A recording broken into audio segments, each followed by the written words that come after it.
Alright, folks, welcome back, everyone. 欢迎大家回来。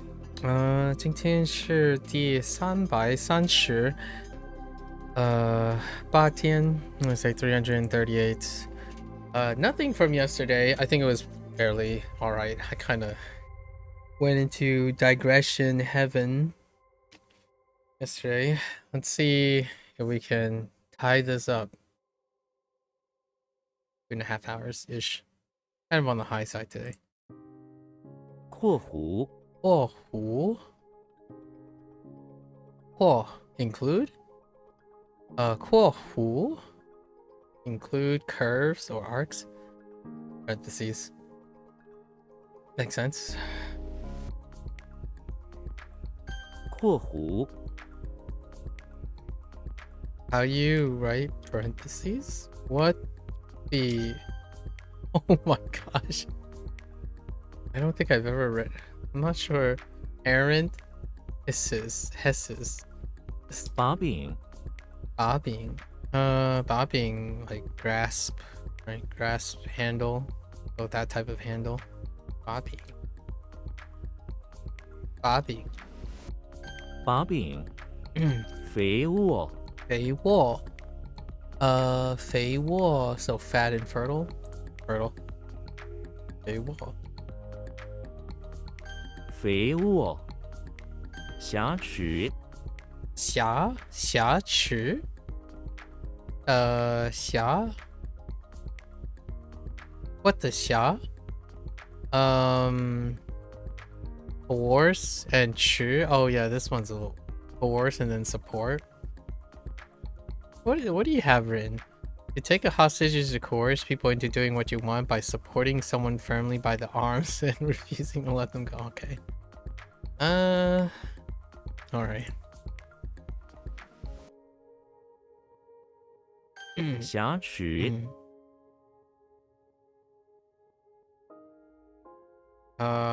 take stage. 佐料佐料 what is that? 佐assistant ingredients or materials, condiments, makes sense. Or seasoning. 佐料 Oh.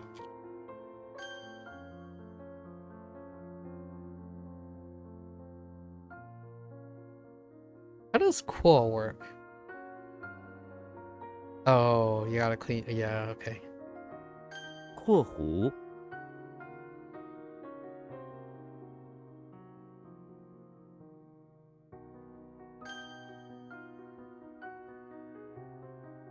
肥沃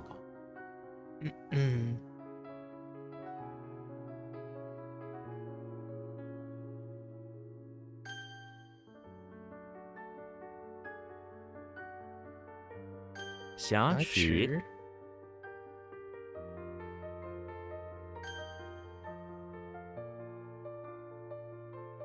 把柄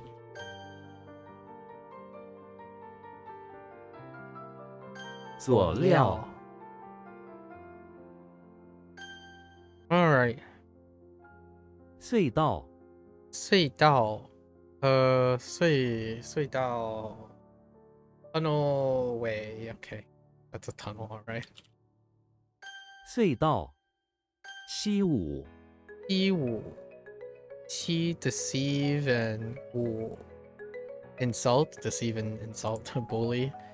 Wow, that kind of hits kind of hard there.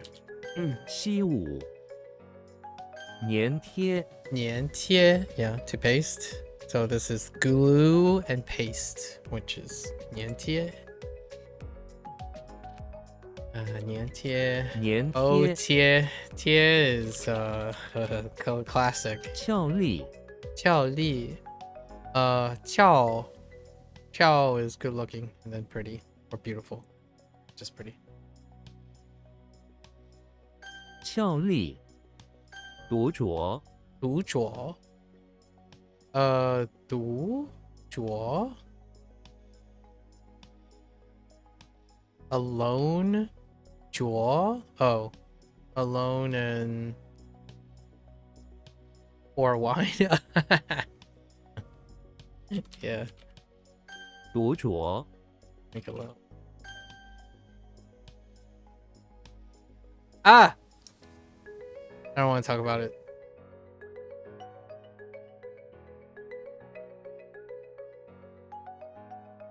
Heck, it's so rough. The rice and the fortune thing. They're both terrifying. Ah! I took the wrong. 隧道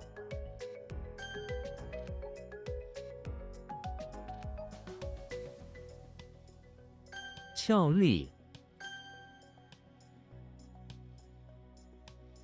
独酌 Okay.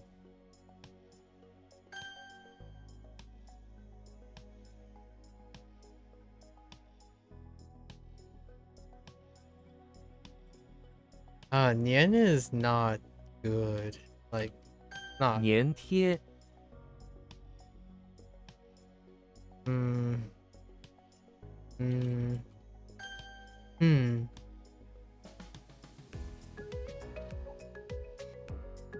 西武鹦鹉 Ying Mu. Ying Mu. Oh yeah, English acre. Yes. 鹦鹉天平 Ping. Yeah, balance scale. A heavens scale, right? A heaven scale, the balance of good and evil balance scale.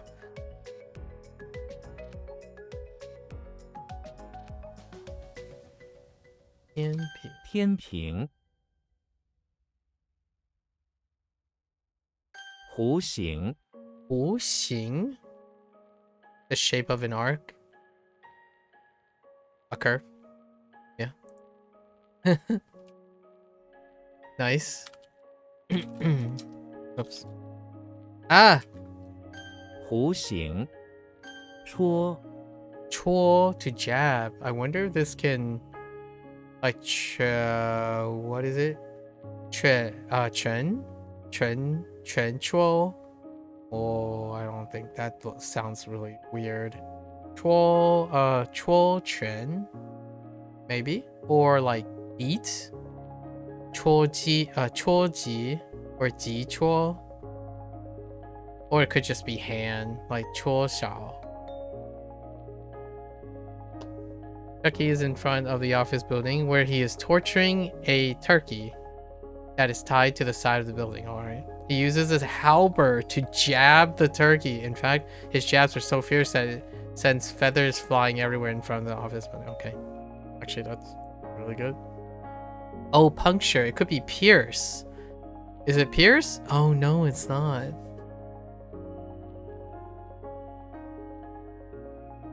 It's more like it's press or like a break. Yeah, break. Okay. Interesting. They went with pull. I guess that makes sense. Break. To jab and then break. There's so many ways to like jab something. There's even stabbing. Or piercing. 戳逆 Knee. To hide. Neo. We have a poor relationship, Neo. What do you actually look like? What was the thing with the rights? Was it cool? Hold.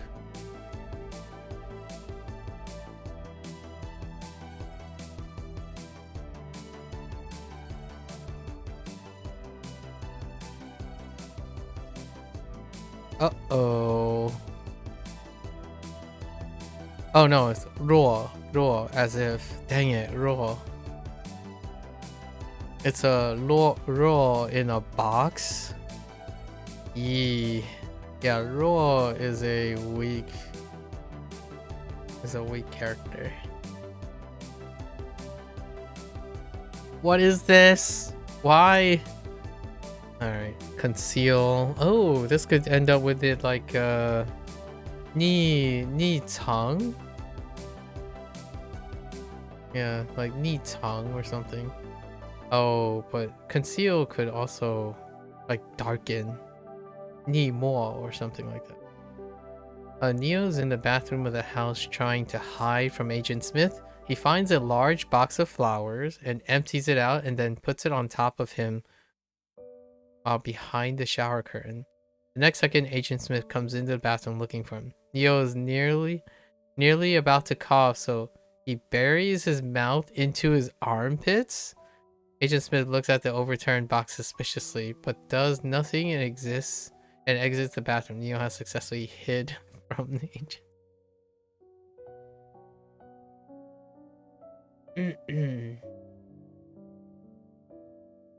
Fair enough.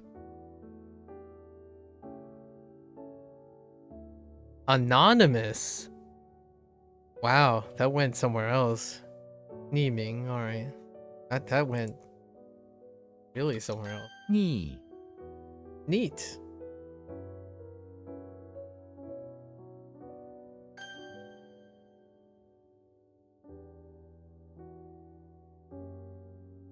鹦鹉 天平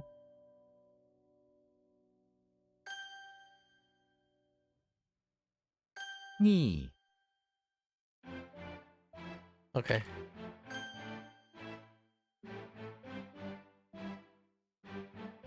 Chua. Oh, it's not the hand jab. I just realized that. It's that type of jab. Okay. That motion was a little weird, out of context.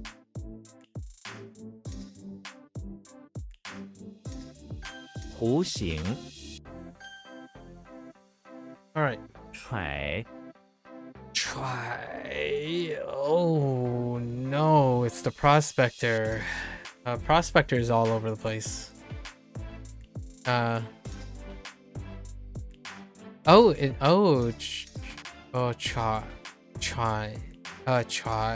Try is actually the more common one. Interesting. Ooh. Re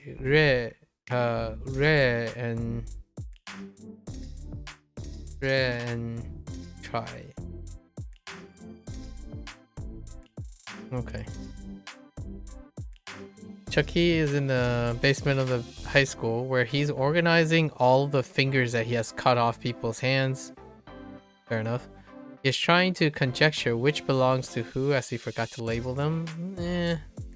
The prospector comes down into the basement with some high school students and conjecture that it is the evil-looking doll Chucky that cut off his finger earlier that day, as his finger is right there in front of Chucky. Chucky conjectures that one that looks the freshest must be the prospector.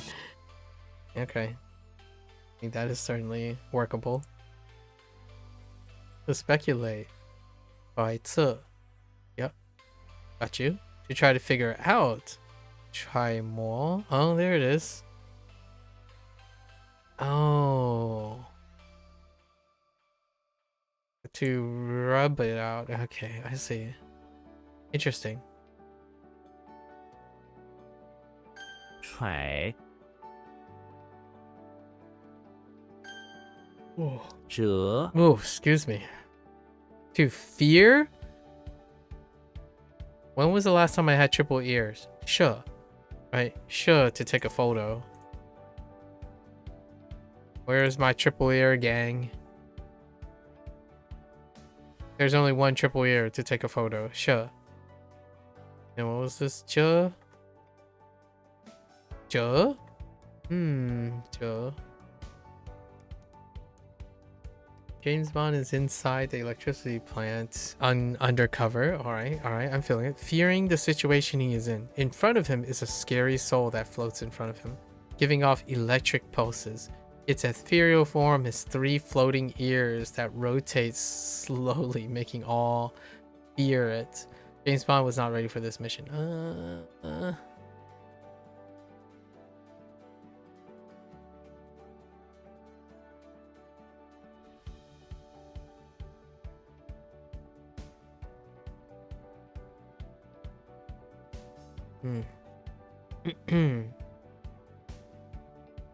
James Bond is inside the electricity plant. Undercover. Right. Undercover. In a suspicious situation where he fears that he has been burned. He has been burned because there were no souls or ears in the lobby in the electricity plant.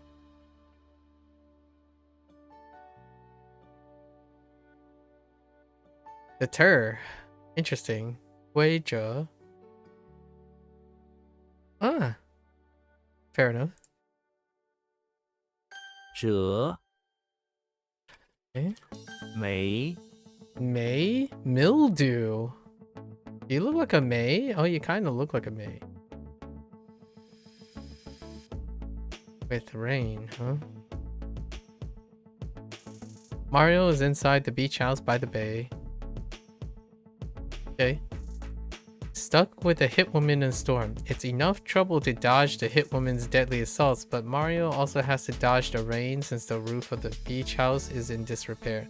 It's been in disrepair for so long that Mario also has to dodge the mildew all about. The mildew all about too? Oh, that's interesting. Between the rain, the hit woman, and it's hard to say.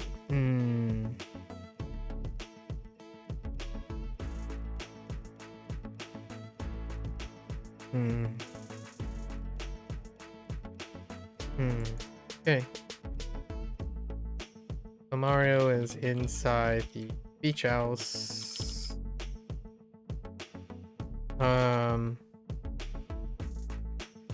Having an encounter with a hit woman.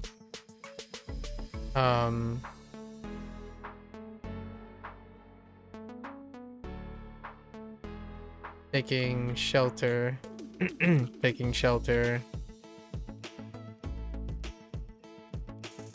from the rain.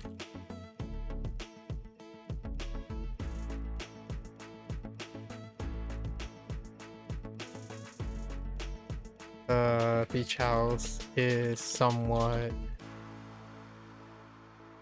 shelter from sun and rain. The house is somewhat abandoned, filled with mildew, where he happens upon a hit woman.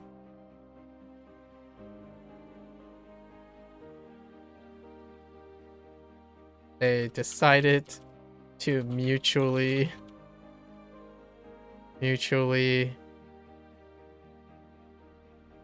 take shelter until the rain passes.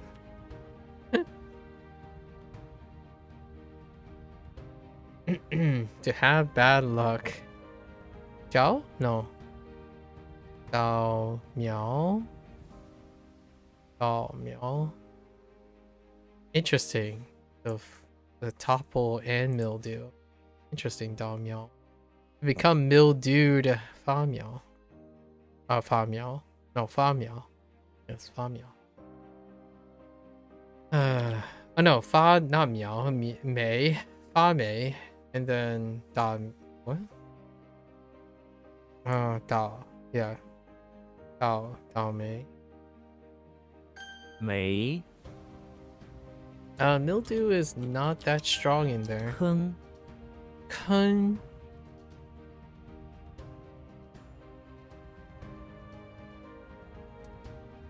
What was hung? Turntable. The last turntable was Kang and Hang. Yeah.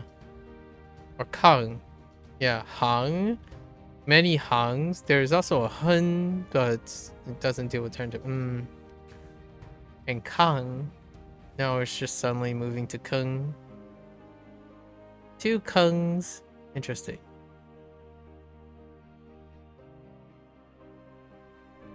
To utter. There's a mouth there.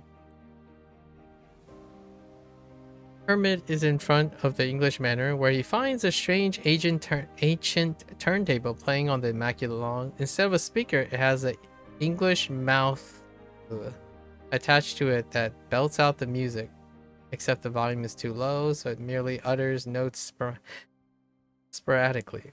Hermit utters to himself that this is quite a strange contraption, but the rich kids lying on the grass next to the turntable seem to like it. Intriguing.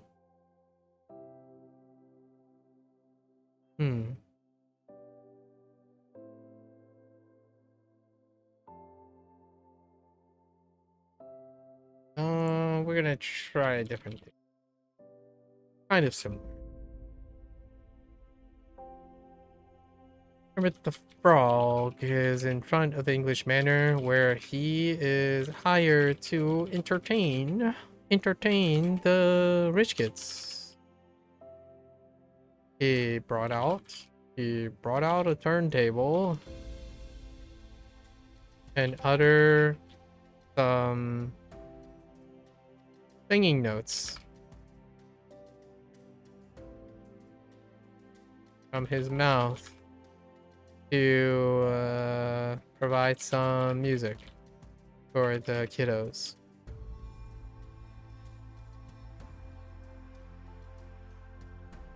You can no longer focus on uni work, so you're going to watch stream for a break. Oh, hey, Proko. Hopefully everything's going all right. To utter a word. Keng sheng makes sense. To not utter a word. Yi sheng bu keng. Yi sheng bu keng. That's one sound, but no utter. Not utter. Yeah, funny. 哼 曲 Sure. Extravagant. Oh, you have a lot of potential companions. This screams more of a duel situation. Yeah, duel. And we have Go. Yi is a weak one. And Die. Okay. Yeah, true, isn't it? Okay. Charlie Brown is in the basement of the house where he's having an extravagant party with many Slendermen. Okay. In fact, it is so extravagant that the basement of the house has never seen so many people as Charlie Brown and Slenderman stayed out for days, drinking and playing video games. Yikes. Okay. Unfortunately, we have to make Charlie Brown unfortunate. So, Charlie Brown is in the basement of the house.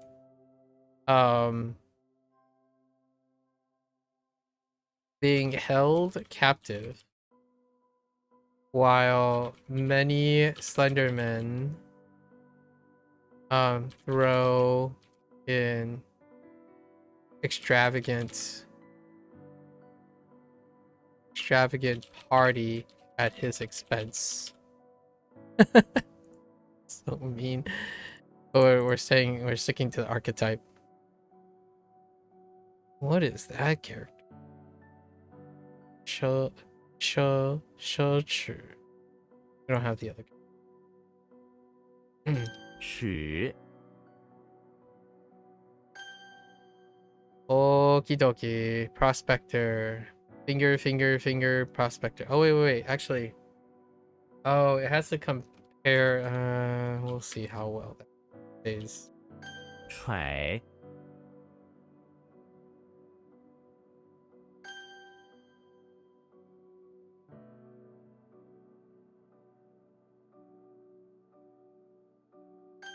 始 Yo, what? Okay. 坑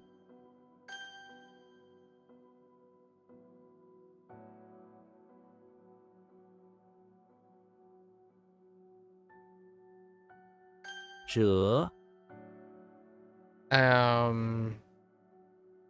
Yes.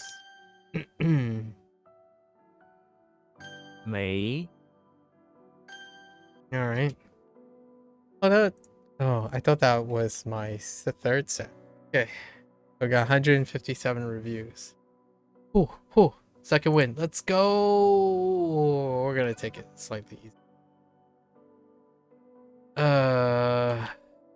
Ooh. 饿死. 饿死他饿死了。 Sorry to be deaf.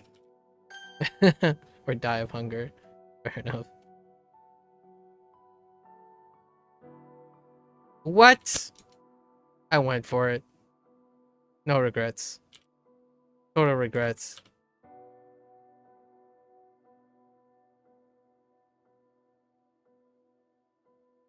Old. Did you sacrifice time on Wanikani to fit in HanziHero? No. We're still good. We're still within an hour of our maximum allotted amount of time.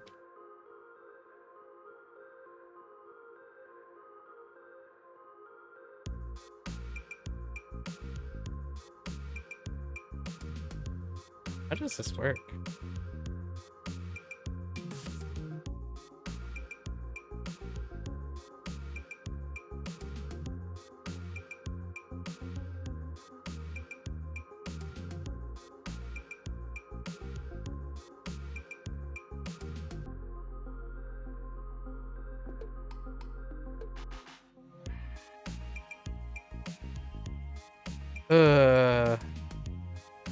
Gwyn. 恶棍那个恶棍偷了我的钱。Gwyn. It's a robber, like a thug. It's fine. We're fine. It's a bad person. What they're describing is a thug stole the person's money, so that's why I typed robber. Kind of contextual. What?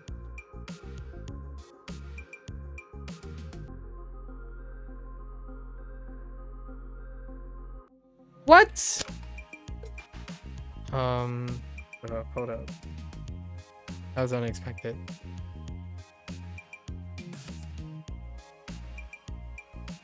Yen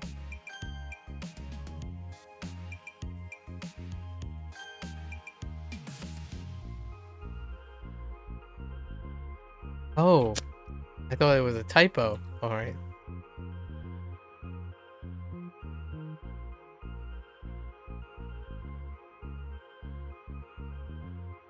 安眠药你有安眠药吗？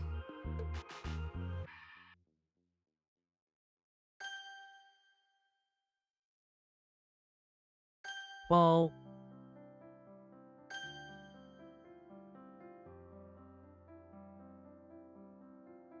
精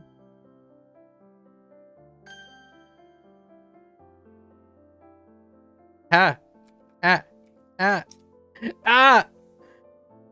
I don't. Oh, I typed bot.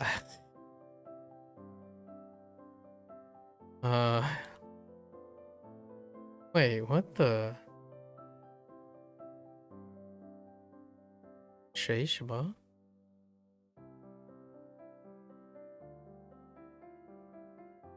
哇，you're what am I looking? Oh no, am I having a stroke?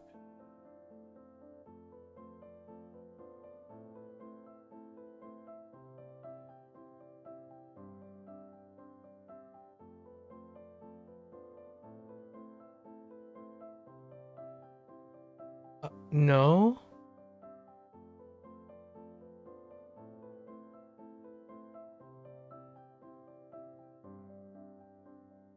What?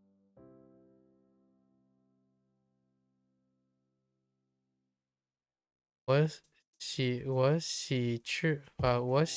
想吃谁？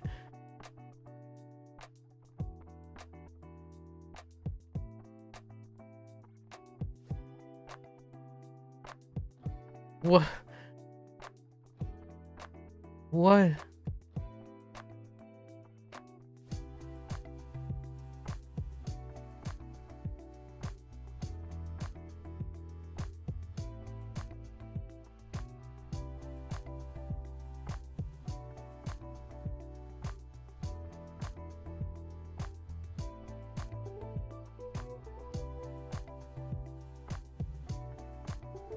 water something water. At the yarn is like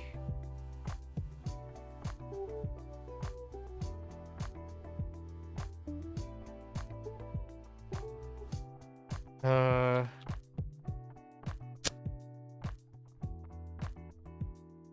what?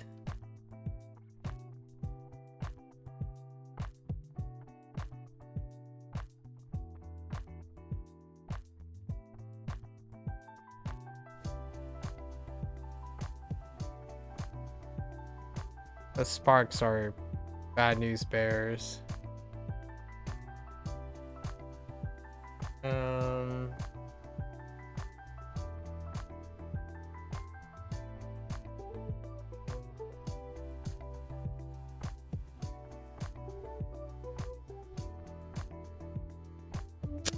that sparks are really bad news bears.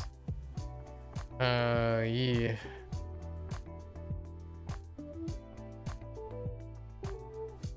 沮丧，不要因为一次错误就沮丧。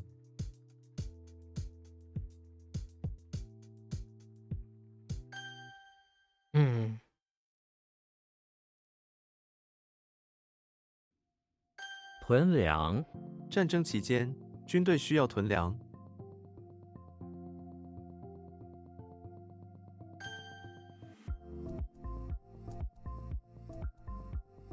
发炎，我的喉咙发炎了。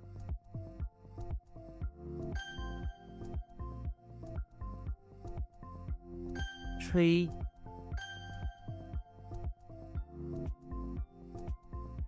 歹徒，他们合作抓住了歹徒。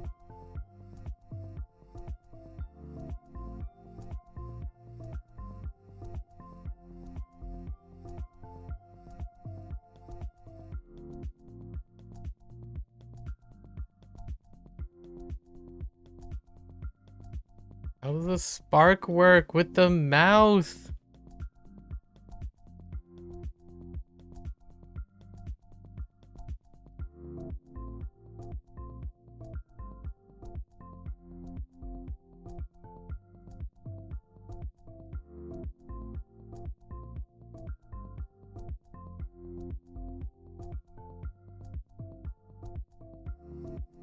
Oh.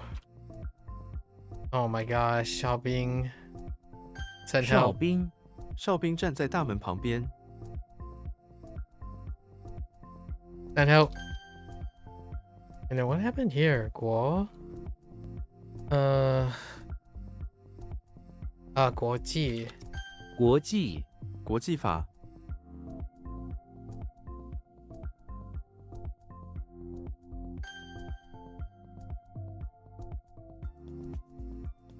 口哨，他用口哨呼唤狗。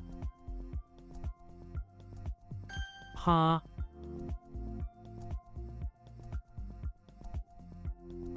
lie prone. Why did I type in?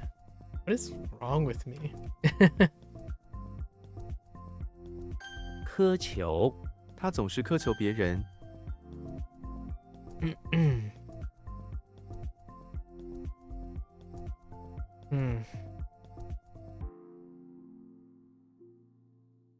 Come on, we figured this out.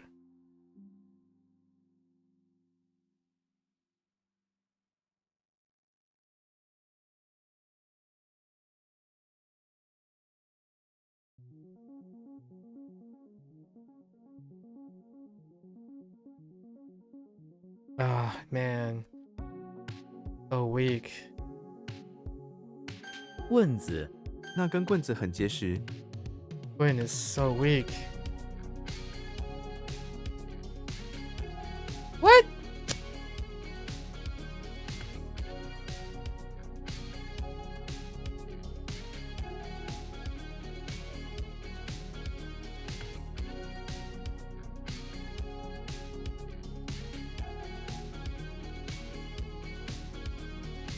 Oh. 瞄准。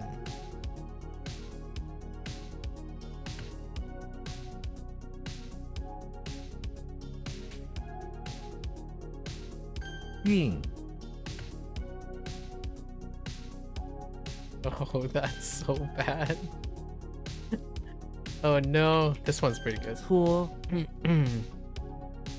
I think. Oh no, it's not that great. Rub with finger? Or rub with like hand or delicate. Rub with the hand. Yeah. That's...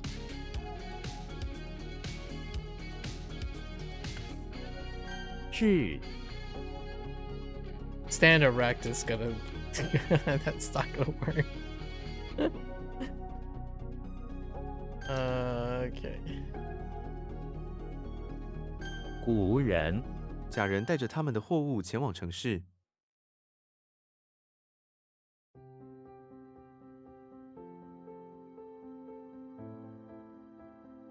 妖媚，这本小说描述了一个妖媚的女人。 Or seductive.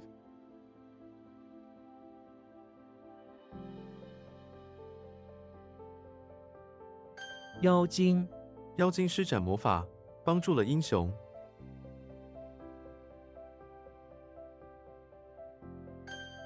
It almost sounds like it's describing a link.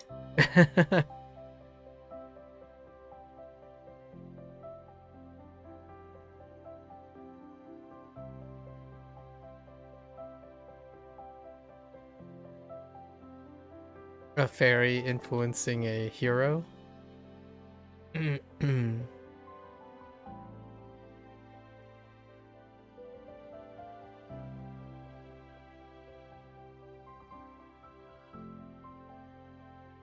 Oh, Mian. Oh my gosh, Mianhua. 棉花， Whoops, 她的衣服是用棉花制成的。 I got the silence.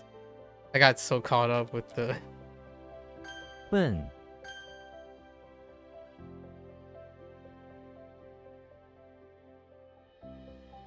傍晚， 我喜欢在傍晚散步。 it's oops, not noon, evening. Around evening.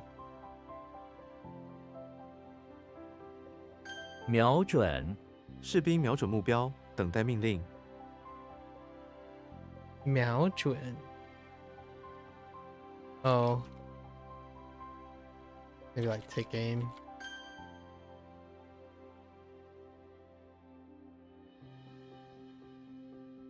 中介， 他是我们的中介。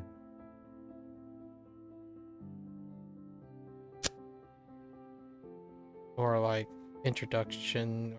Here, okay. Acquaintance is to act as a way to acquaint, like like it's like middle introduction. So like the person who's doing the middle thing. What happened here? Oh. Or just the evening. I mean around evening. I know what it.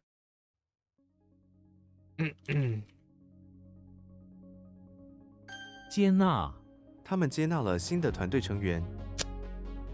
Like to admit or welcome. Yeah. Fine.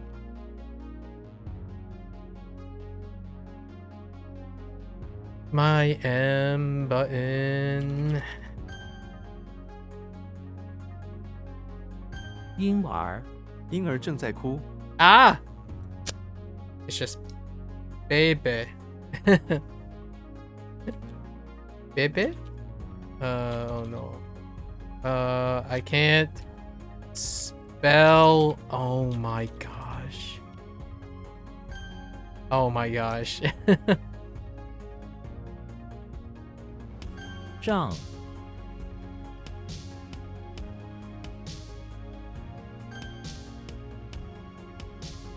I don't know what this is.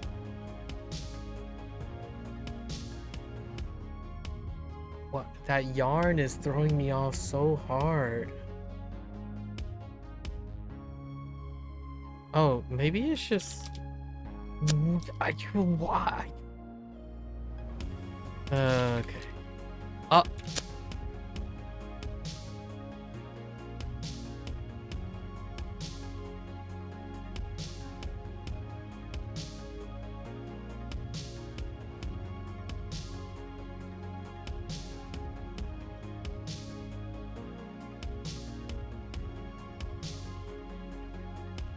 Oh, right. Right.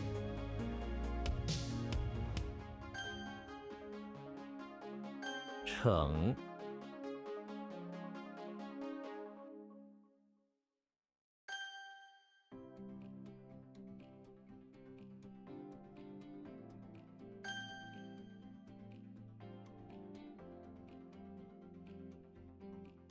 双赢。双赢 获得双赢的结果。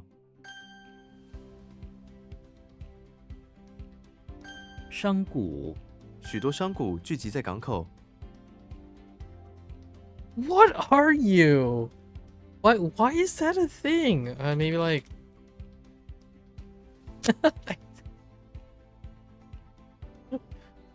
Oh, I'm so upset right now.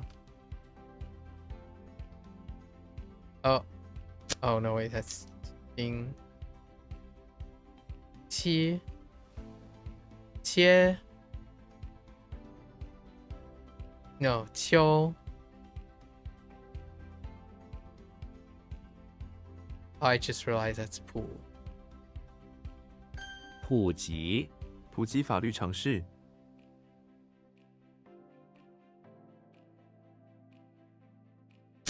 Like just common, low, popular. Alright, it's okay. That's just really common, so popular. “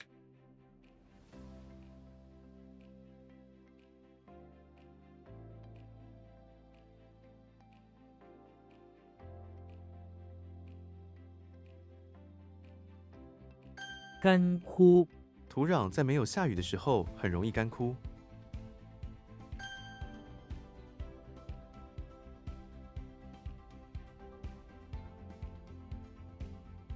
I don't know what I'm looking at anymore for that. Oh, I know what it is now. I know what it is. I got it. Wow. Dang. That's pretty rough. 微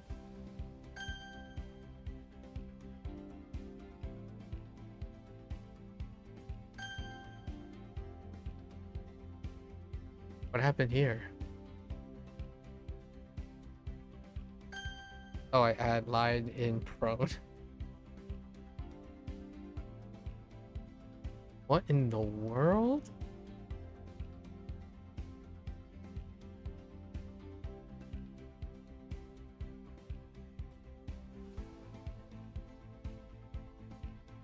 “刚 No! I actually... No, I don't know anymore.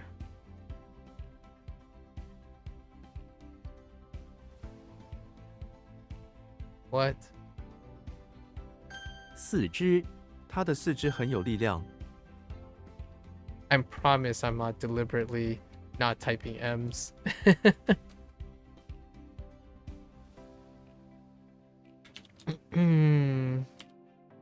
牢房 他在牢房里反思自己的错误。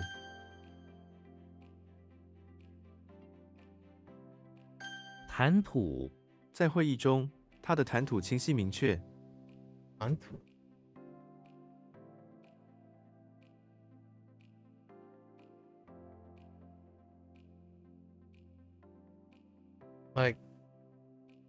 Like how do you like just speak carelessly or something like that.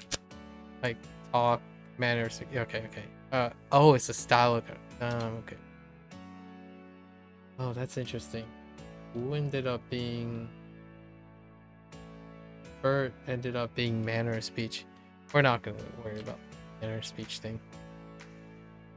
Not today. Not today.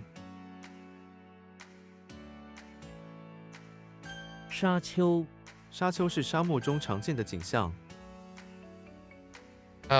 水饺。水饺， It's 我想吃水饺。 dumplings. How could I forget dumplings? I don't know. I need to eat enough dumpling. Now I gotta go eat dumplings. Spitting discussion turned out to be manner of speech. That's... Oh wow.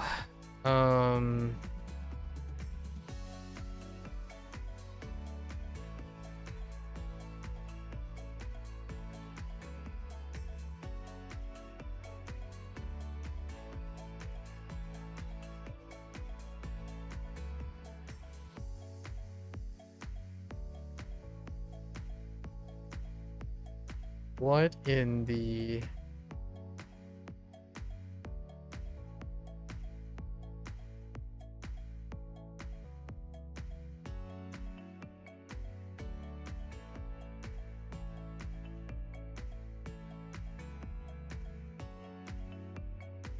I have no idea what's going on here. The rice ja. So ta something ja. I something 跑步.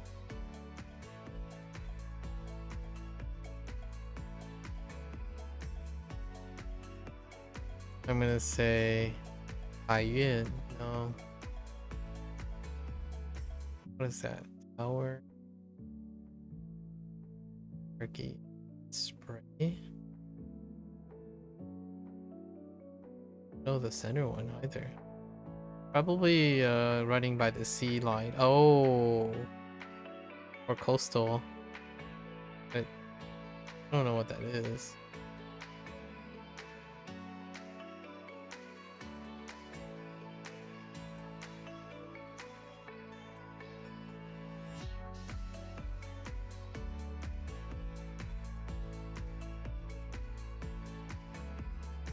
This is the problem with two body parts.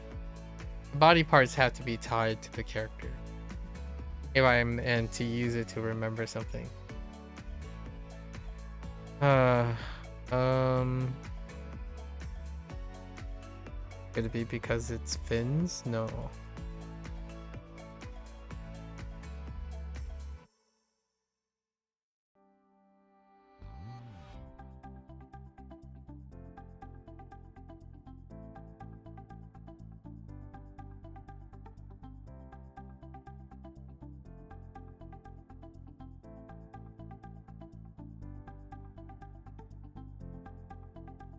There's no chance.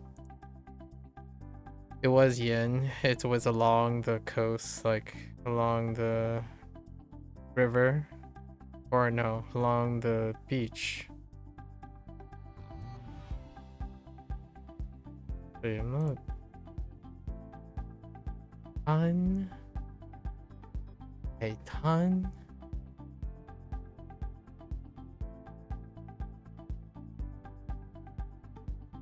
I don't know if I have ton.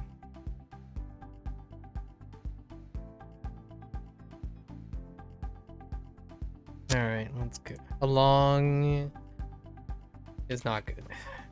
Oh, and we did actually use Yoshi's mouth. Nothing about his legs, though. Let's see. Maybe we can incorporate something about the leg. I was hyper fixated on.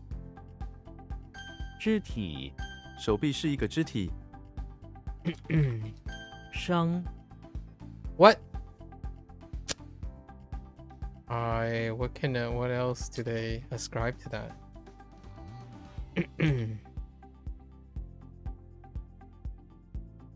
千万3000万 Then help. Heck.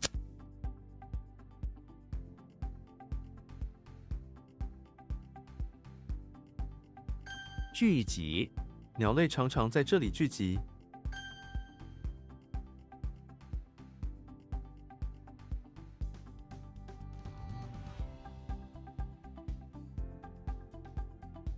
类似类似情况 Or kind. Or similar. Yeah, yeah.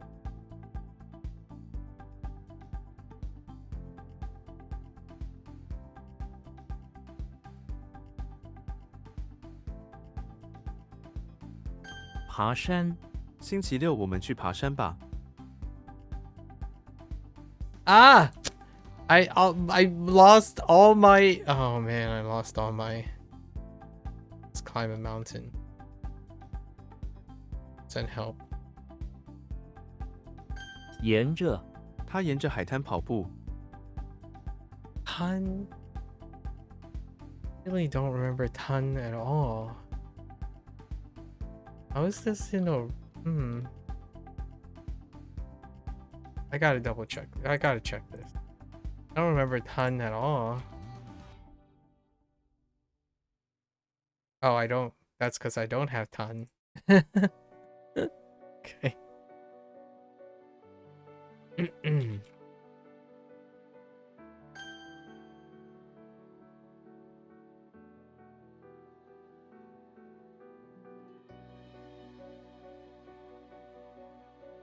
Oh.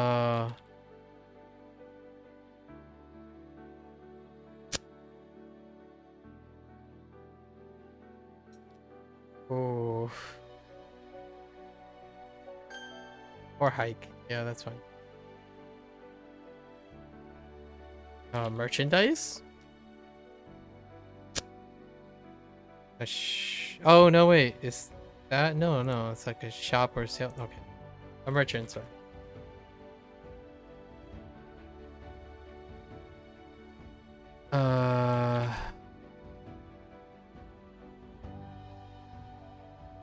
What?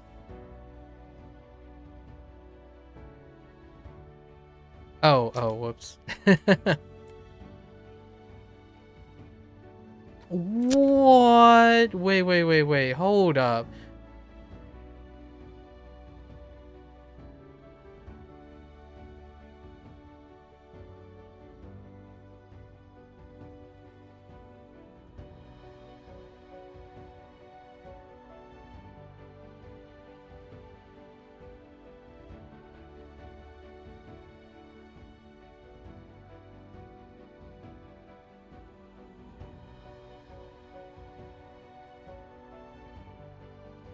I can't I can't count. I should have just wrote it out.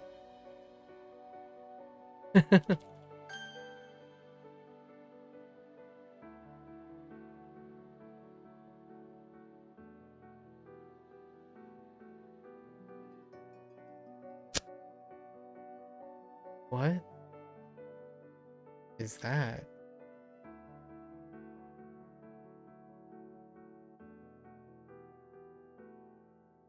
Oh, 铜牌.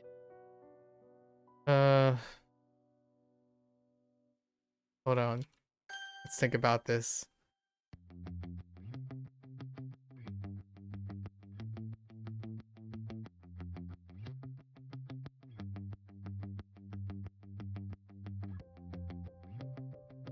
半裸他跑步时常常半裸。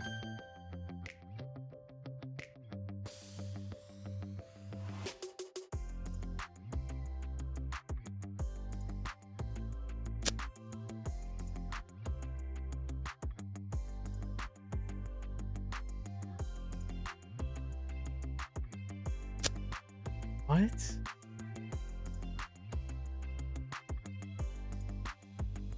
Oh, wait. Oh, I know what it is. That's not even close to what it actually is. 捐款、我们需要捐款帮助贫困的孩子。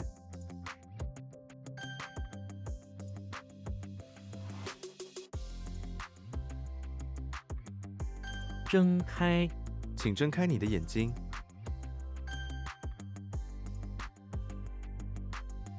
Whoa! Oh no, no, no, no, no, no, no. No. 铜牌、铜牌也是一种荣誉。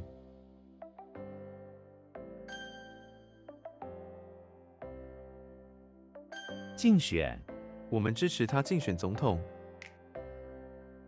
Campaign. Or run for it. That's fine.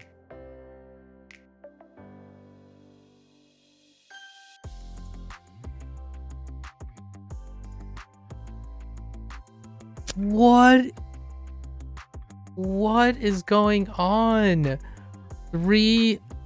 Oh, they're not taking 10 million. Oh, they're not accepting 10 million. 种、 I wrote 100 million there, but earlier the reason why I was wrong is because they didn't accept the digits. I think this is Mei Shi. Oh, what? He's...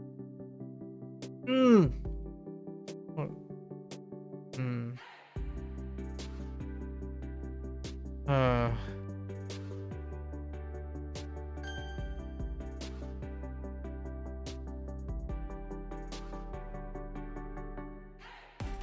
后勤、他负责管理后勤工作。 This one's troublesome. Logistics.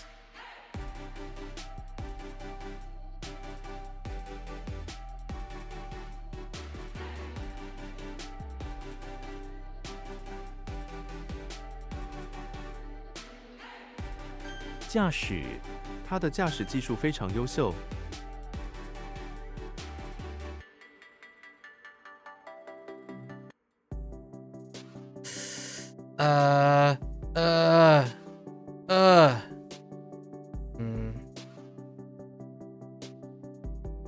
Dang it.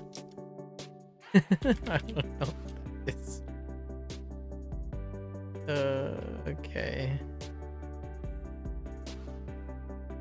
小麦、这些面包是用小麦做的。 Oh, dang it. Well, I typed toe.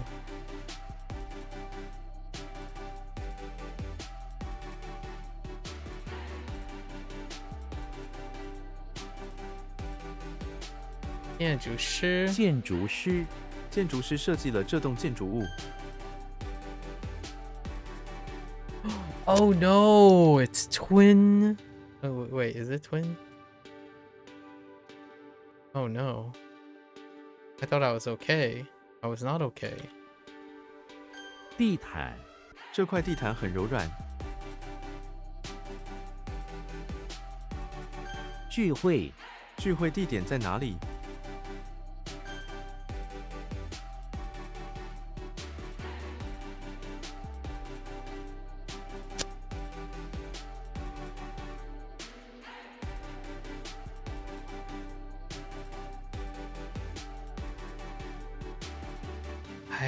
I don't know. I don't know what that is. 低、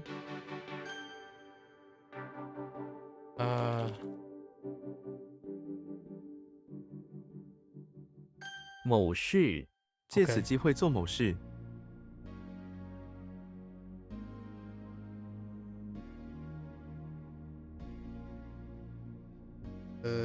机会做某事。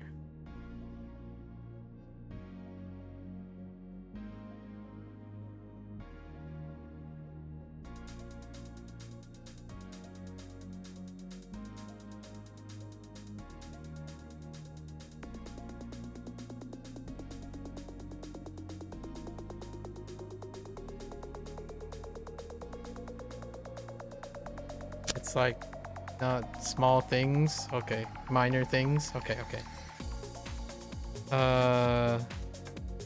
We're gonna write like some things, but oh, certain. Dang it, certain. We're gonna pass on that. I'm not too concerned about something. I was just gonna say things, but I couldn't go beyond things. Oh no. Can't go beyond this either. YOLO? That sucks.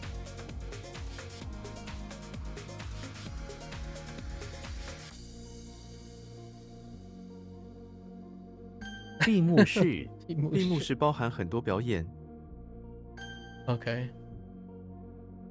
吞， Okay. 十，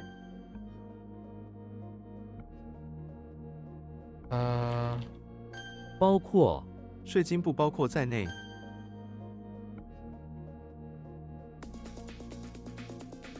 年轻， 年轻人， cheerful? 年轻 like lights, like fair, like light on years, young. Okay, that's fine. All right. How does this work? I thought this was like the go board and the entertainment and the绕， it's like sidetrack. You go around, detour is fine. It's part of detour.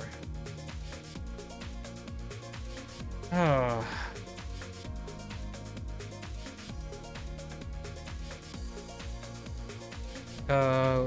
Hong? Oh, Shin? Oh yeah, that's Shin. Alright, that is definitely Shin. The way I'm going about these things, it's crazy. Like the errors aren't even related, remotely related to 人工， 这是一个人工花园。 the errors that I'm making are not even close to the actual answers. I don't know how this is working. 海浪， 我能听到海浪的声音。 Pretty wild. What? Oh, that's pa. See, like wall leads to pa. It's crazy. What's happening? I don't know what's happening right now. 圆， What's going on? Oh no. I don't like you. What's going on here?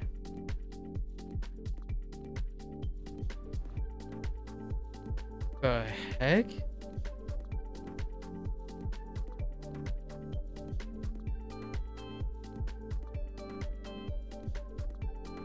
No, it's probably like La. No.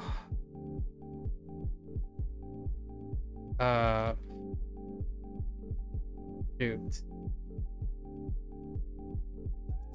Da. Like da. Da.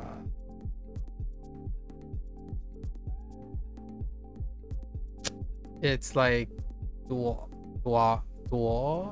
no wait. Yeah, it's probably like yeah. How's the schedule going now? It's pretty normal. This is good. Ah!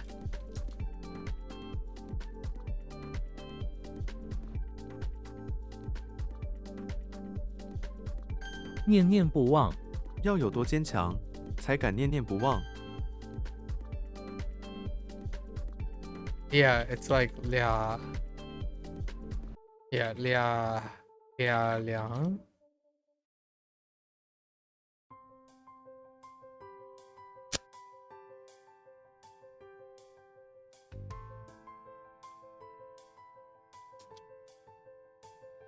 Like us two, like the two of us, something like that.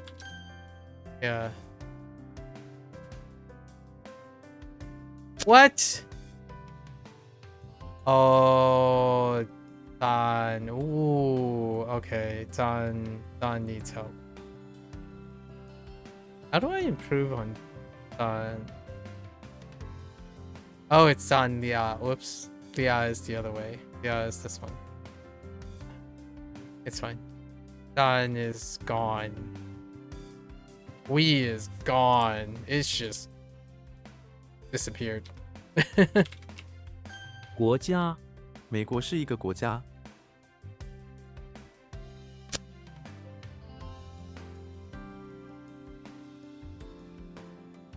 Just a nation. It's fine. Nation's good too. Sure. Excuse me? 书架，书架上的书放得很齐。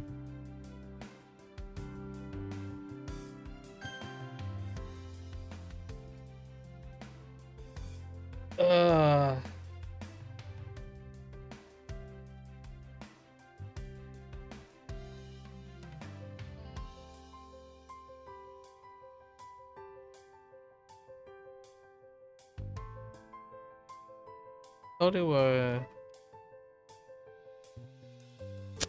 What is going on? Where did the heck did pie? Oh no, we gotta add pie. I need work on pie. Adding, we need to work on that.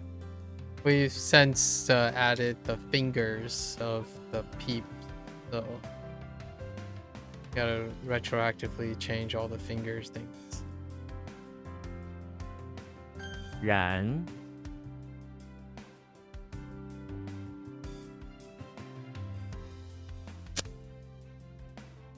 Like, ignite, okay.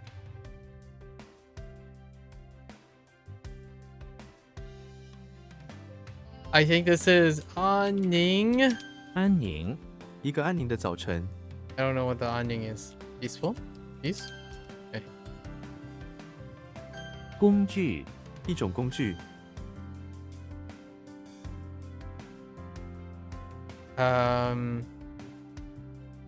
Hold.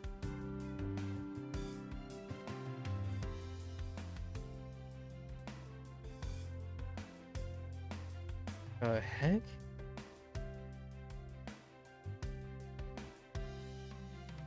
Dang you.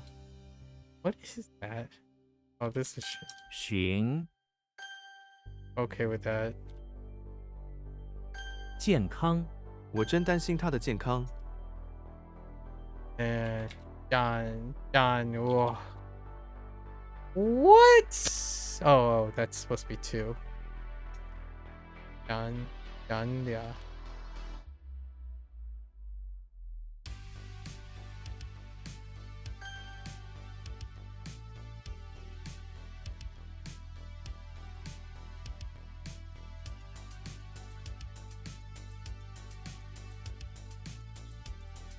澄清， 他想澄清这个误会。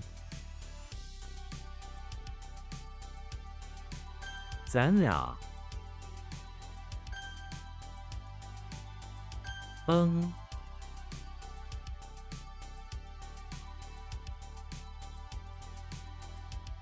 警犬， 警犬经过严格训练，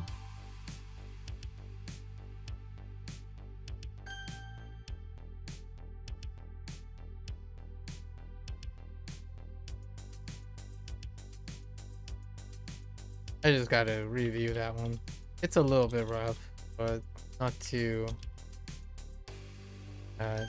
佛像， 这座佛像非常壮观。 Or like a Buddha statue. It's fine. Buddha is good enough. 老，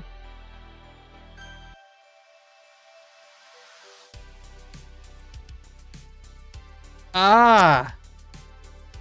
Boom.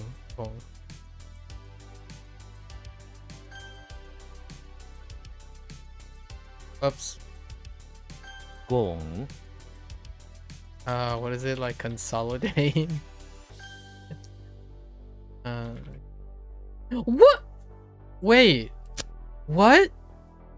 How's that not Chung?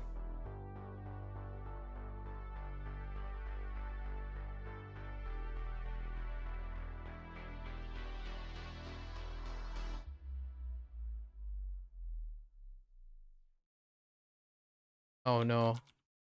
Mei Ho Wang. Oh no. Oh no no no. Mei Ho Wang. Mei Ho Wang. Yeah, so how do we I don't know how I'm gonna get 拍 Pi and Pat. What were the words to clap and tennis racket? Tennis racket does, but clap.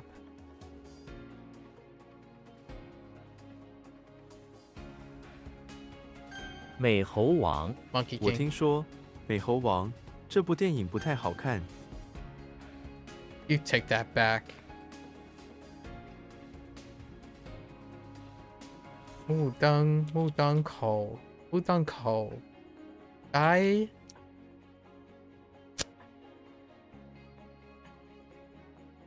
Oh, whoops. I typed the wrong. I said mudang. I didn't say mudang. 日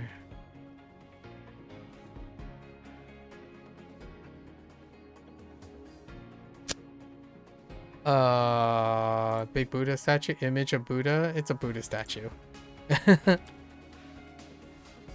Statue of Buddha. Okay. Yeah, sure. Okay. Wait.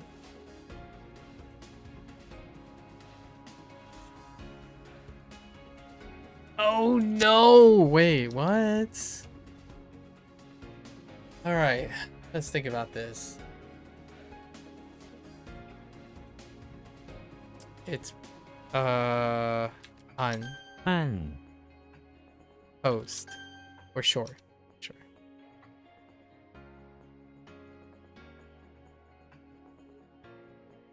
猴子猴子喜欢爬树，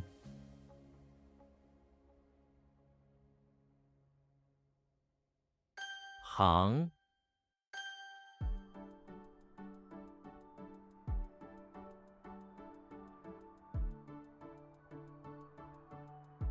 What did I type? I thought it was Debon. Debon. 地板他躺在地板上，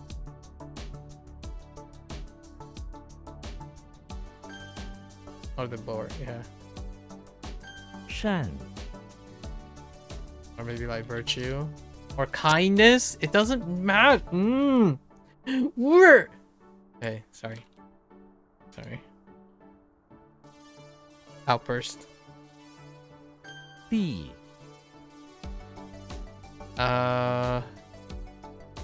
Supreme leader? Oh boy. I'm losing it. It's gone. My sanity is gone. 肺炎肺炎可以传染， Alright. 药丸他忘了吃早上的药丸，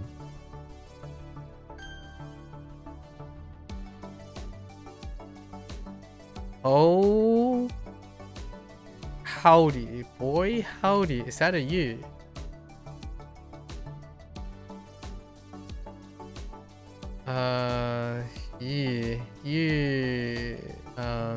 Yihan.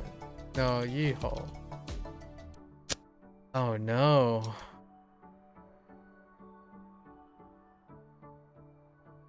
No, that's a Nuho.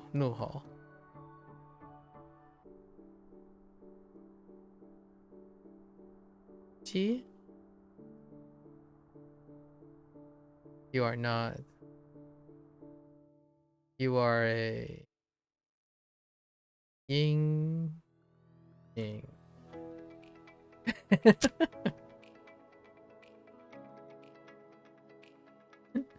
I gotta think about that one. Oh, is it a...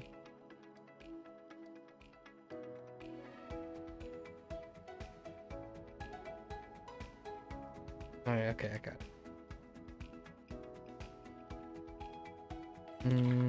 屏障。屏障，这个屏障非常有效。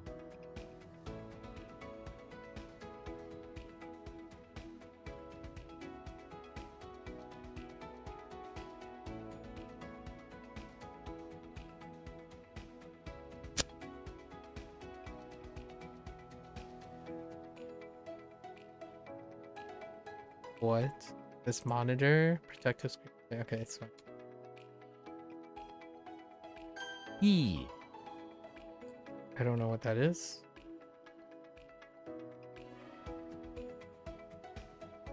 Like...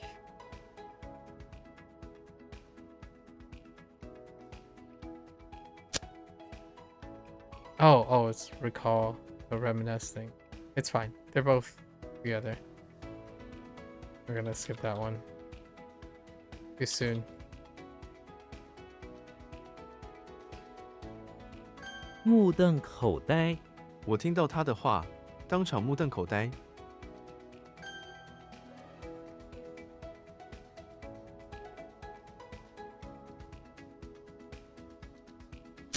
Wrong tone. Soul. The soul is what makes the difference. The soul is the difference. 人，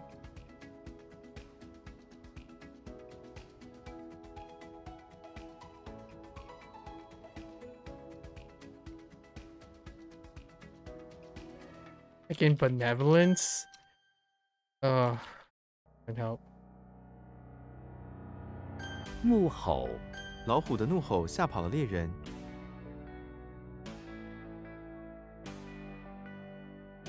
牺牲，他愿意为朋友牺牲一切。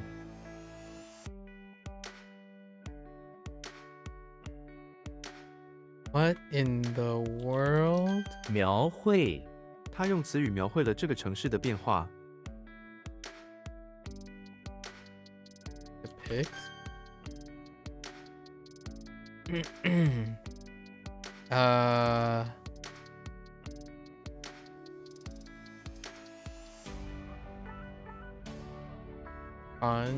繁体字。繁体字，繁体字比简体字复杂。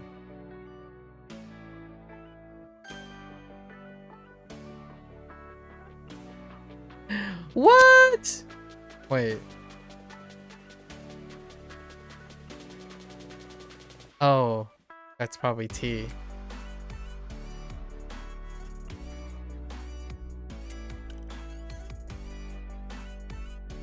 What the heck is just sparks? YOLO. 不孝，那位不孝子被父母所遗弃。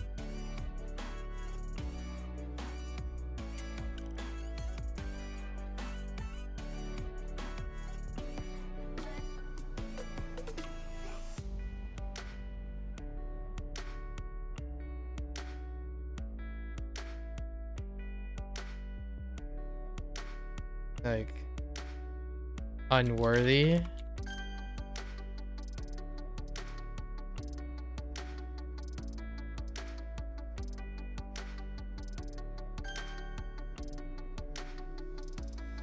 馒头，你想吃馒头吗？津津有味。津津有味，我们津津有味的聊天。 I'm gonna YOLO this. No, I can't YOLO this. 修，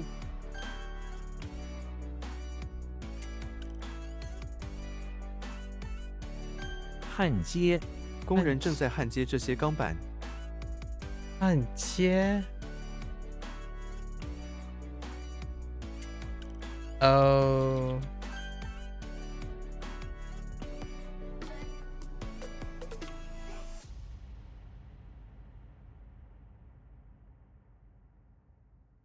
怀孕，她正在怀孕。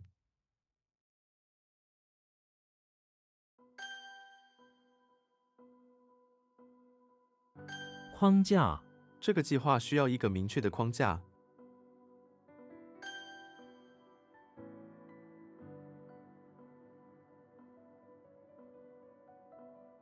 眨眼，眨眼是一个自然的动作。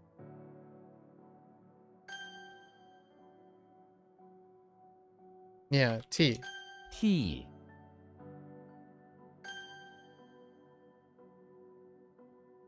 饼，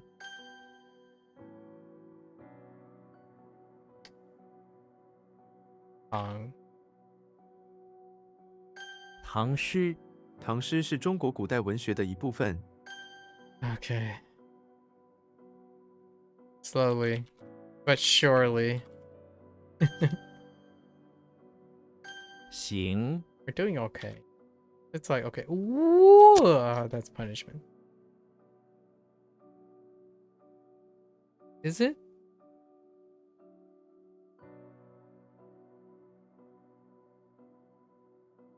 Huh.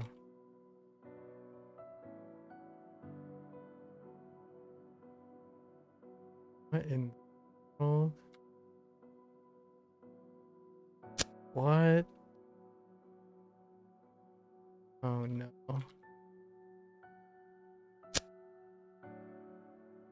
I gotta think about that one. Excuse me?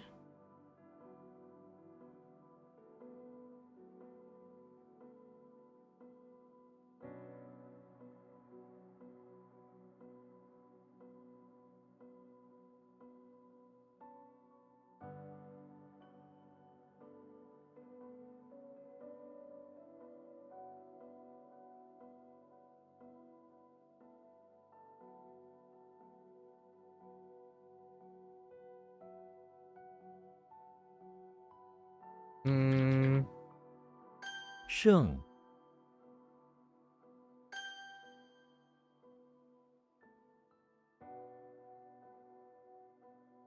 官吏，那个地方的官吏很腐败。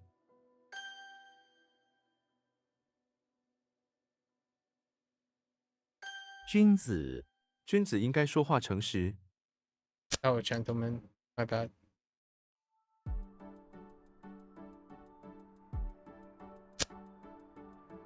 Ooh.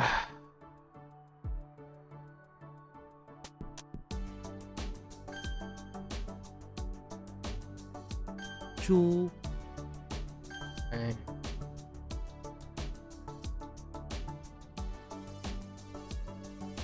攀岩，我喜欢攀岩。 It's rock climbing, mountain climbing. Hey, no. Let's be a little bit specific. Rock climbing is what that is. That's fine.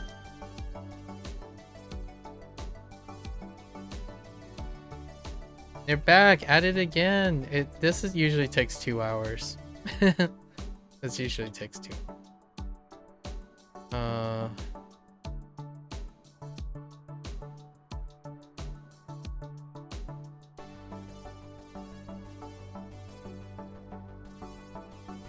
斩首，他们的领袖被斩首了。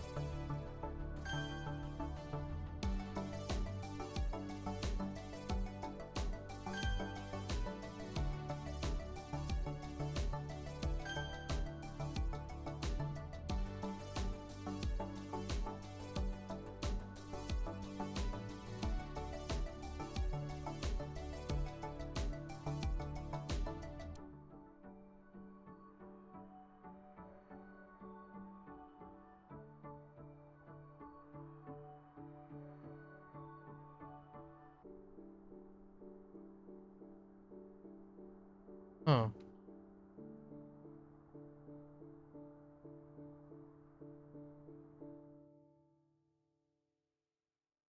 Told your brother to order you the 9070 XT since he's coming for Christmas? Oh, nice. That's very convenient.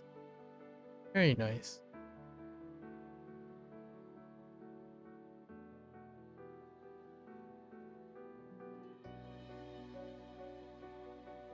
I thought this was... That's fine.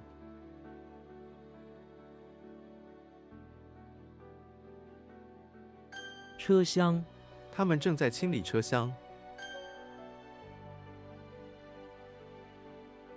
宽恕，宽恕别人是一种美德。 Okay. Just gotta sort it out a little.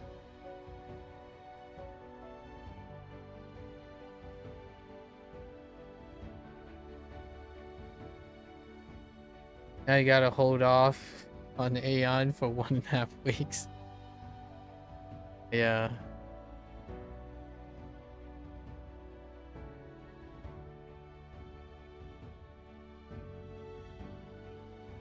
Oh no. Oh, is that I? That's probably I. And then what happened here? We have...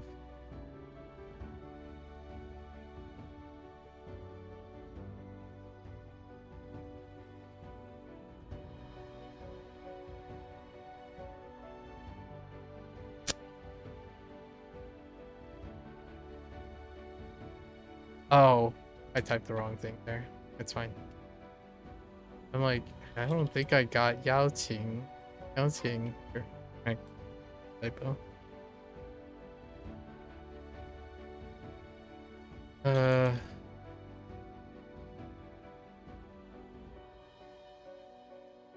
不妨，这个方法不妨试一试。 不妨。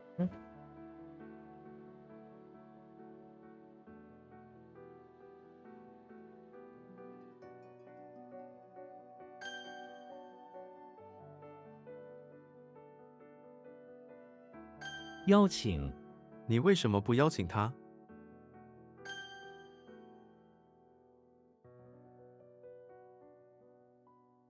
Oops, that's a typo. Oh! What? Oh, I don't know why I typed Gung. Oh my gosh. That's kind of embarrassing.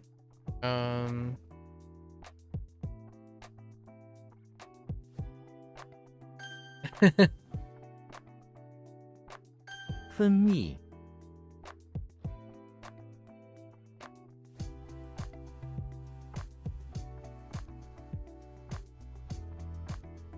生拉硬拽，生拉硬拽，他被生拉硬拽上了车。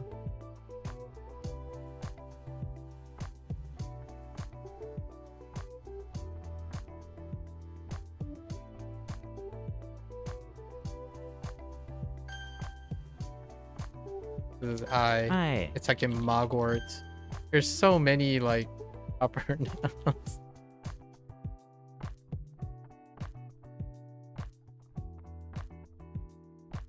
太阳穴，他感觉太阳穴有点痛。 Hey, drama.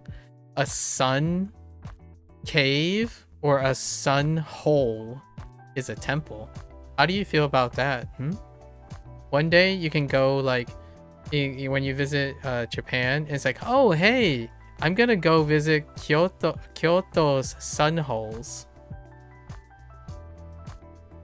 And then you smile and then everyone's like, this foreigner needs to get out of here. I'm kidding. Yeah, Taiyo. Yeah, Taiyo Ana. Or Taioka. Or Taioha. Oh, actually, I don't know what is the onyomi for Ana? I forgot. Not coming to me right now. We're just gonna pretend like we know it. My instinct was to say ka, but I'm not entirely sure.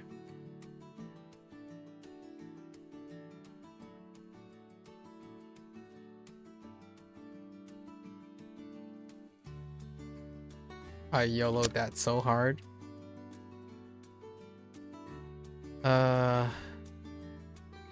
Oh, Kitsu. Okay, thanks.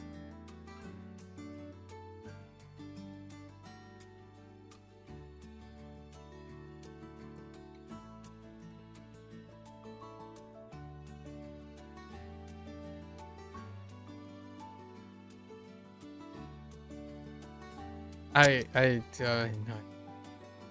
侠， We're running out of stamina here.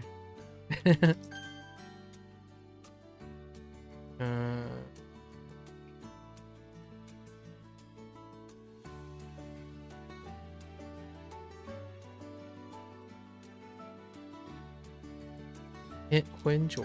混浊，下雨之后，池塘变得浑浊了。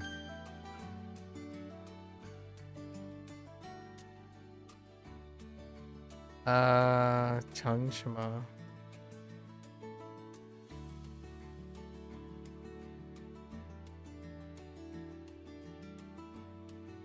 沉静。沉静，学生们沉浸在练习中。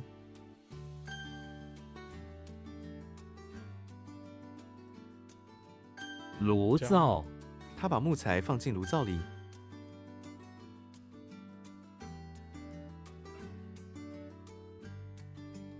不屑，他不屑解释。不屑。不屑解释。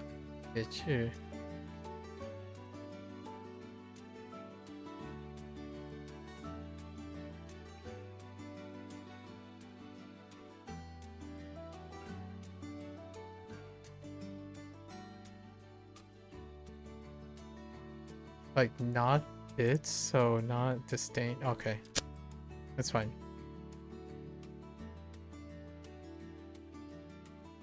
觅食，他们在夜晚觅食。Or how do you seek food? Forage. You forage. Books. Me? 挪威，挪威的自然风景很美 Oh 丽。 right, Norway.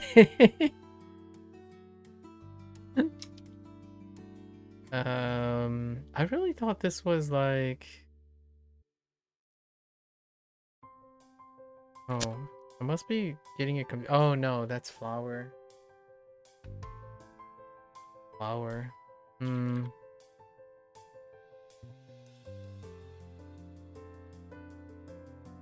So, what? Oh, yeah, tea.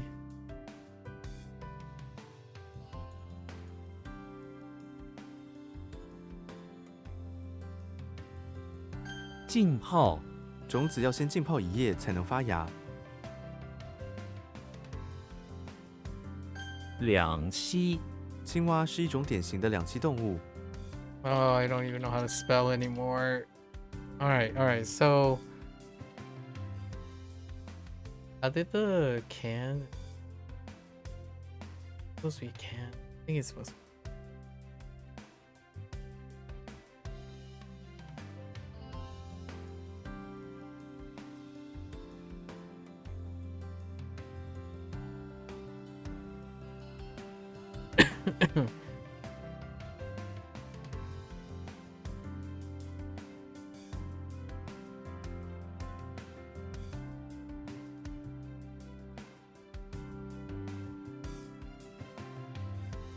It's a can in a mouth. I don't see how that works. Other than it's some sort of huh or kuh.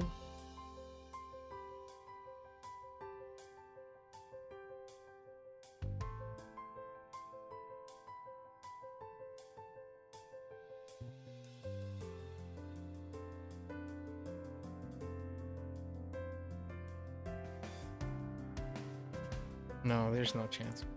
It's one of the... Did I not type huh? Oh, did I write kuh? Oh no, this doesn't change anything. I think I write kuh both times, didn't I? It doesn't change the mnemonic. It's the right mnemonic. That feels bad. I need something for this, probably. It's kind of like unworthy. Unworthy is pretty tough to stain.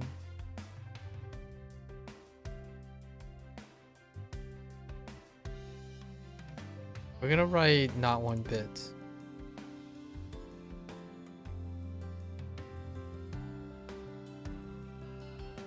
Not one bit is probably what I'm gonna do.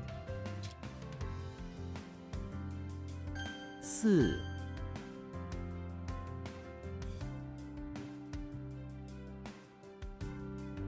寻觅，他正在寻觅一份新工作。小卒，小醋也能改变战局。Yep.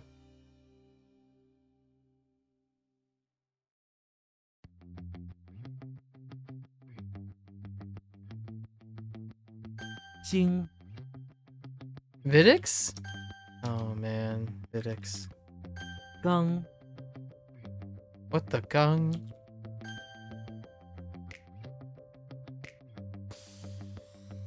Zao. Can help.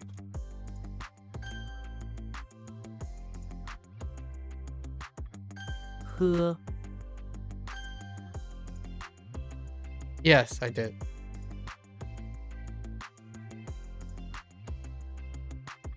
In my DC? Oh, my DC? Have I read that? No, I haven't.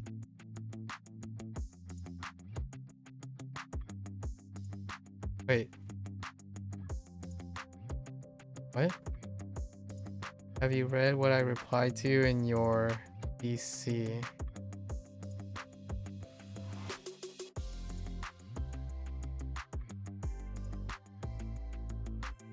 Oh. I heard a Japanese person who now lives in Japan, conversations often work like a passing ball. One speaker finishes and leaves. I heard a Japanese person who now lives in Germany said that she found it difficult to participate in conversations like in Japan. In Japan, conversations often work like passing a ball. One speaker finishes and leaves space for the other person to respond. Yet that would be from the perspective of the speaker.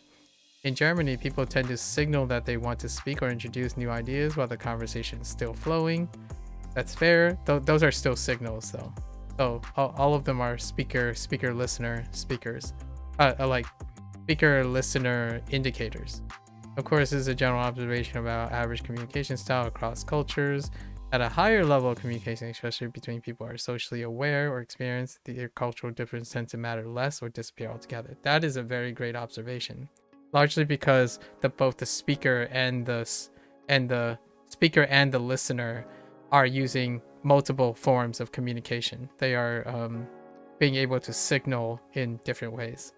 For example, since you also work as a consultant, you are explicitly coached to leave short pauses now from the speaker's perspective, right?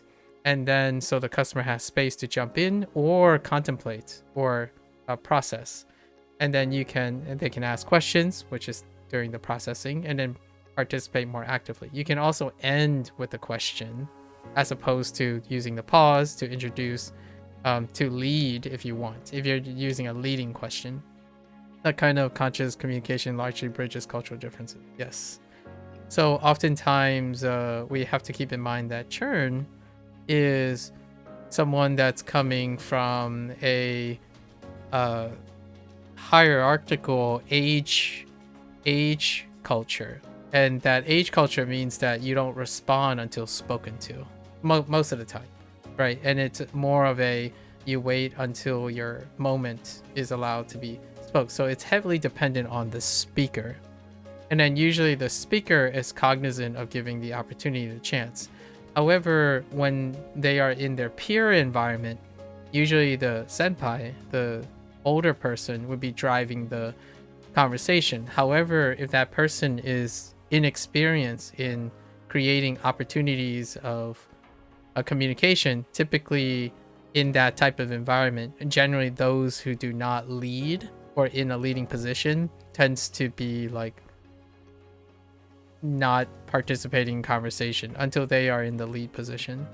And I think some of the confusion or some of the curiosity comes from the idea that churn, like other people, spend more of their time online in a mixed culture situation, and because of that there's a dominance in timidness when it comes to cross-cultural things. Western societies, in my opinion, that prioritize not passing the ball and having a communal courtesy, right, focusing heavily on communal courtesy, interjections is the way to be expressive and be able to get your point across.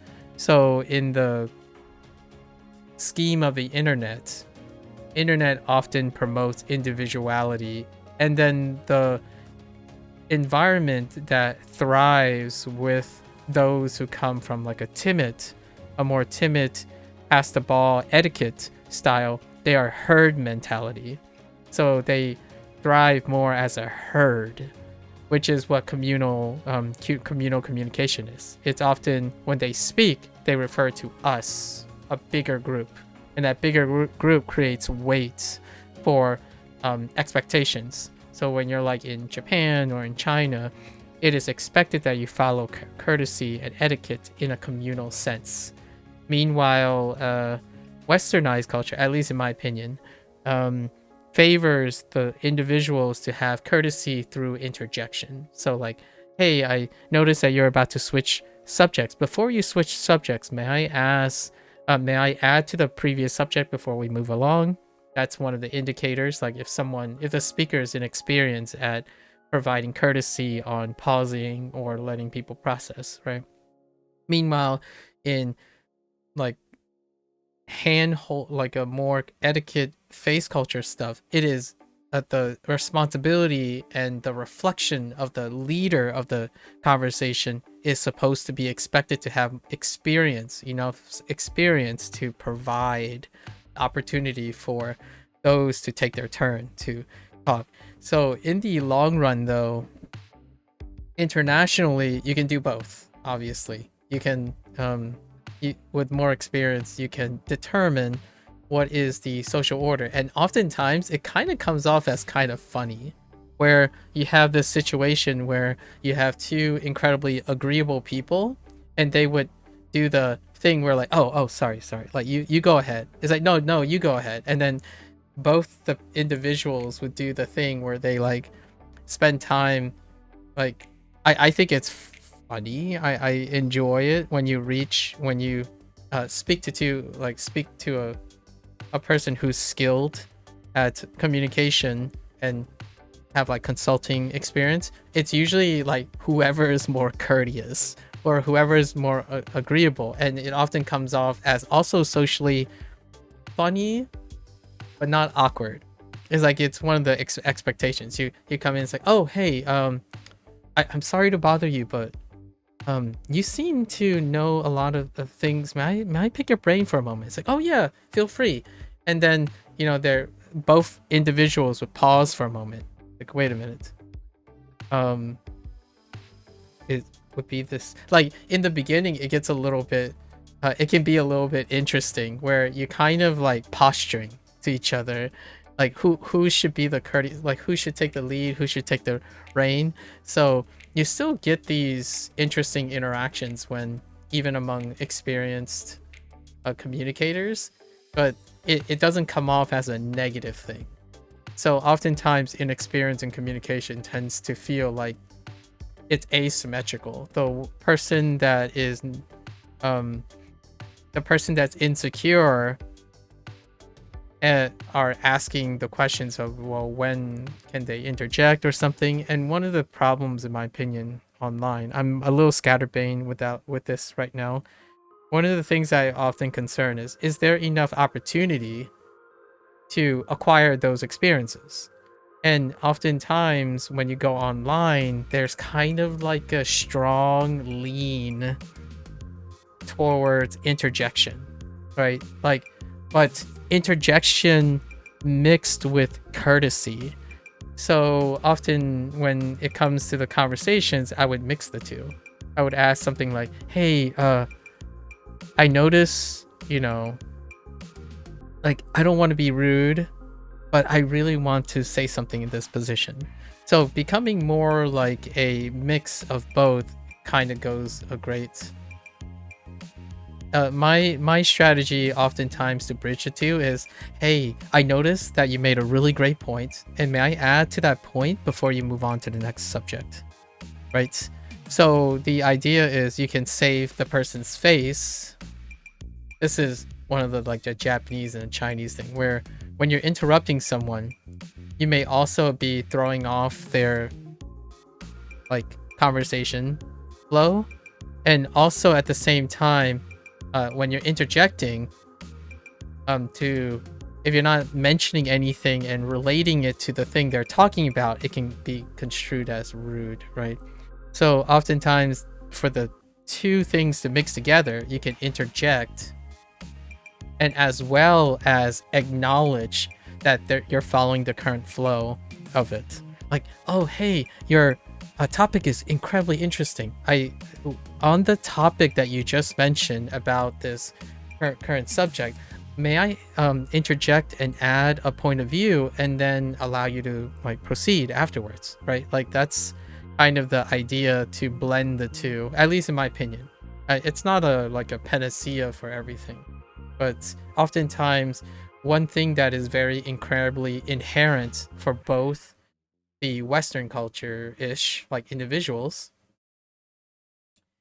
and collective, is that you can save face for someone who's leading, because when you interrupt someone in like a face culture, it would imply like, oh, they're not doing their job, like, oh, they didn't pause enough, like you're trying to override them. It's like, because they're expected to pause and let you come in. So if you spoke too long and someone interjects, it's kind of suggesting that. But you can offset it in a general way and say, oh man, I love to hear more. Like, I love to hear more. And I will let you, I just want to add something before you move on. It's really fascinating topic. So you're interjecting like a kind of like a Western style way, but you're also apologetic and respectful of the person's face in a more communal way. And that I found that often works a little bit more consistently if you had to start somewhere in a international setting. Like I can't, like when you're approaching someone who's from a different country, like two scientists, right? Two scientists, when you're approaching someone from a different culture, they could speak at length, and you're expected to follow along and then allow them, you're expecting them to pause, which sometimes may not necessarily occur in a time frame that a person that's used to interjecting would do. Have you ever had that interaction with someone? Which one? Like, which type of interaction, protocol? I think my life, I had going to international conferences are probably where the most interesting like interactions I either observed. Like oftentimes there's like 4 or 5 people around a table and you can like observe different interactions between.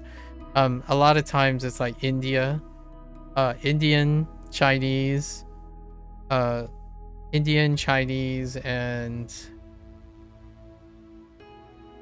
German, coincidentally, British, and then American. Those are like the mix a lot of times. Oh, Italian. There's probably a lot of Italian as well. Not so much Japanese. I didn't have the opportunity or the privilege to interact with a lot of Japanese internationals. I did interact with a Japanese international once or twice.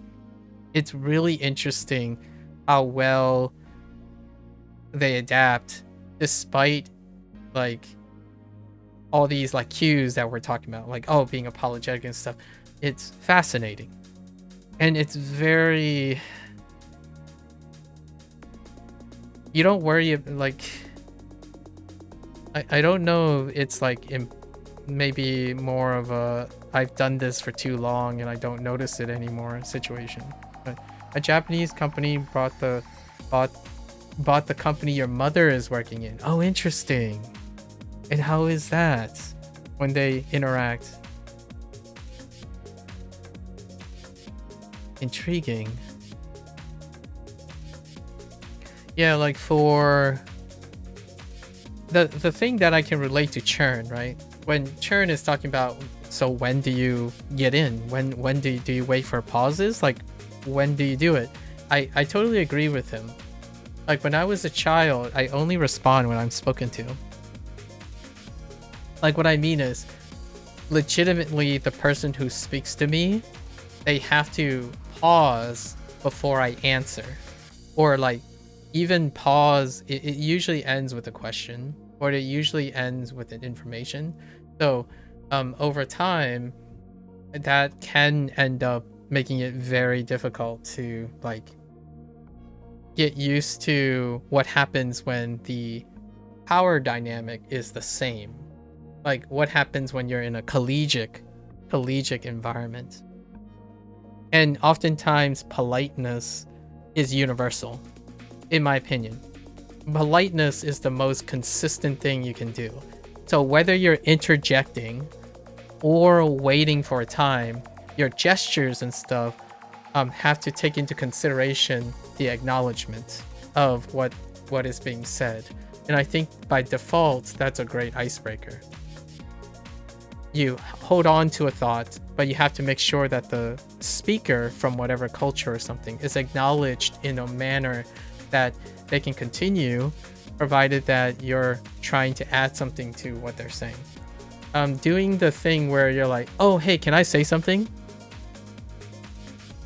It works in specific cultures. Like, oh yeah, that's like, oh, I got something to say. But you had a great point, and I want to say something about your point, right? So complementarity, like being cognizant, saves face, at the same time allows you to interject, or you can wait, right? The idea is the politeness comes first. And over time, being in both environments, it has become maybe a little too second nature for me to, I really need to reflect upon how I ice break most of the time, or like find moments of interjection. There, you can do the scholarly thing where you study the person's pattern, but when you're in a stranger conversation, like you're meeting someone for the first time, that is very unreliable. Which is, I'm not sure if Chern was referring to like their friends or their classmates. Typically, then you can tell when they naturally pause, when they would change subjects and whatnot. But that is like that's the brute force method, where you're like looking for someone's indicator. You're like, okay, so this person has a habit of changing the subject when they have like a down tone, and like they're slowing down their speech, or they're increasing their volume. That stuff takes a really long time, and you would have to like a little too long for the first encounter. So oftentimes doing polite gestures is often universal, which, yeah, he has a very polite gesture. And then also, I just realized this second window off the screen. Was that the thing for the entire day? Anyways, that's how I would go about it when it comes to the stranger danger thing. Okay, and she always tells me excited how there's a small Japanese guy walking around with the interpreter, and that he has very polite gesture. Yeah, I think one great way to do things is to adapt friendly, polite, nonverbal cues. Kind of like either neutral or smiling, inviting, and then also verbal acknowledgements is a great way to kind of like start. In my opinion, to get to this point, the point where you're mentioning when you get to a high level of social awareness or experience, those cultural differences do in fact become less detrimental, like less of a driving force. And one time we often, or at least when I think about communication, how do you get someone to get to that point? How do you allow someone to participate?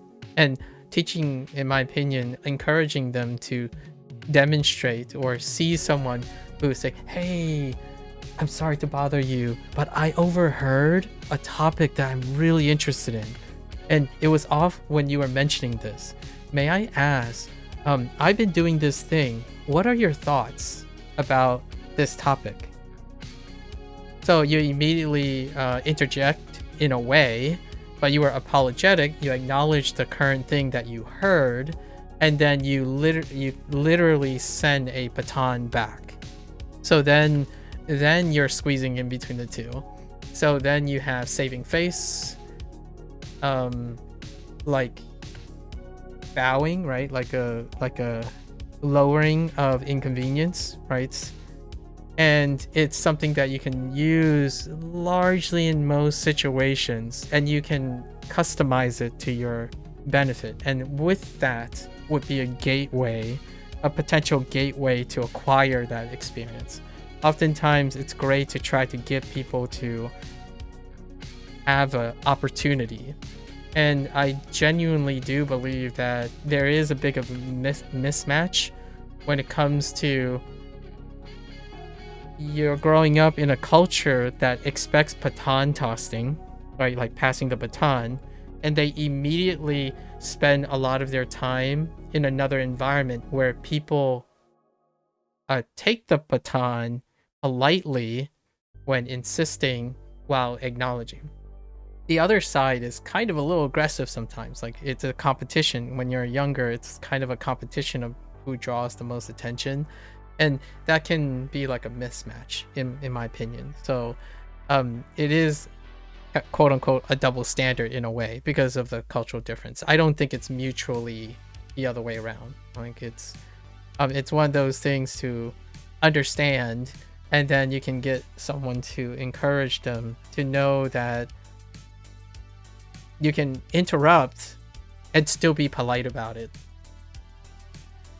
And the idea behind that is the other way, where someone is going to drive and offer those things, then that's autopilot. You get to be free of that. There's also like, if you want to look at the really big pros and cons, there are individuals who are very socially awkward or like don't want to say anything and they like listening to people. That can work in the environment that you let people drive the conversation. So in the other end, you can kind of see if you're surrounded by very strong individuals, that person becomes timid too. So you kind of get the same classical responses where from the speaker's perspective, if the speaker is a great communicator and they've been surrounded around great communicator, it's great. It works well. When the speaker is someone who is not in communication, then they're the person who's expected to be in the driver's seat, but they also am not someone who drives with cognizant opportunities for the people around them. So in a way, you can find a mismatch going both ways, in my opinion, right? So kind of like my little comment about the two body problem, right? It's a two body thing. So in both cases, in my opinion, like those contrasts, we'll use just case A and case B. If the speaker is advanced, right, nuanced, then no problems, because they are the one that will offer the opportunity to speak, right? They will both offer opportunity regardless of like potential cultural differences. There is politeness in that gesture. Churn is someone who is in a subordinate role. So oftentimes you're kind of coming from a subordinate role, and typically in a would be like the face culture. They are to be expected. You are expected to be given opportunity to like wrap around, but that is not in the vast quantity of the internet, right? And oftentimes when you're around children or like people of your peers, it can be a mixed bag. However, you can always rely on this type of face culture that when this person when they start interacting with adults in the future, you're expected that conditioning comes from the adult, the one that is your boss or your professional career. And often it goes through a period, and the period comes later, right? In adult thing. In my opinion, in like a Western culture, an individualistic culture, kids are expected to be outspoken in some way, so they understand how to draw attention and get the attention. So later, when you get on the internet, or like even the when you become a professional, right, into adulthood, then you also have a speaker problem, but it's in reverse. There's no courtesy. Even though you're gonna have hierarchical issues, like your boss, like you're talking to your boss without courtesy. So in both cases, you'll have the dissonance, and they would have to go through like an adult period, right? The period where they adjust to the change in environment. The internet is where I like to think it's an opportunity. It's an opportunity to it could be devastating too, but we're not going to focus on the devastation. It is an opportunity in which these two things interchange. So then you can find some really poor pairing and very effective pairing. One would be like, for example, if drama you meet Churn, you are the experienced speaker. So regardless, at the top of the chain, if the experienced speaker has an awareness of the most amount of environments, you can indicate and gesture to allow someone who is inexperienced. So that is why I really find pedagogy, or those who are constantly speaking to a younger audience, regardless of the cultural difference, their exposure to speaking in that manner, it creates a wonderful environment, despite whatever communication challenges the younger person has. However, on the internet, you could have things like peers. Like peers, now it's a mixed bag. So if Churn, for example, encounters someone of the same age, now we have a competition of, is this a communal person, or are they an individualistic person? And oftentimes young people build, in my opinion, they tend to build on existing experience. And the first couple experiences, if they become similar, it can stunt the chance of them developing communication, which is also one of the reasons, like the kind of the nebulous reasons why is they're too young to be on the internet.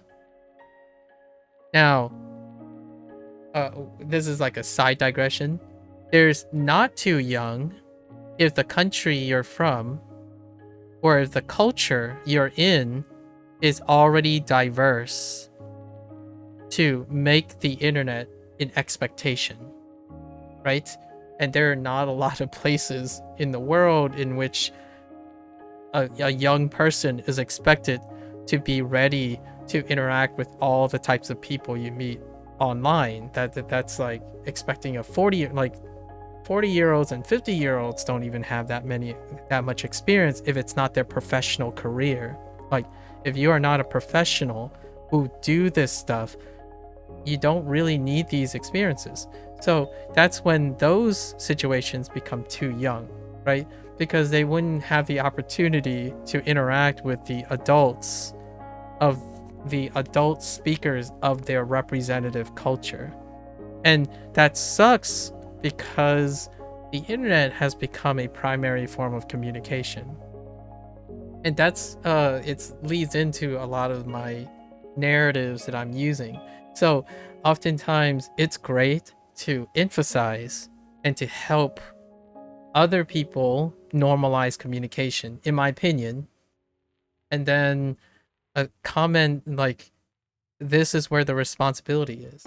And I know I'm not trying to point like blame game. This isn't a blame game about, oh yeah, your child or these students are so timid, and even in their own existing culture they do not know how to voice or like contribute to something.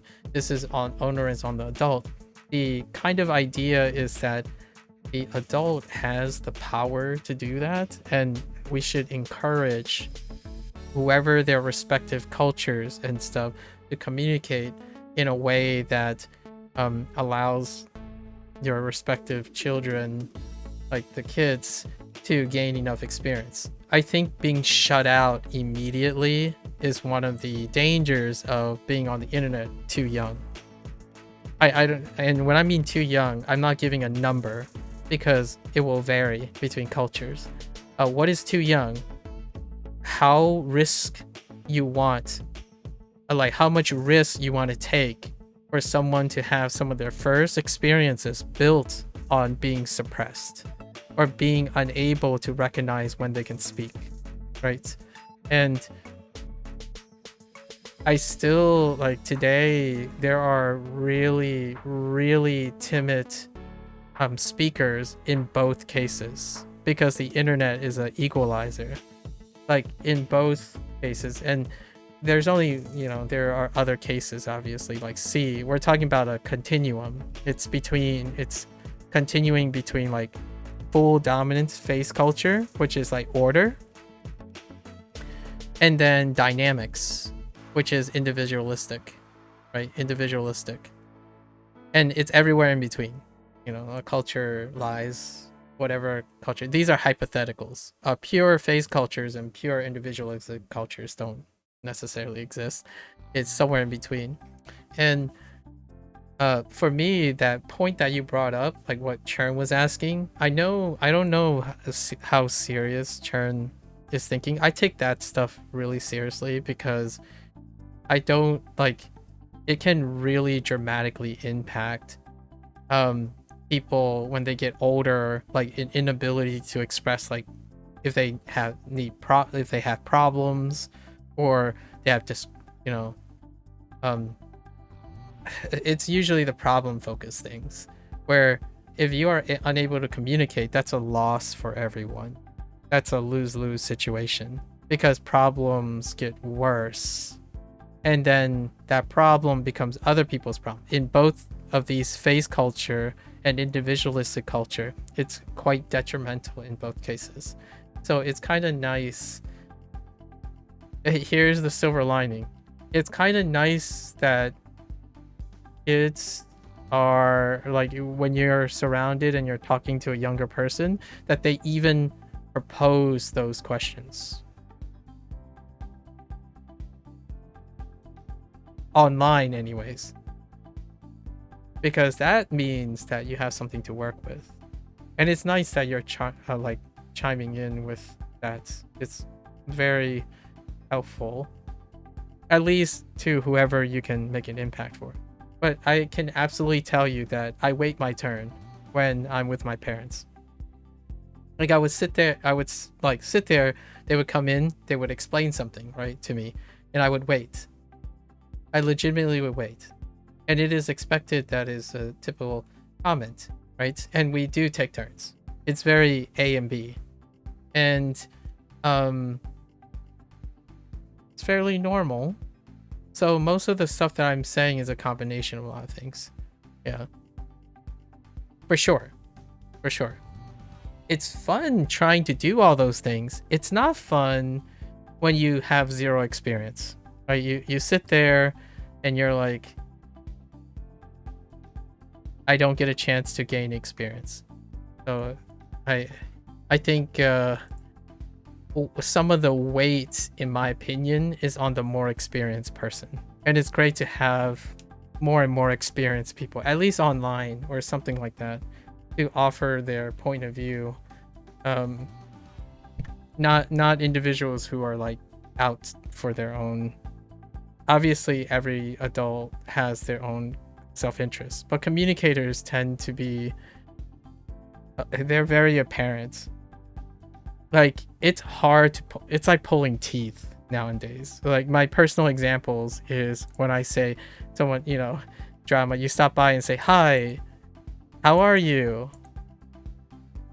I'm like, "I'm doing well. I'm doing well. Thanks for asking." Right? Thanks for asking. You basically passed me the baton before you led. And I'm acknowledging that I'm doing well, answering your question. And I'm acknowledging it by saying, thanks again, you know, thanks for asking, because you asked me, you gave me the baton. And then I asked back, like, how are you doing?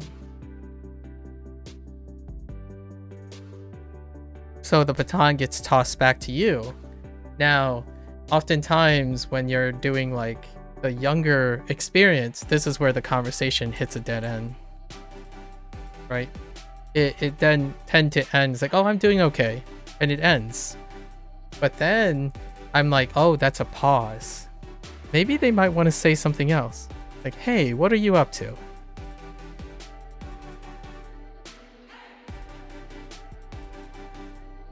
You know, what are you up to? That is a question that is both contextually a baton pass, and as well as courteous of the person. So like you don't necessarily even need to pause, but you're gonna pause anyways. So you can stack signals. You can stack a pause, a question, and you can contextually even use your language, like the way you your tone and your speed, in order to like help someone get used to the action. And I've done this so many times, I don't even remember how often I do this, but I do this with everyone. First, it gets a little bit more elaborate over time, so that even someone who I've met and that person that we're talking about in Discord, like they understand that what they say, it's noticeable. It gets noticeable when eventually they'll start asking questions, and then you reflect the questions back on them. So oftentimes I like doing it this way. If someone is able to ask you a question, hi, how are you? Then you know that at the basic foundations, they know how to pass the baton. So you can start there. You can pass the baton back by asking a question. So rarely, actually, I don't even start with pausing and expecting them to interject. I legitimately bring them into the conversation if I can. Now, there is a detriment to this, you know, the trade-off. And it's that I might go too long and I lose them, right? So being an effective communicator would be the onerous is I should not try too much, like explain at length. So what I typically do now is I add rhetoric and do like what that guy said about the pause thing. I would pause. Huh. What do you think of that? And the nice thing about texting is that you can interject me at any time because I have the ability to read the content. But in speech, I would do the rhetoric approach, which is, so today has been a pretty good day. How about yours? Oh, I see. Like that's, how do you feel about what you just did today? Oh, I see. Man, I had a similar thing that happened. Do you have time where I can share an analogy with you? Like, this is a pretty good one. So then, you know, once I finish the analogy, it's like, you can pause and hope that the analogy carries something, or you can ask another question. So typically that's how I would go about it, where there needs to be an establishment of rhetoric between the two if the person is not able to establish it themselves. And it's really interesting to do all these techniques over time, and it's good practice for me, obviously, and it's good practice for them. So I've mapped this out before, and this is not for like people shouldn't follow this verbatim, but typically if someone starts with a question, I would respond and immediately follow with a question that represents the length of their question. And hopefully they respond and do this. This was established the first loop. I think this is a great way to start at the first stage. Like, is this individual able to comfortably do this? If they're gone, you really can't focus on something that hasn't happened yet. And then the next loop is this person will respond and you ask a question, right? Then I would answer. And form an analogy. Or like a point of reference. This would usually be what people call the icebreaker. A lot of times, the actual icebreaker. The one that where you're like, oh, I love that show. Like, I think the show is pretty great. What do you think? Right? And they might respond and hopefully reply with an analogy. Then you form the second stage loop. One of the like the linguistic people did this as an onion layer thing, which is really fun. Thinking of it as an onion layer, where this is the first layer, second layer, third layer, and then fourth. And how experienced a person is, if you can gauge really well how much experience you have, you can jump right to the fourth layer, right? Otherwise, you jump to a layer in which you might be like an experienced speaker would know if they can jump to the fourth layer or not. Usually when you encounter another experienced conversationalist, I test it on the first layer and I immediately jump to the fourth. If that's like, oh, this person knows how to hold themselves, they already voluntarily shared an analogy, had a comment, you immediately jump to the fourth layer. And there's actually 5 layers. But the 5th layer we're removing because that's kind of the intimate.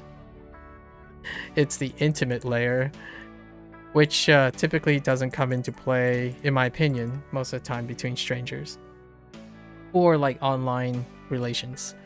So what is the 3rd layer? The 3rd layer is when this person can lead. So once the analogy comes back, you can lead a topic. So you can lead a topic, say like, you'll digress about language learning. And then you can reflect back and say, or you can pause. You always get intimate on site. You can reflect back on site and ask them, what are your thoughts on language learning? Like, how do you feel about what I said? You know, how do you feel like about what I said?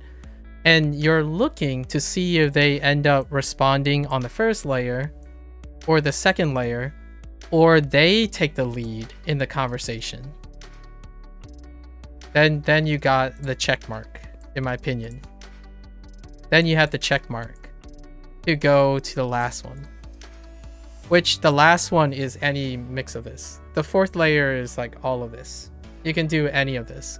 So you can start throwing in analogies, leading the topic, exchange the topic, change the topic.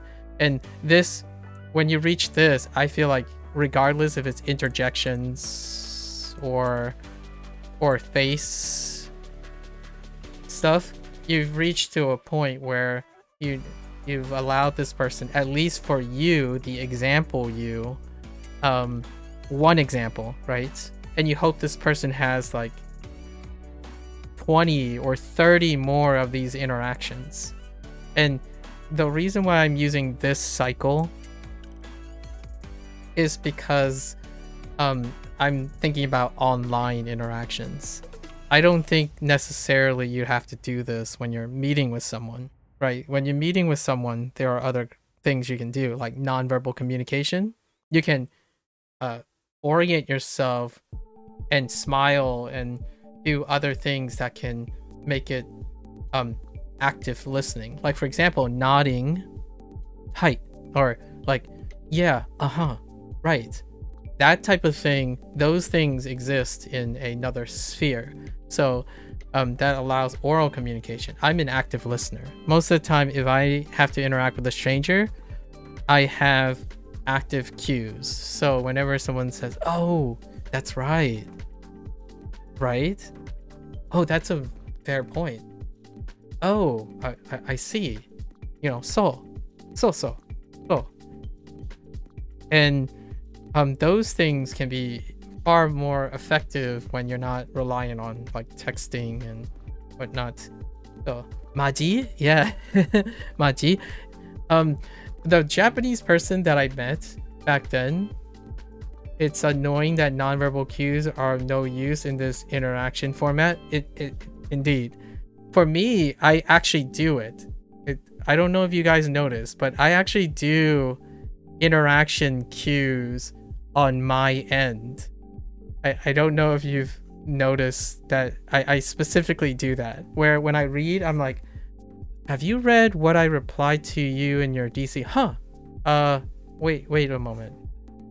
Oh, I don't see it. And then I read your next statement. So it takes a while to catch up with your reactions, because you guys wouldn't be in a position where you would naturally do interjections, because the asynchrony can create a thing. But I want to at least impart the cues to you guys. So when I say, and she's always, we just do the annoying written form. Yeah, like the haha and the emotes and stuff. That's what you can do. Asus Asus Prime RX. Oh, nice. That's a good one. Like, what I mean is, if that's what you're getting, that's a good choice. If you're copying and pasting to your brother, that's a good choice. I think Asus Prime is a nice line. You're getting that one? Nice. So for me, when I'm like speaking and stuff, it takes me a long time to respond to you guys. So yes. Nice. うま すごいね Wow. I'm sorry, I don't know what Wa language is. Yeah, so that, I think that can be repurposed. All right, drama, we get the point, okay? And Procol, though, to make it feel grounded. What language is that? Is that, what is that, German? I try to interject, like, well, I mean, like, I try to interject Jamaican English. Okay. I'll take your word for it. I have no idea how Jamaican English interacts. For me, Procol, I try to add nonverbal cues when I'm reading your statements. So with each reading, I would use nonverbal cues in a manner that I would typically do in a speaking environment. And to me, that's what people talk about when they say, oh, this person is grounded, or it feels welcoming, right? And it's not a formula. Like, what I mean is, no person has like a specific groundedness or welcoming formula. The idea is you're trying to simulate the nonverbal cues that someone would expect. Like, and over time, in my opinion, that can translate very well to actual conversations, like conversations in which you have no idea what you're doing with your hands. Actually, when I'm typing, I actually speak. I in my head, or like, you're not gonna see me speak, obviously. When I'm typing to you guys, I'm actually like practicing where my things are. So I like punctuate and move words around as though I was presenting my speech pattern. So oftentimes, where there are dots, there are supposed to be pauses. Where there is in hyphen, for example, there's a leap of logic that would interject something like, oh, wait, guys, hold. All right, we're going to have to change the subject here. Hyphen. However, don't worry, they're connected. Hyphen. All right? ... That's kind of what I feel that the future of like the internet conversation could go, but that's not what's happening right now. That's not where writing and communicating through text is going. It's more like less is more situation. So all of this stuff, you have to build up to it.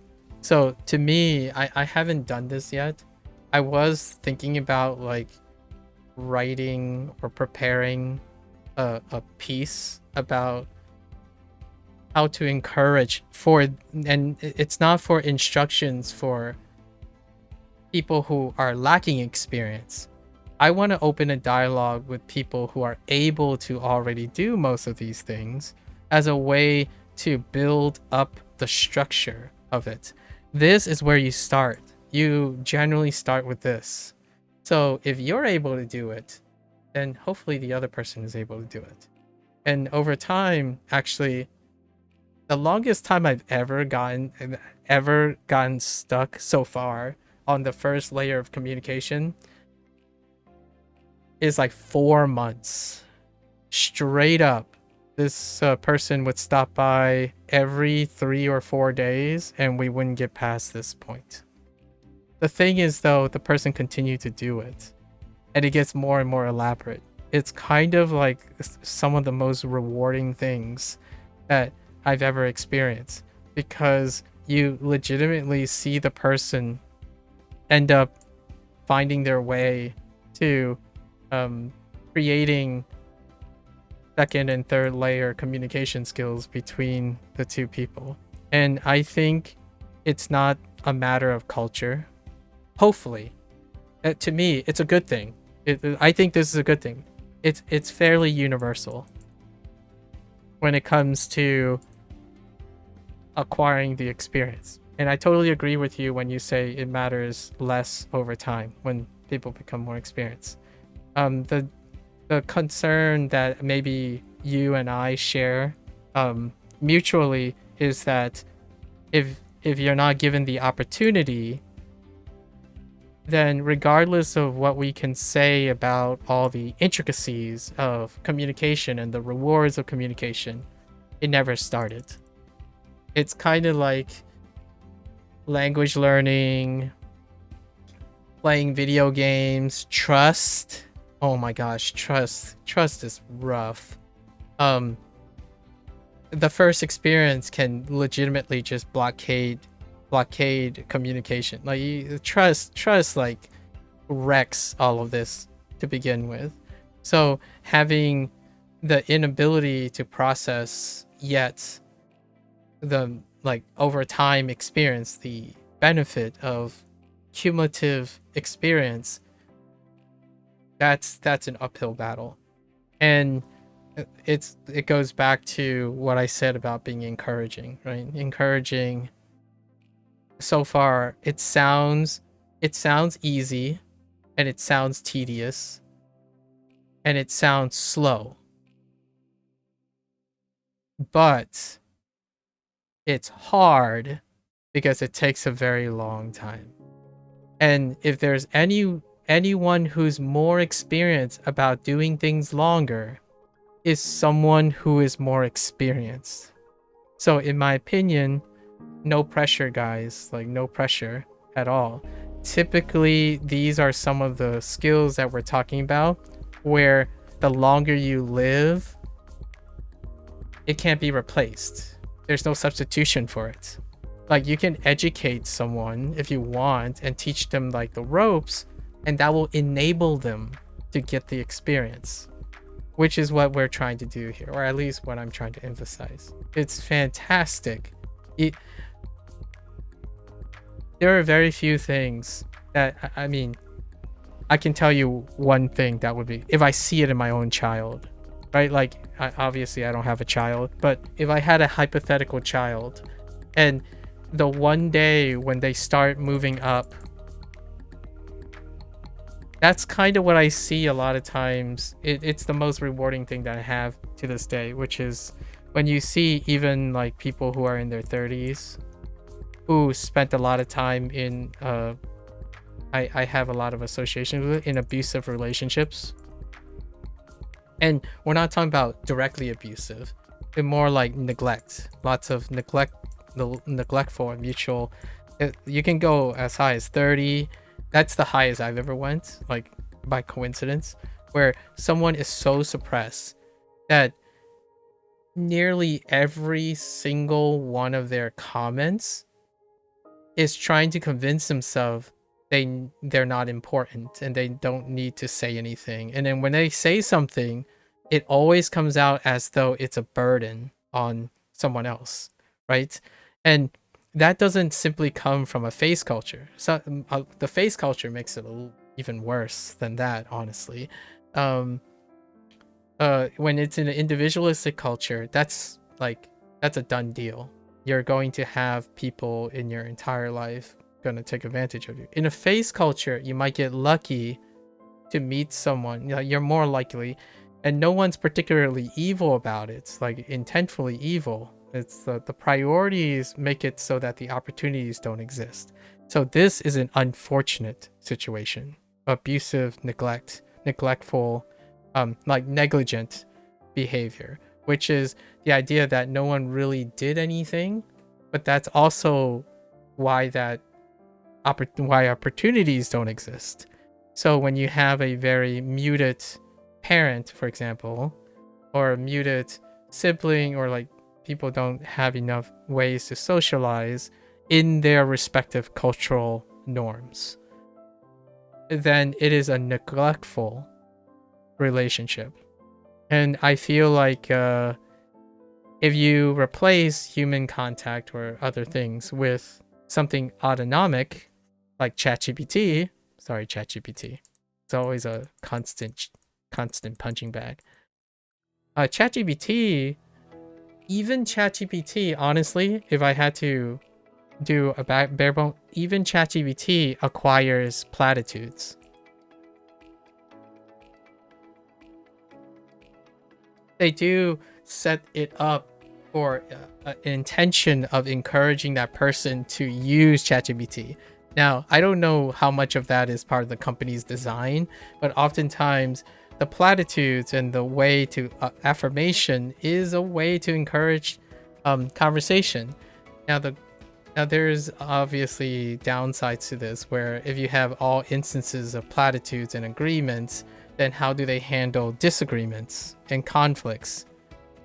I think oftentimes when you think about it, you won't have any experience with agreement or disagreements if you can't have a person communicating in the first place. So there are like silver linings to a lot of these things. And that's why I mean by there are use cases for ChatGPT to promote conversational skills, and maybe you can even have different models that present alternative cases. Now, that's for communication. That's not for data analyses. So in the future, I do hope that there's specialization of the models.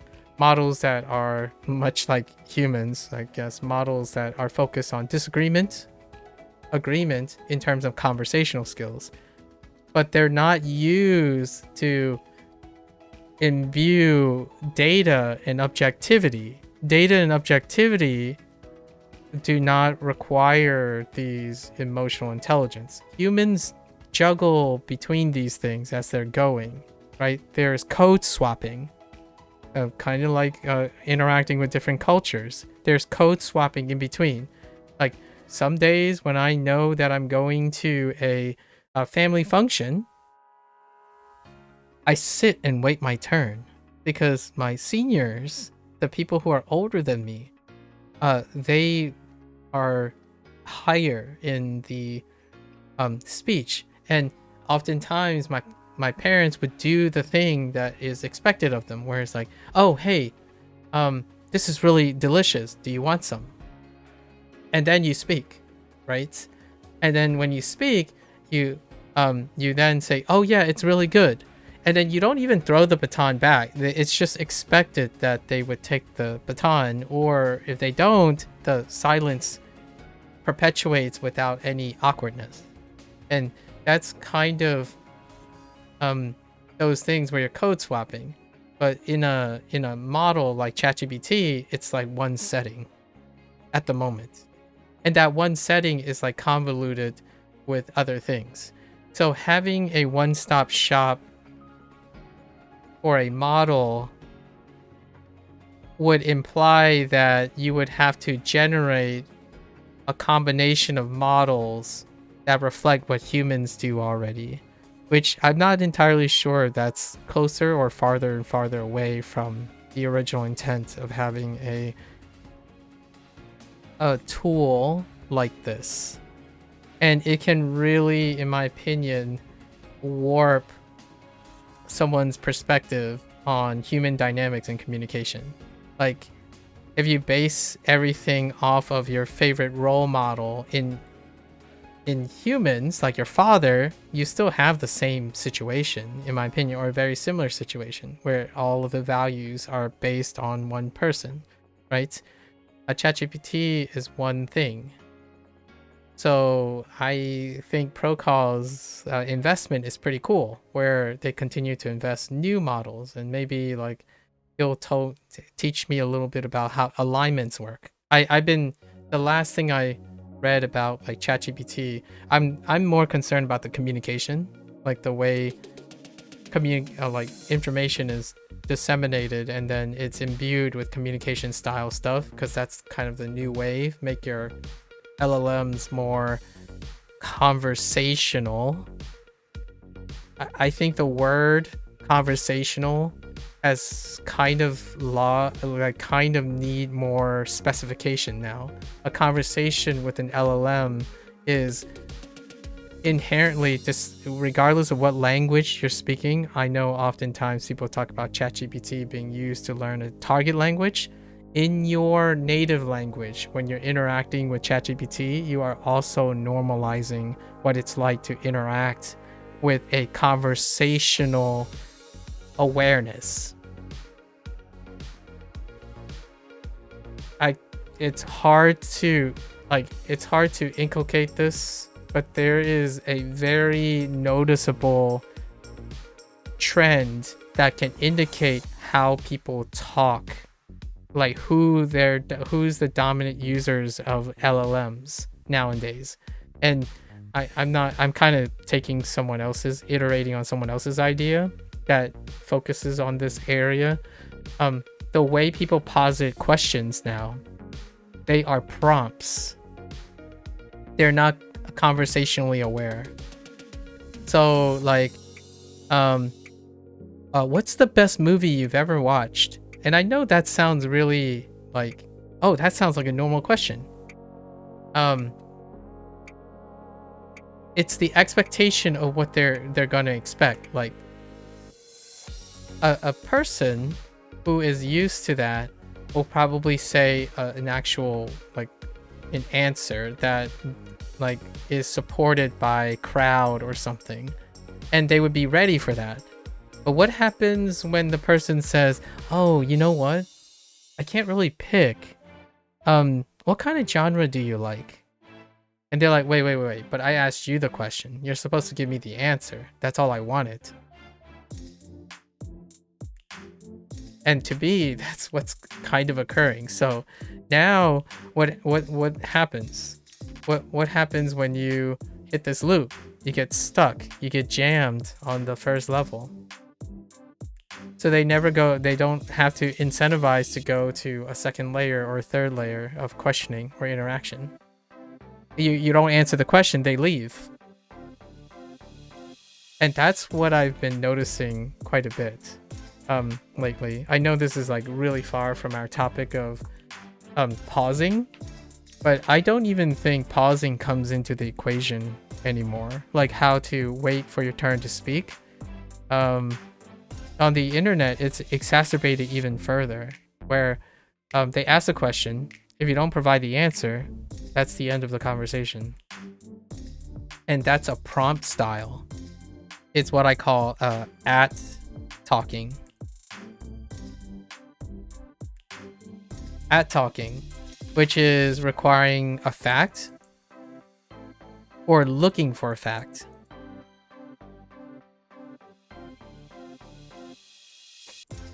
So there's no exchange. There's actually, this is not conversation. The act talking is a prompt response. So then we go back to the principal question, right? When do you know when to speak? Like someone who wants to develop communication skills, when to speak. You don't get a chance. A lot of the people, like if you're like a teenager, right, around 18 to 21-year-old, many of the conversations you'll have, this question doesn't become relevant because the conversation ends beforehand, and all the like suggestions I made about like end with a question, usually the speaker will probably have the more ability to impart an opportunity to have a conversation. However, if your peers are all around you sharing this same prompt response, conversations end before you even know how to start. And I think this is where this problem is coming from, or this concern, this trend, because people don't have conversations anymore. They prompt someone for a response and the conversation ends. And I think that has been pretty much my experience the last 2 years. You prompt, you respond. You prompt, you respond. No acknowledgement or integration of the response. And I'm gonna plug one last thing before the day's over, because it's like almost 5 a.m. I'm near the end of my review, by the way. And HanziHero doesn't have like a reset time based on complete. Like, it's a fixed reset time.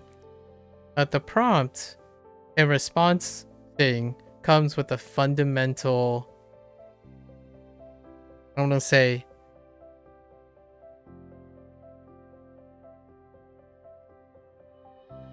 a fundamental benefit.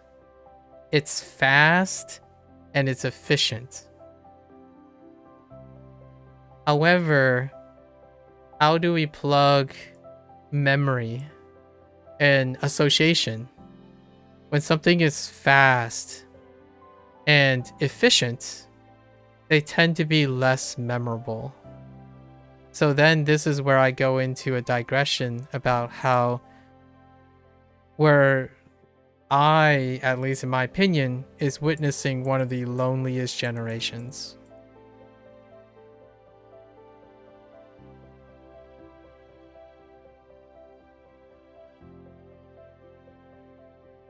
Like, if you're someone who's an effective communicator already, or in a profession that requires collaborative work, maybe in your approaching, or like you went to work early and you had to, in your 20s, you got a lot of work experience and you interact with a lot of people.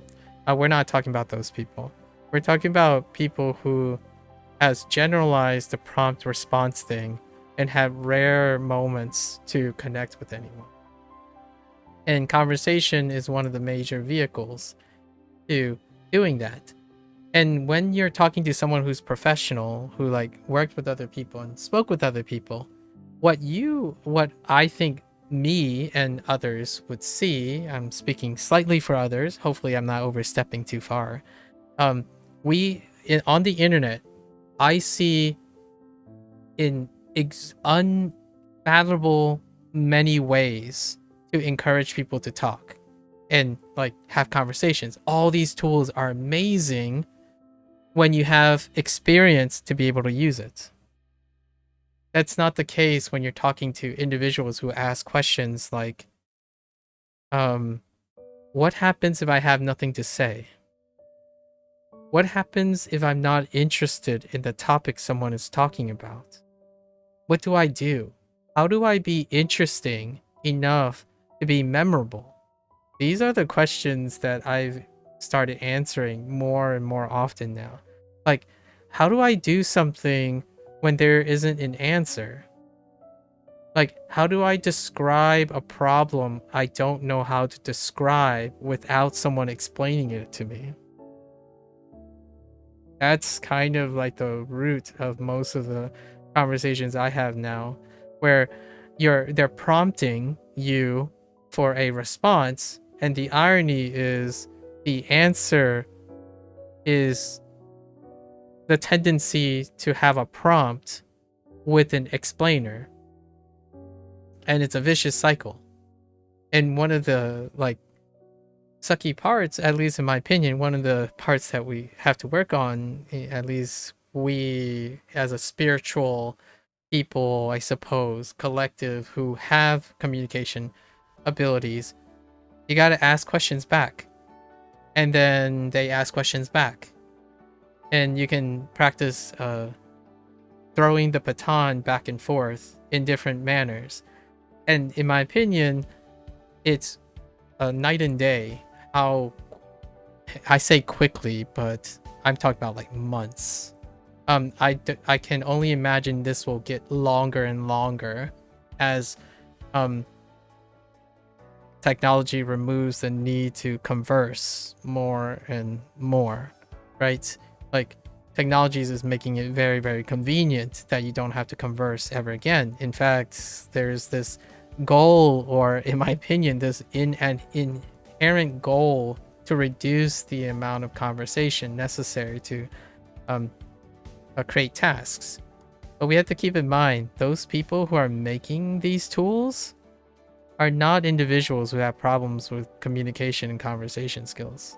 Or like they're not young people who lack conversation skills or communication skills in general, or even problem solving skills. The people who are making these things are individuals who are not necessarily in touch with that. And I'm not in that business to do that. So it becomes a little bit more apparent to me, at least, that since I'm not the one providing the material, I then get all the other things. I get exposed to all the other things. And even the nature of asking questions has become very difficult, right? It's like, let me illustrate maybe some startling, sobering thing. It takes about a couple weeks to get someone to even ask me what my thoughts are if they don't have anything to say. If they don't know what the problem is, or if the person I'm speaking to can't answer the question, the thing that they don't default to is asking the question back. Like, there's not even a area of conversation where, like, for example, someone's like, oh yeah, I have this all the time. I don't know a lot of things. I'm a very uncultured person. Personally, I think I'm a relatively uncultured person because I do not have enough time to do all the thing that it is necessary for being cultured. So when someone tells me, you know, like, no, drama just used some Jamaican English, my first inclination is, oh yeah, I don't know what that is. Can you tell me a little bit more about what that is? Like, if you don't know anything, you are still having a conversation with someone. So you can reciprocate that conversation. It turns it into a conversation. When someone says something like, oh, hey, do you know the answer to this? It's like, oh no, I don't know the answer.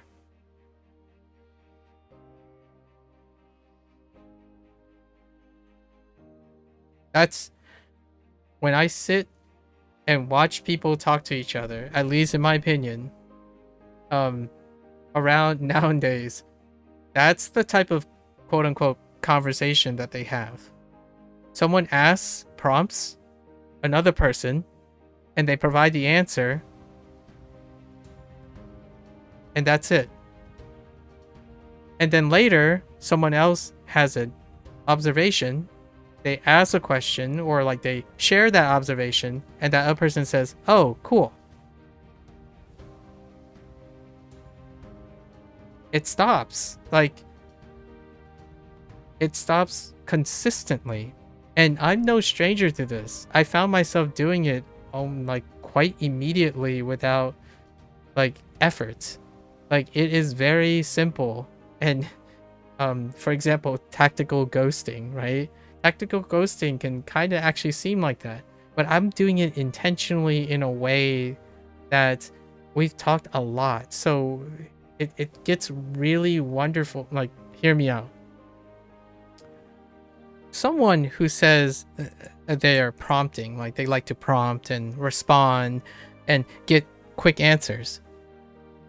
When you engage with them and you start talking on a regular basis, it's not like they don't want to talk about things. Like, I rarely had a moment where someone said, "Oh, this sucks."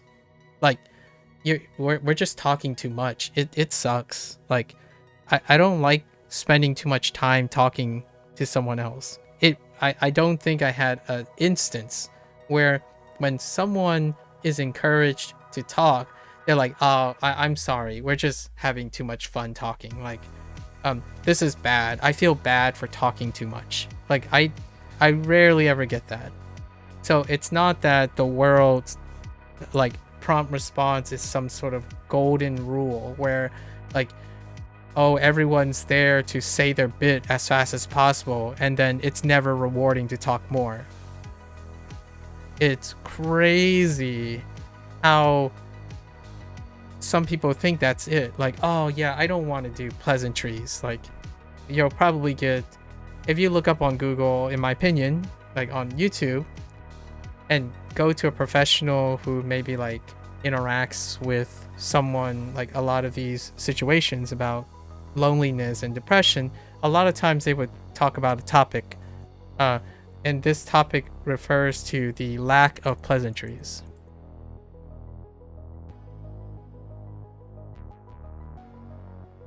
And we're not talking about a cultural difference of a lack of pleasantries. The lack of pleasantries, there's that stereotype that Asian cultures, for example, go straight to business, but they still exchange pleasantries in the form of give or take. Like, they still use formal language to execute an exchange, a conversation.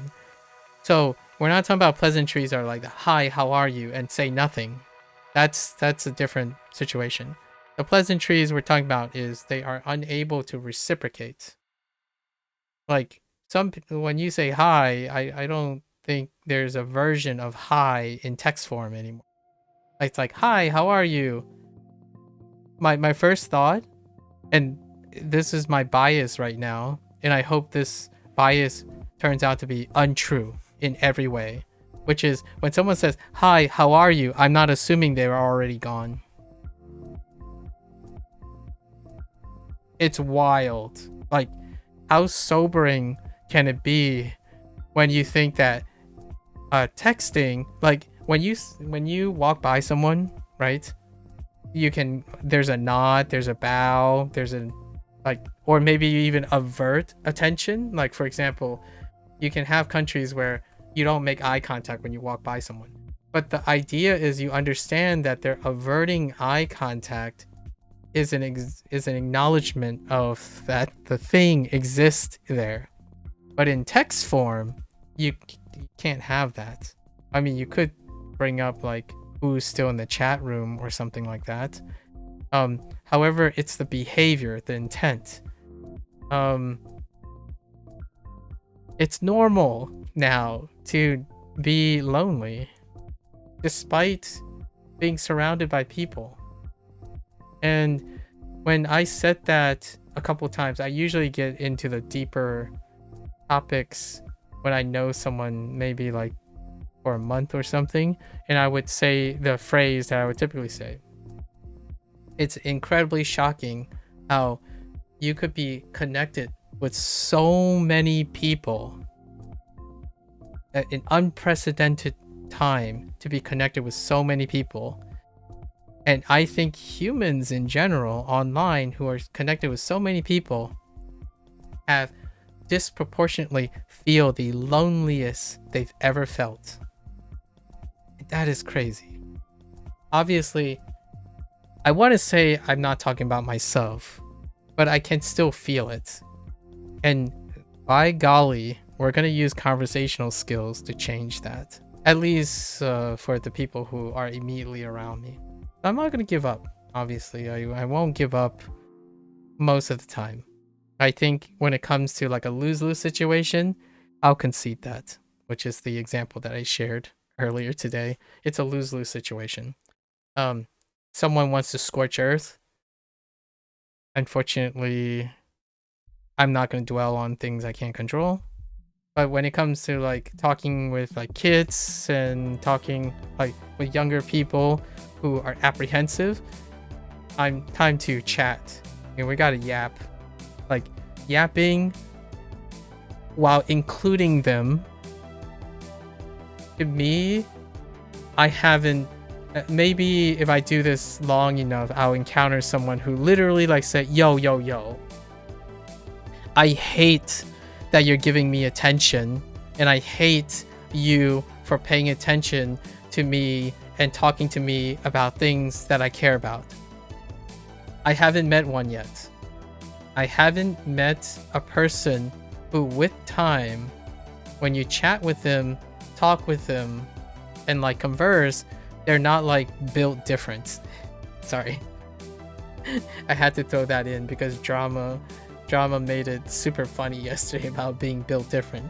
There are some fundamental things in the human condition that are not built different. At least in my opinion for now. 100%. I'll stand by it. When someone ends up talking long enough, they don't say, "Hey, we're having too much fun talking. I'm having too much fun talking to someone who cares about what I want to say and what I want to interact." In a face culture, you might not see it in public, but they're still the home. In an individualistic culture, you might see it in public, but you also see it at home. I mean, sometimes you might not see it at home and you see it in public, right? In the reverse direction. So I don't think this is going to change anytime soon. And it is easily, in my opinion, one of the most rewarding things. If there's anything about language, like if you want to learn a language, go out there and I know I'm making it slightly a martyr, but go out there and make a person who's afraid of conversation feel good about conversation. There's not enough people to do that, right? There's no 1-to-1 ratio. Right now, it's more like 1 to like 50,000 or something. For every one person who's willing to enter a conversation with a random stranger, there might be 50,000 and growing ratio of people who prefer not to just say anything. And they believe that they don't need to do any of that to do anything. I disagree. And I'm going to try. You got an appointment to get to? Oh, good luck. Good luck, Drama. Thanks for chilling out. These conversations are awesome. It's a great way to plug language learning. Take care, Drama. I always appreciate your shares. And Procall, of course. And then Mika's asleep. Or Procall is trying to... He's informed me that he's committed to something. I hope you're feeling alright, Procall. Yeah. I'll catch you next time. Alright, now we can finish up. 将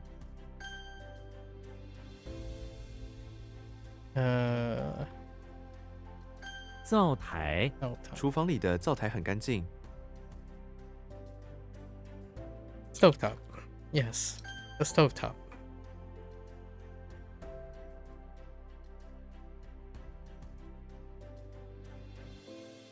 男婴， 男婴正在笑。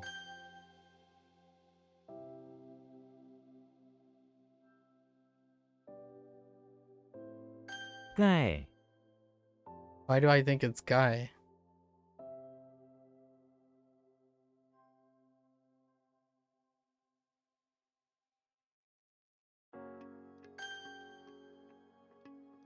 Mm, 烧，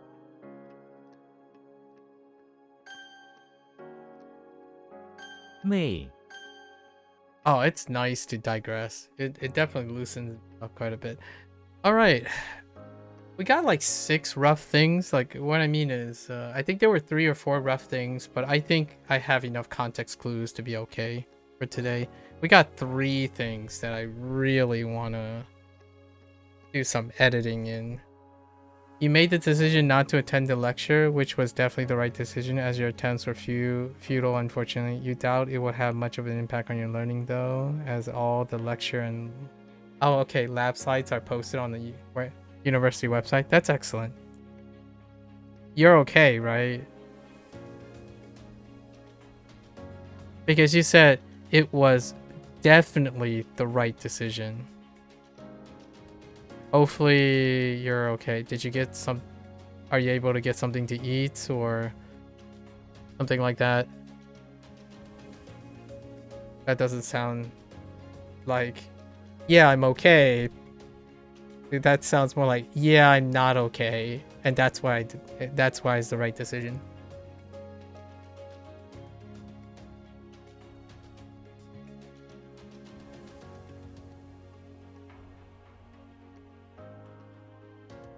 Boy, you need a housemaid that can make you chicken noodle soup. I'm just saying. I don't know if you believe in that mystical wisdom, but someone's gotta keep you on task here.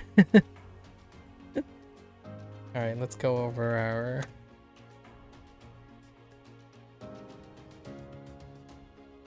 our stuff for today. See how much I recall.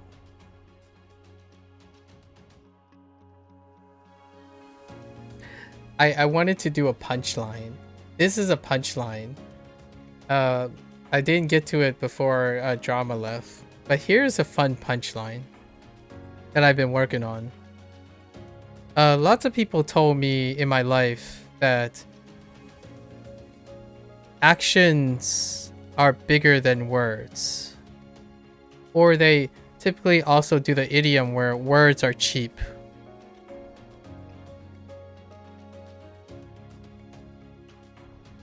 Right?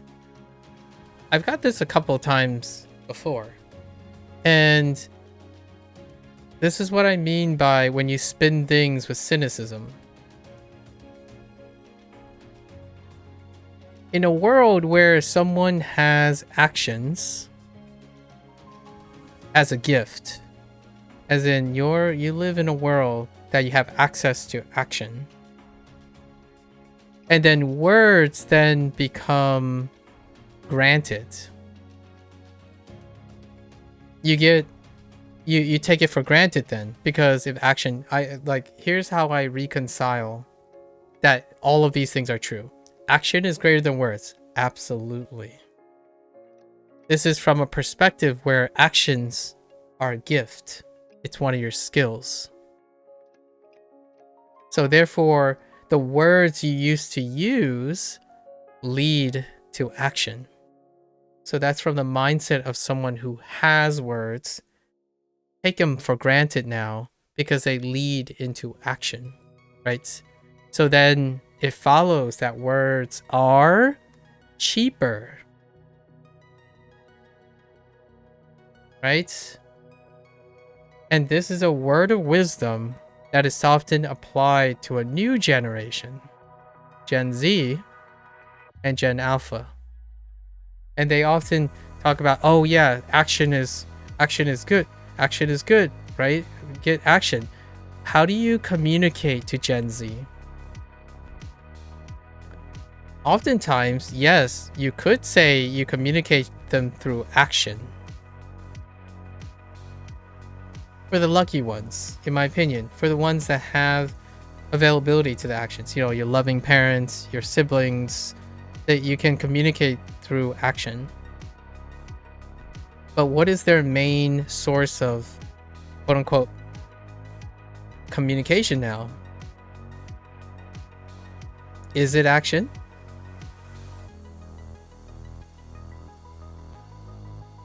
I would argue the main communication now is through information.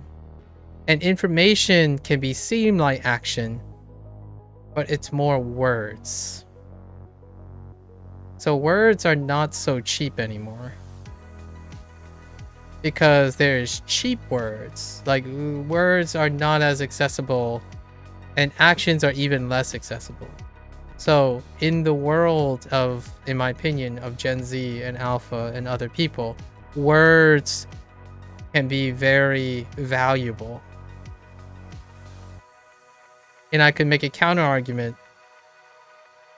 What is cheap to someone, it's kind of like a twist on another man's treasure. Another man's junk is another man's treasure. A little bit, another person's junk is another person's treasure. Well, it can be very valuable. It can make all the difference. And the thing that we were talking about today is what I mean by that.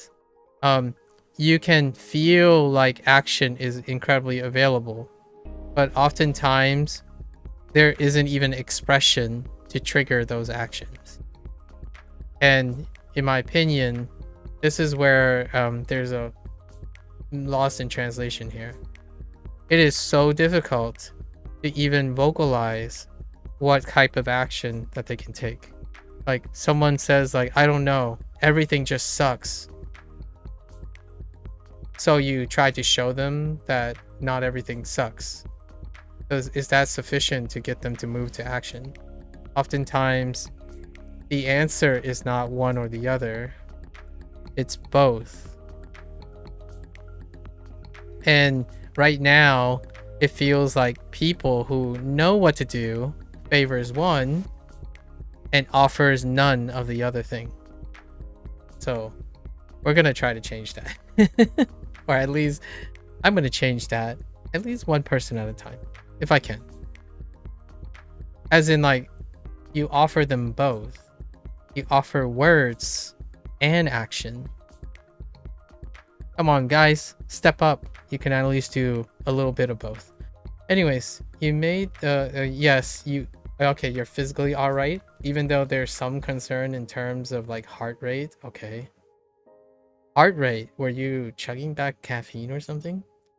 They're all moving back towards a normal value, so you're not too worried. Oh, okay, okay. Unless your heart decides to do a 180 and speed up out now. Okay, okay. Well, I hope you get to rest. Are you gonna rest now then? Procon? What are you gonna do now? How are you gonna... Do you have to travel very far to get to the university? This is because of a traveling thing, right?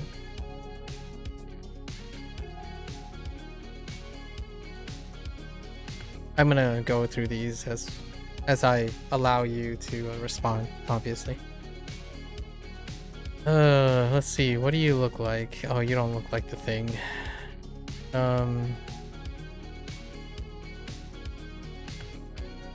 Armpits, the flower, hiding. Who's hiding?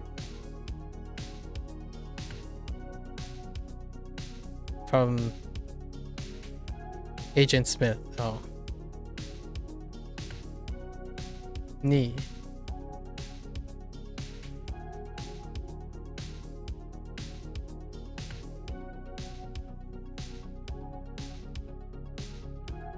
Chua.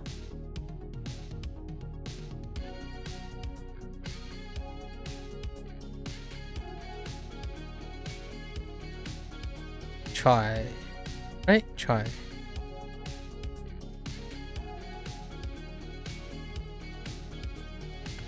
They're going to try to stay awake at least this evening, as if you slept before then. Okay, your sleep schedule would be beyond a mess. Oh, caffeine? Surely you know what caused my increased heart rate from my Discord message. I know. I know. Listen, I'm using caffeine as a euphemism.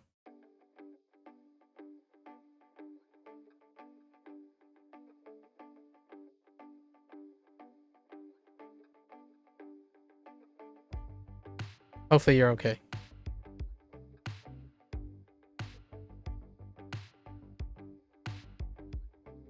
You gotta get it together, buddy. Get it together. I always imagine myself. Hear me out. You know the guy where, whenever, say like, this is what I often think about, right? Like,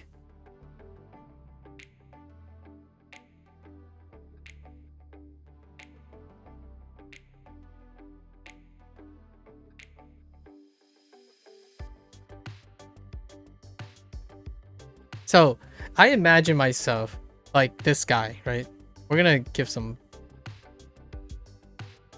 Okay, I always imagine like whenever I'm trying to be tough, when I'm trying to like be stringent, I picture myself like some really well stand up, like kind of very confident standing person. And then whenever I go to say like, you gotta buck up, kid. Like you gotta take a stiff neck and, you know, show the person, like, you gotta get your act together. And this guy would be wielding like the tiniest blade.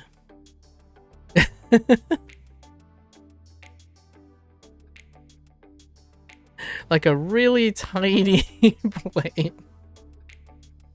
Like, and then I would go, the guy would like go and just like tap you on the shoulders, like, I'm like, I can't really emphasize it. I honestly think whenever I go and try to wind up and be serious, the execution is like hitting you with a wet noodle. It's like I would take a wet noodle and we're like, or like a blow up hammer, and I would like bop you on the head and like, there, you understand how much it hurts? You gotta stay strong. Tough love. Hit you with a squeaky toy. That's actually quite annoying that you misunderstood. Oh, no. Yeah. I hope you're doing all right.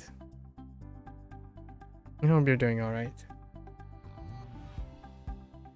I feel like that's how it comes off. I don't know if I'm ever gonna work on that. One day I'm just gonna be like, yo, seriously, my man, get your act together.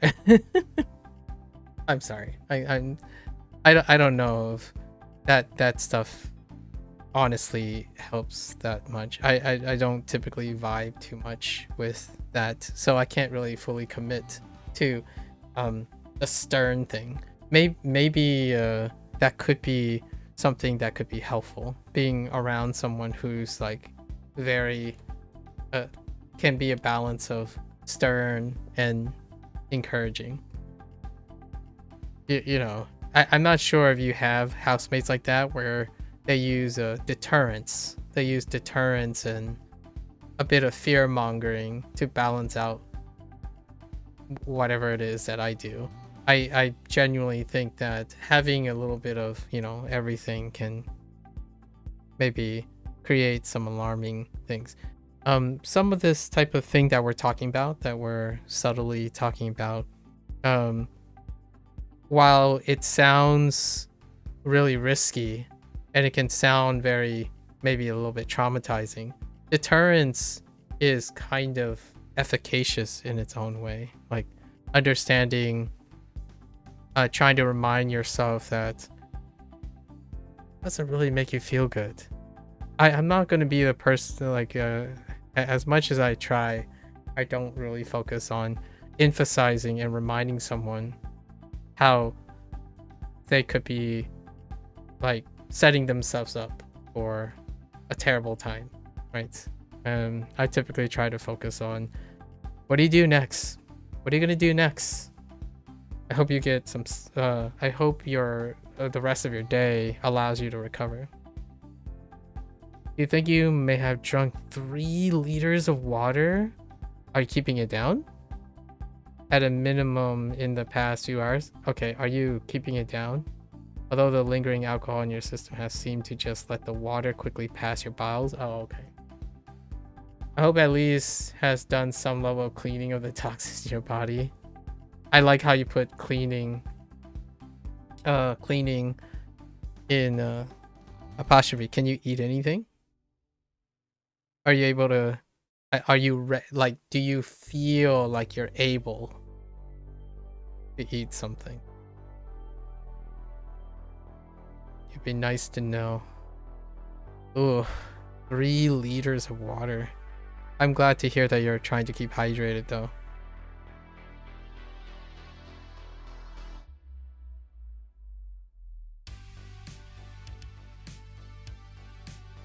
May.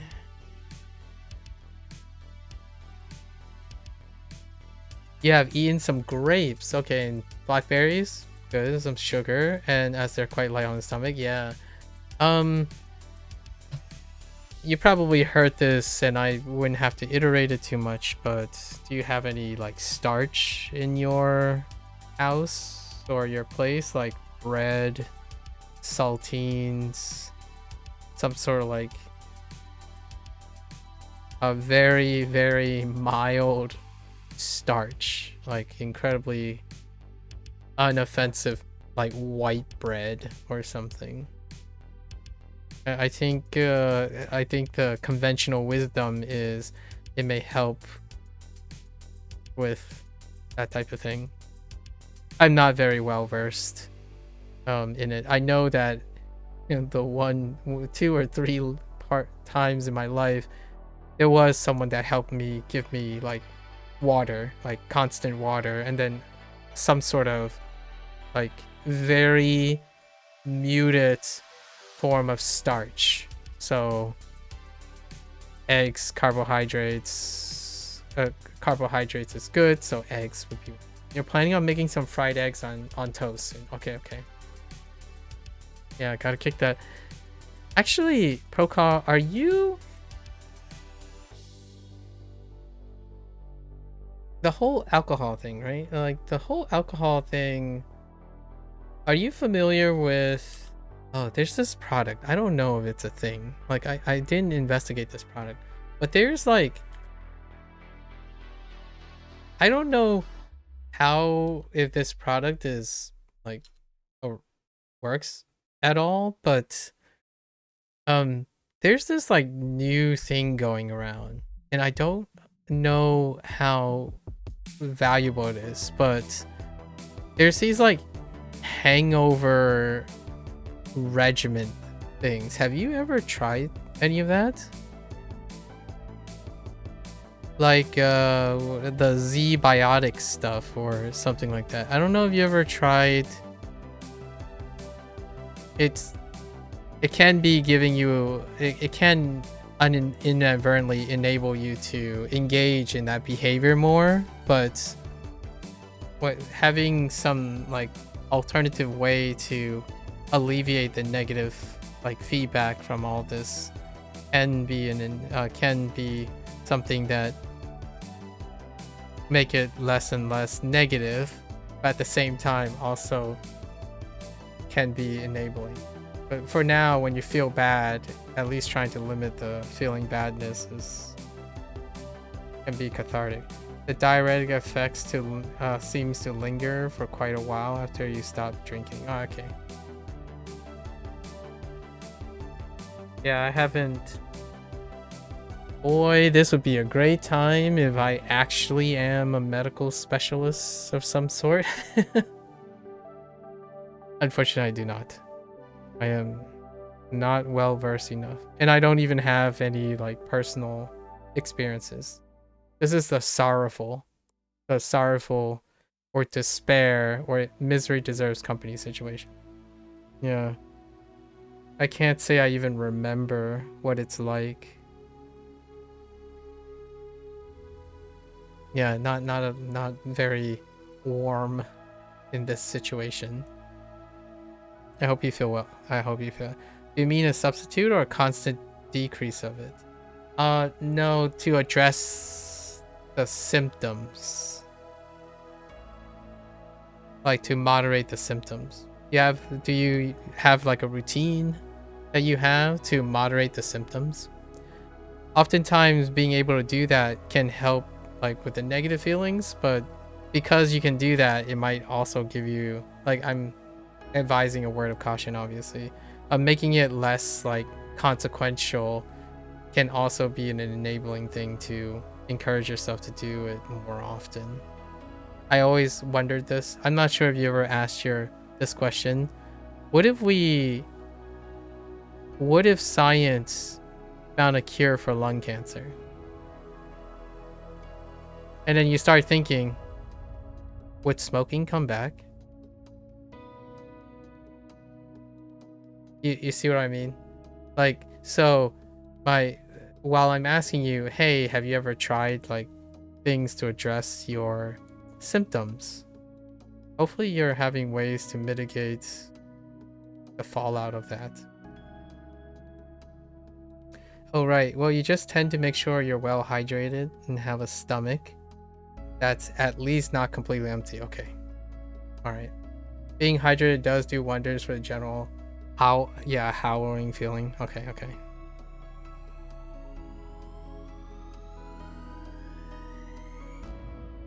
And you're doing this to celebrate, right? It's not like you're not doing this to cope or anything like that, right? You're not coping with something. I hope. Although you can't imagine what happened to your poor gut microbiome. Yeah. That would probably definitely do it. Do you have yogurt? Do you have some sort of yogurt on hand? I mean, fried eggs on toast sounds amazing. Yogurt is pretty accessible, I think. The closest thing that I encounter nowadays is when my mother has food poisoning or like she eats something very upsetting, and most of the remedies that I'm thinking about are home conventional like consumption remedies for addressing nausea and like constipation and upset stomach situation. Yeah, it is a celebration, although you do need to carefully examine if the celebration is a reason or an excuse. Okay. The closest you have is whole milk. I don't know. I actually don't know about whole milk. Not that I'm not sure. I don't actually know how milk works. It might be one of those things like it could make it worse or something like that. Interesting. Intriguing. You're such a hard celebrator. Too hard, Procol. Next time, chill out. Sorry. So cringe. My bad. Many Slendermans. What are we having or many Slendermen? Charlie Brown.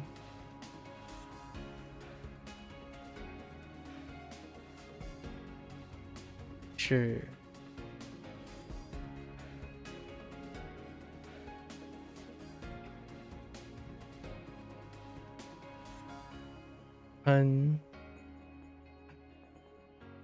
Yeah, we're at 5 a.m. We're gonna try to wrap this up. Thanks for keeping me company. It's nice. Celebration's good. Unfortunate about your realization with your lecture. You got a stream error, so you reload the page, and you're currently watching the ad, so you don't know what you've been saying for the past 30. Okay, solid. Second stream failure.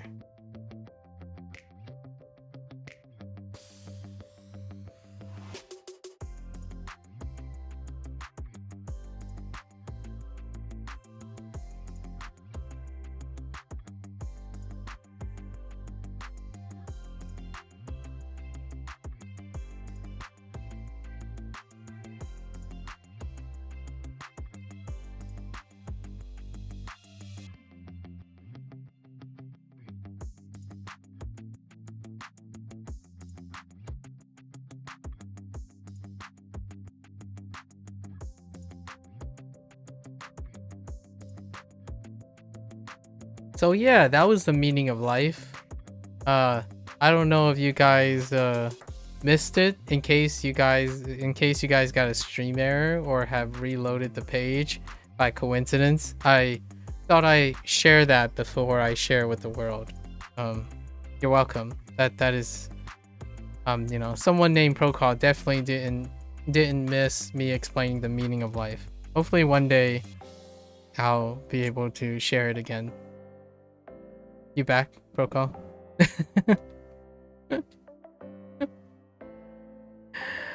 Oh man, that's a long ad.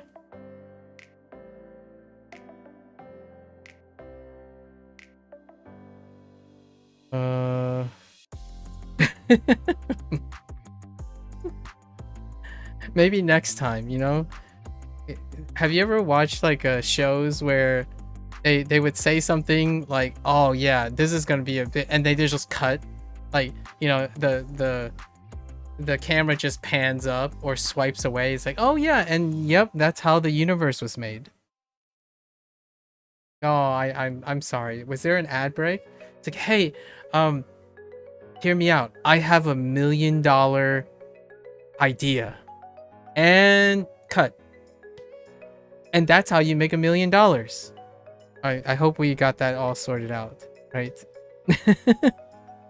Now you know how to make $1 million or $1 billion.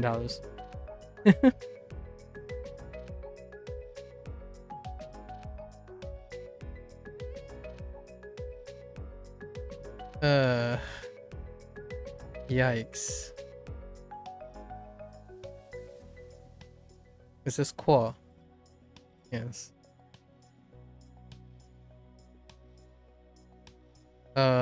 括弧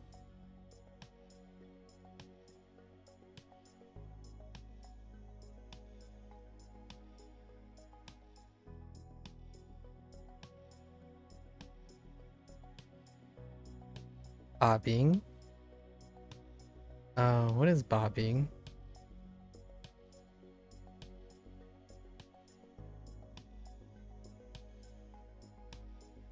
Oh, handle.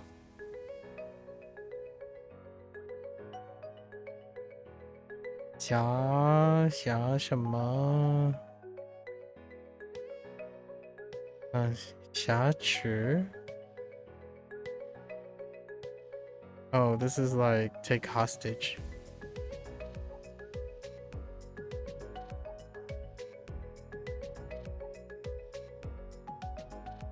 隧道. Oh, tunnel. Too much time has passed.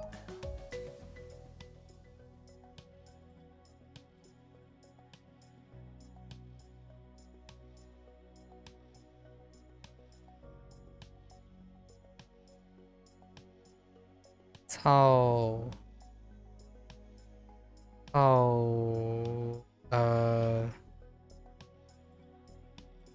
Lee. Surely, yeah.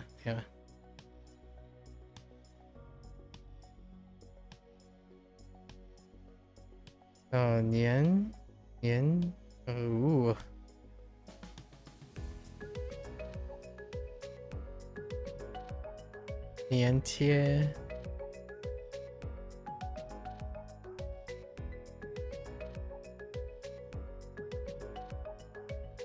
天平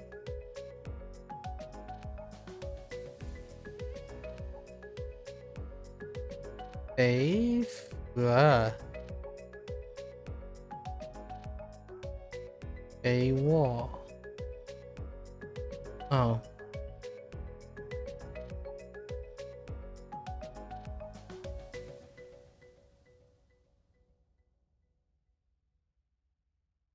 Duo Liao.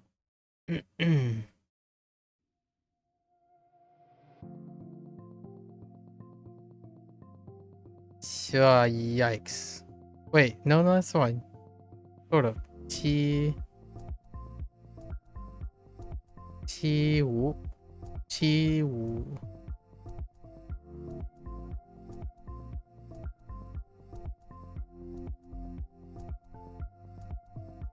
Wu Xing? Oh.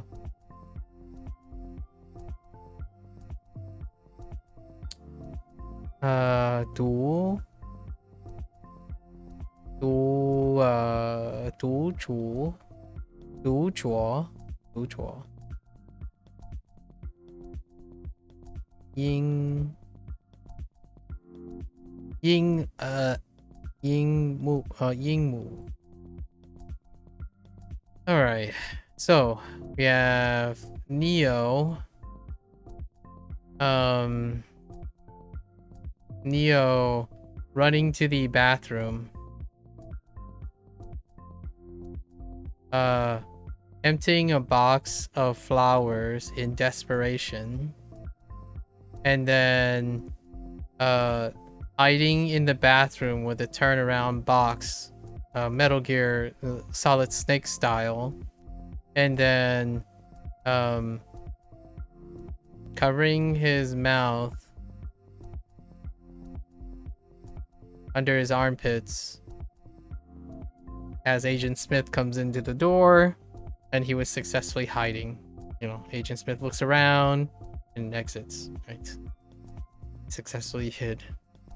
Hid is the thing, the vocabulary, or the character. Now we have Chucky. What is Chucky doing? Oh, Chucky is in front of the office building, right? And Chucky is doing what Chucky does best. He is taking jabs outside the office building. He's taking jabs at a turkey with a halberd, right? With the halberd. And he's poking it aggressively and causing feathers to fly everywhere as the office workers look on with terror. Alright, now we're going with Chucky again. Only this time Chucky is in the... Oh. In the basement. In the basement of the high school, I think. Try. And he has a collection of fingers that he's rummaging through his puppet fingers, severed fingers. Suddenly, a prospector, guided by some students, came down to find among him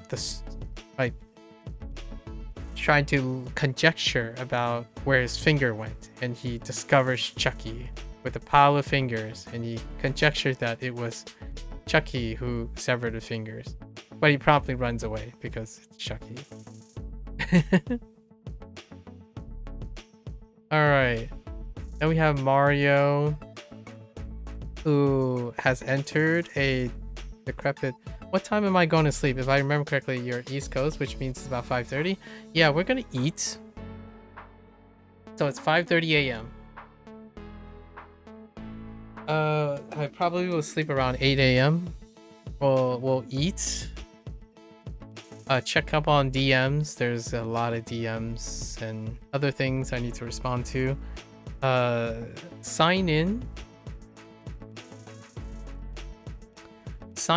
to my live service games, right?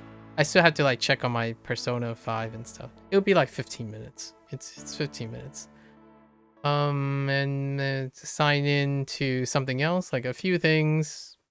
Kind of do a little 30-minute wind down, check YouTube and all my emails and the response from that guy, because that guy is probably going to respond or something. And then I'm going to eat while doing all of that. And then we'll go to bed. And then we'll get back up and then do it again.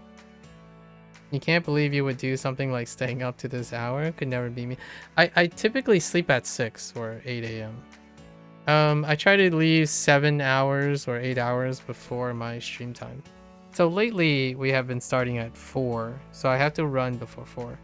Do you set an alarm to wake up, or do you wake up until you naturally wake up? I generally wake up after 7 hours. So it's usually around the same time. So we just wake up. Yeah, we just wake up. I set my alarm when I have to wake up at a different time.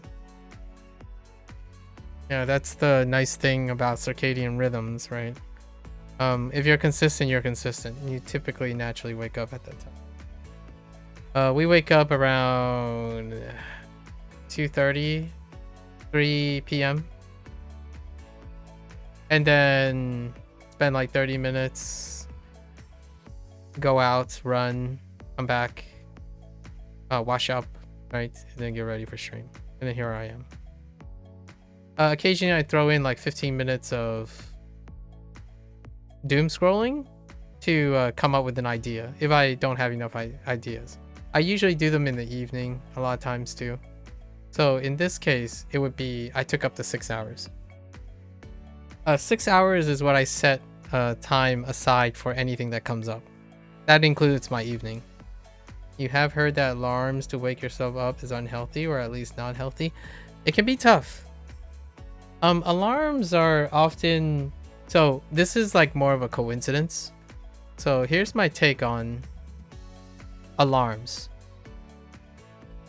People who use alarms are also potentially, coincidentally, have unhealthy lifestyles.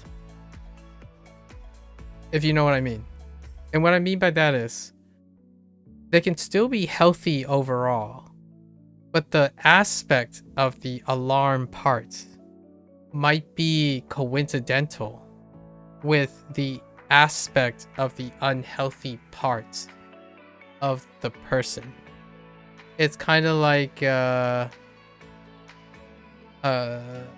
what is the thing? The sugar thing, or the fat thing. You know, the fat experiments and stuff from like 10 years ago, where fat happens to also be with sugar. And now we know that it's really not fat, it's more so sugar, because they occurred at the same time. And the whole sleeping thing and alarm thing, aggressive use of alarms may also be coincidental with unhealthy habits. So it's very difficult to really know in terms of not executing human experimentation and whatnot and controlling aspects of human life. But I think it's more reasonable probably that there's those who heavily rely on alarms may already have sleep hygiene problems. I do use alarms before too, and my sleep hygiene was poor.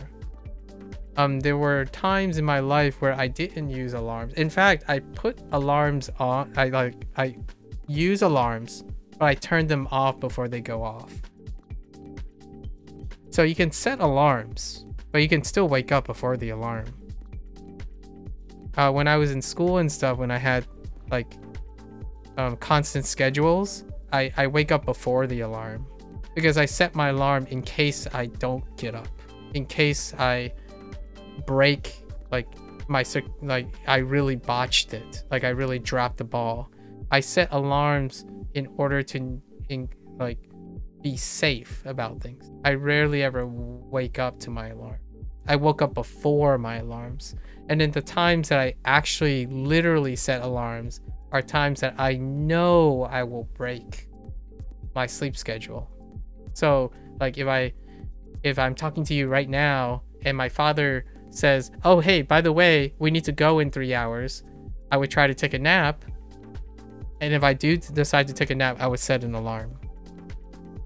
So those periods aren't as detrimental when you're using alarms sparingly, in my opinion. The reason why I'm saying this is related to the compensation that I was talking about. If you have an alarm and you rely heavily on the alarm, it can also encourage you not to improve your sleep hygiene.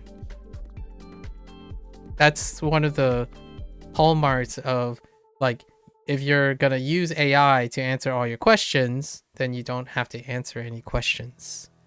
So oftentimes when you're thinking about correlation, right? Correlation of health and stuff, the trigger or the associated task might be coincidentally line up with behavioral selection. So the unhealthiness might be a lot more than simply the alarm.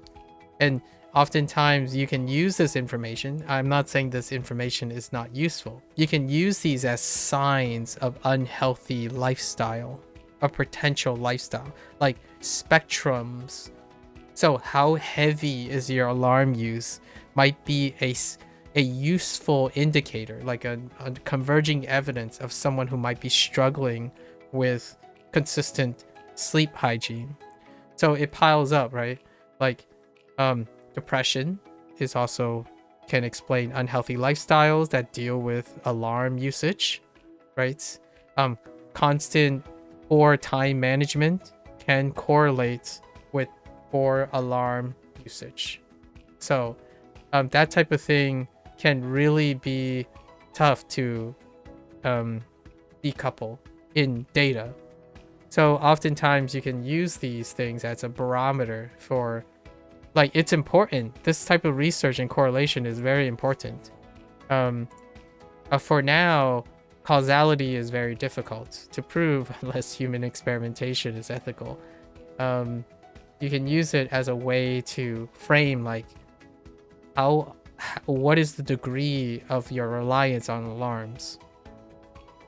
And if they are not creating a benefit, or how they're associated with a lot of things, then it can be signs of unhealthy association with alarm usage.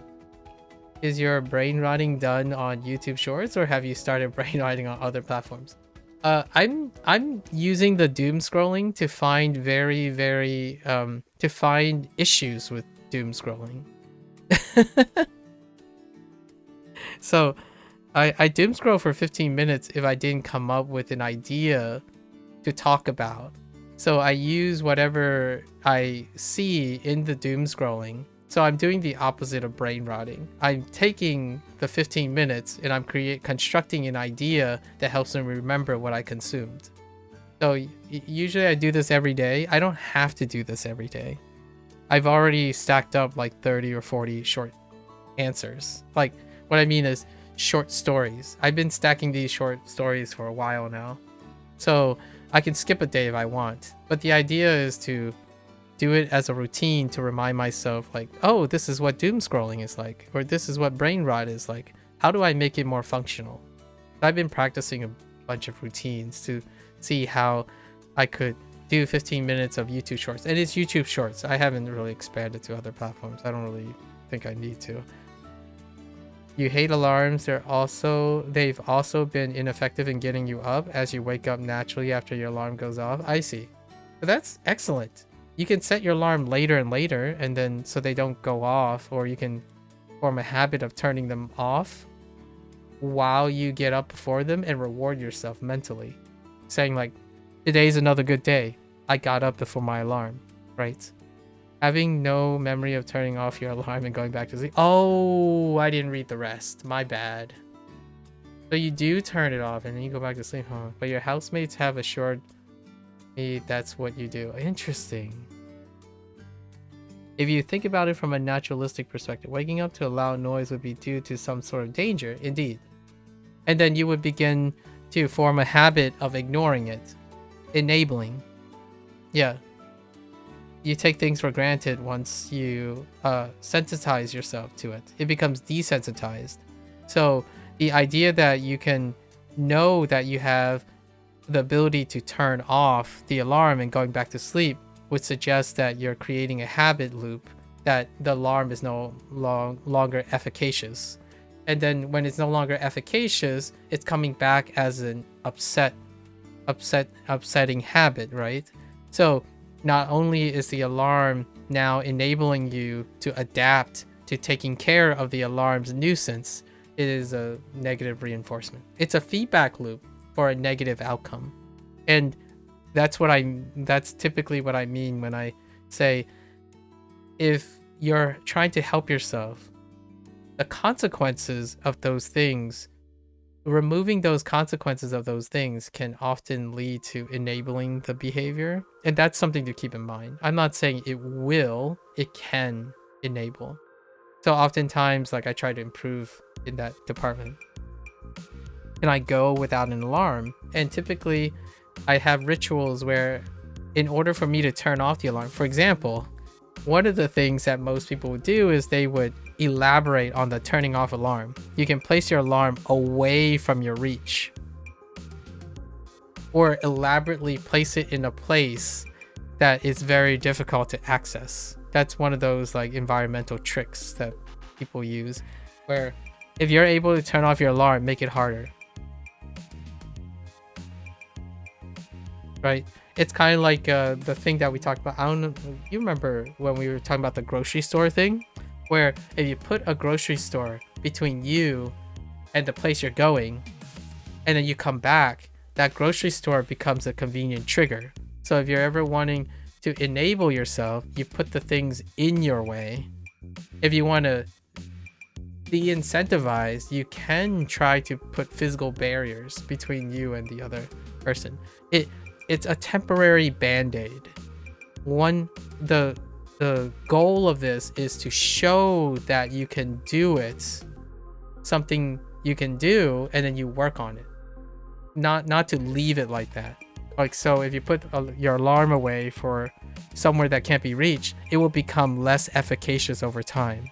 However, it's a door to letting you understand that you can work on it. You can do something that is not dependent on that. It's breaking away from it, right? That's kind of like addiction. Addiction is a very similar way. You take it in steps and then try to stack the deck for you. And then you're actively planning these things. So those are your choices. You have made it difficult for you to deactivate the alarm. So that should be a success for you. Most of the time when I wake up and I turn off my alarm, which I don't set an alarm at the moment because I don't have to be anywhere. But if I had to be somewhere, I would put up the alarm. But if I wake up beforehand and I get the reward of turning off the alarm. That's the thought process behind it. Like, things go well when they go well, and I appreciate it. If things don't go well, I handle it, and that'll be that. And you put in safety nets in order for those things to come up. So if they come up, you've planned for them. If they don't come up, you've also planned for that. It gives you like a feeling of reward to know that each day you get up without like turning off your alarm and going back to bed is a win. That's at least if you're trying to approach it in that way. Like if you're trying to achieve that result. It's been a while since I've turned off an alarm without noticing it. I think most of my life, I either get up before the alarm or I set an alarm knowing that I'm going to miss it. Like, I would be very tired, but I do have to own up to obligations. I take my wins early and take my L's later, and I set an alarm.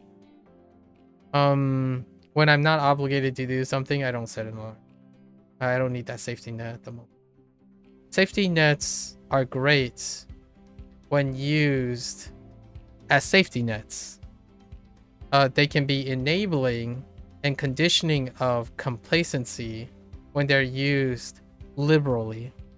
And the real world example that I've always asked myself, like the potential plausible example that I used earlier was, if lung cancer was curable, would smoking come back? If we learned how to regenerate limbs, would risky behavior go up? these are a lot of the concerns that I've often thought about when it comes to like technology and medical miracles and stuff. Because there's something that doesn't change. Humans don't change that rapidly. Humans don't change that rapidly with technology. So when something makes something less dangerous, less risky, or have less repercussions, historically, it has often enabled humans to do those things. So that's kind of the tough ask. Like, I'm not saying everything, because then you can make the argument for like prohibition and like strict, iron fist martial laws, and that for sure. It's a balancing act. It's something to consider though, especially when you're choosing to do things. You have a physical reaction to a certain alarm noise that you use during secondary school. Interesting. If you hear a sound that's even sounds similar to that alarm, your heart starts racing. Oh. Which your sister told you was PTSD, but PTSD seems like an overreaction. You can't think of a better word to it, huh? Yeah. Okay. Oh, interesting.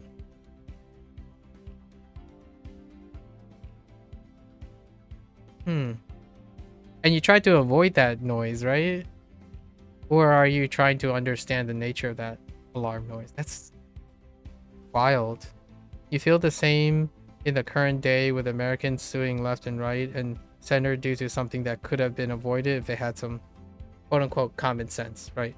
And common sense is built common sense is often reinforced and built upon consequences.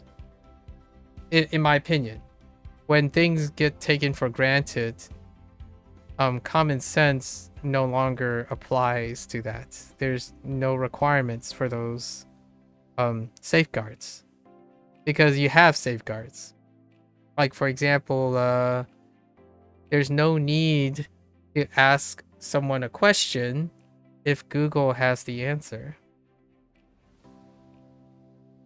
It would be common sense to ask your friend why they're angry at you.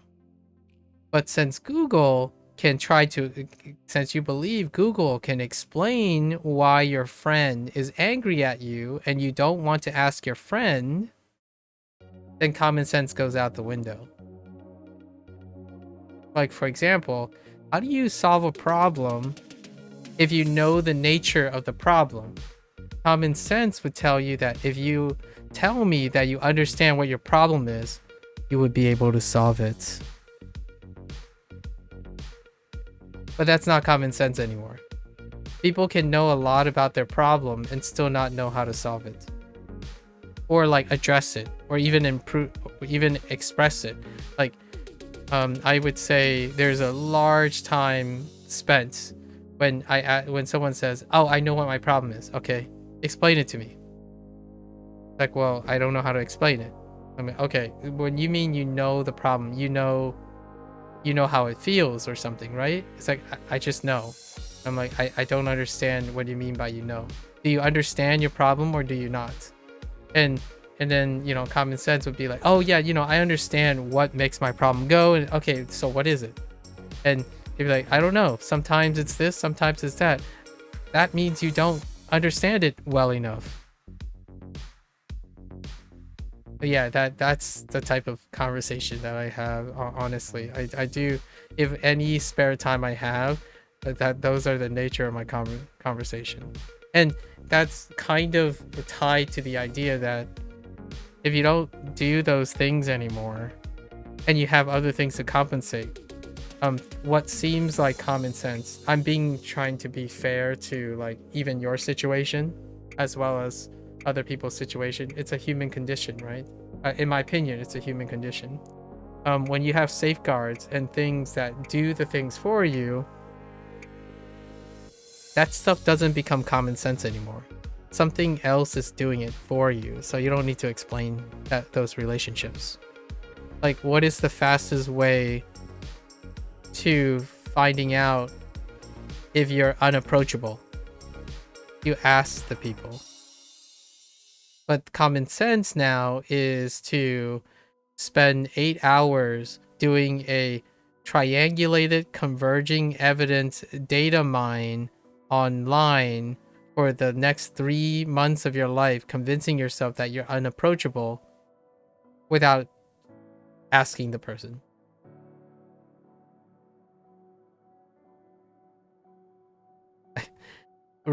This is like sort of hypothetical, but also anecdotal. It's occurred like 10 different people, maybe around 90 to 100 times this year. Have you tried asking the person? Like, no, because if I have this and there's a burden for that, and according to Google, it's like, this is a burden and onerous. I should be like exercising certain things and I should know these things. This is what's expected of me on Google. It's like, where are you getting this idea? You could ask the person. If the person doesn't know, you guys can work it out together. Right? And what even more vicious than that, or even more cynical than that, is that both the person asking the question and person receiving the question is gone. Like, what I mean is, the conversation thing that I was talking about, what if both parties can't do it anymore? What are you going to do now? That's going to suck. What if you say no because you're just scared scared poopless? That's what I'm worried about. I am worried about that. That's what I'm also, when I was talking earlier, I was actually prefacing this, the whole alarm thing. I was prefacing, have you tried like other remedies to help with your hangover situation, right? Or your potential nausea situation. And then hopefully that I'm also trying to keep in mind that these things, there are quite a lot of solutions. It may not necessarily address how frequent or how you're going to do it next time. Like, removing consequences is like the whole naturalistic thing, right? Without consequences, especially some way to bridge and associate those consequences, humans are very efficient at going back to habits. So oftentimes trying to make a habit of the thing is great. Yeah, I wake up before my alarm because it's a habit that I decide to maintain. I don't think it's because of the alarm that I wake up before the alarm. That's kind of the reason about the healthy habit thing. The alarm versus like if someone's unhealthy. Oftentimes when someone has a healthy sleep hygiene, they don't tackle the question of using an alarm. So they can be separated. So those two like correlations can be separated, at least for me. Personally, anecdotally. I'm not sure about if I haven't really polled or data mined other people who are healthy and say, hey, do you wake up before your alarm? Do you think an alarm is essential? Can you function without the alarm? I think there's probably going to be a substantial number of people who say they are healthy enough in their hygiene that an alarm is a safety net. It's not something that's necessary. So you can decouple. You can probably make a reasonable argument that healthy people are not necessarily, it might be independent of alarms. So being healthy might not be related to alarms. That does not rule out that alarms may be coupled with unhealthy hygiene. So that's why I was saying that maybe there is a coincidental link between people who are unhealthy with the sign of heavy alarm use when it comes to sleep hygiene. And then sleep hygiene is multifaceted. So it would be really difficult to decouple from eating habits, moods, productivity. Sleep hygiene kind of just impacts a lot of things. So it came down to the word unhealthy. I genuinely do believe that there are many signs, and the more signs you have of unhealthy, quote unquote, habits that are correlated with being unhealthy, those are good telltale signs to use as a way to places to improve. You can choose to reduce the number of your what should we call this? Like unhealthy footprint. you know, like a carbon footprint, right? A carbon footprint. I call this is more like holistic. It's a holistic approach when it comes to preventive care, because we're talking about prevention. We're not talking about treatments. Treatment is very exact. It's very confirming because you're reversing a thing that occurs, and that's good. That's easy. That's easier for science to determine causality. But prevention is very difficult because if the positive effect is not seeing any effect. So typically when it comes to like healthy lifestyle mentality, data is used to create a holistic approach to like minimize footprint. It is how I typically look at it. Like if you can eat slightly healthier and maintain that, that's good. You win. You may never see what it happens, but it's at least a step in a direction that is trending. Healthy hygiene also means that you might wake up without an alarm. That's an indicator. That's one of the strong indicators. If you wake up feeling less tired progressively, that's a healthy indicator. It's not to say that waking up tired, like sleeping a specific amount of hours, will mean that you will be not tired. That's tough. That's very tough. Like the causality of restful sleep and good sleep is rough. There's so many factors that go into it. But if you can sleep like 7 to 8 hours consistently, that usually is correlated with more energy and whatnot. So that's kind of how I interpret the data, right? The safest way to interpret, in my opinion, the most conservative way to interpret data that deals with human health and like behavior, at least from a geneticist, like a former person who do data, that's how correlation can be used and wielded very powerfully. It can be used and to an effective compounded effect. You gather all the data, all the corollaries, and you start compounding them. You can have many areas of improvement, and holistically, there's got to be there would likely be a net positive impact on your life over time, in some way, shape, or form. Spending all your time hyper focused on one thing as though it will make everything else go away, that's where correlation starts bridging the mindset of causation. And that's where I kind of worry about sometimes when people say like, oh yeah, I'll just eat Greek yogurt every single day of my life 2 times a day and I'll never have nausea. My gut biome will be immaculate and I will live forever. That type of thing is really scary. It's one of thousands of things that can correlate with a good microbiome. So go and continue to try more things, right? That's great that you're eating Greek yogurt, for example. What else can you do? There's plenty of correlations out there. And with enough correlations, ideally with good enough, with critical thinking and problem solving skills, you can build up to improving your quality of life progressively by combining corollary data. I think that's the healthiest way I would suggest people use correlation. Correlation usually don't guarantee strong effects or even statistically significant effects. It's the synergistic converging evidence that makes correlational data strong. Like for example, one last example, because I'm like super out of time. We are now officially out of time. Smoking.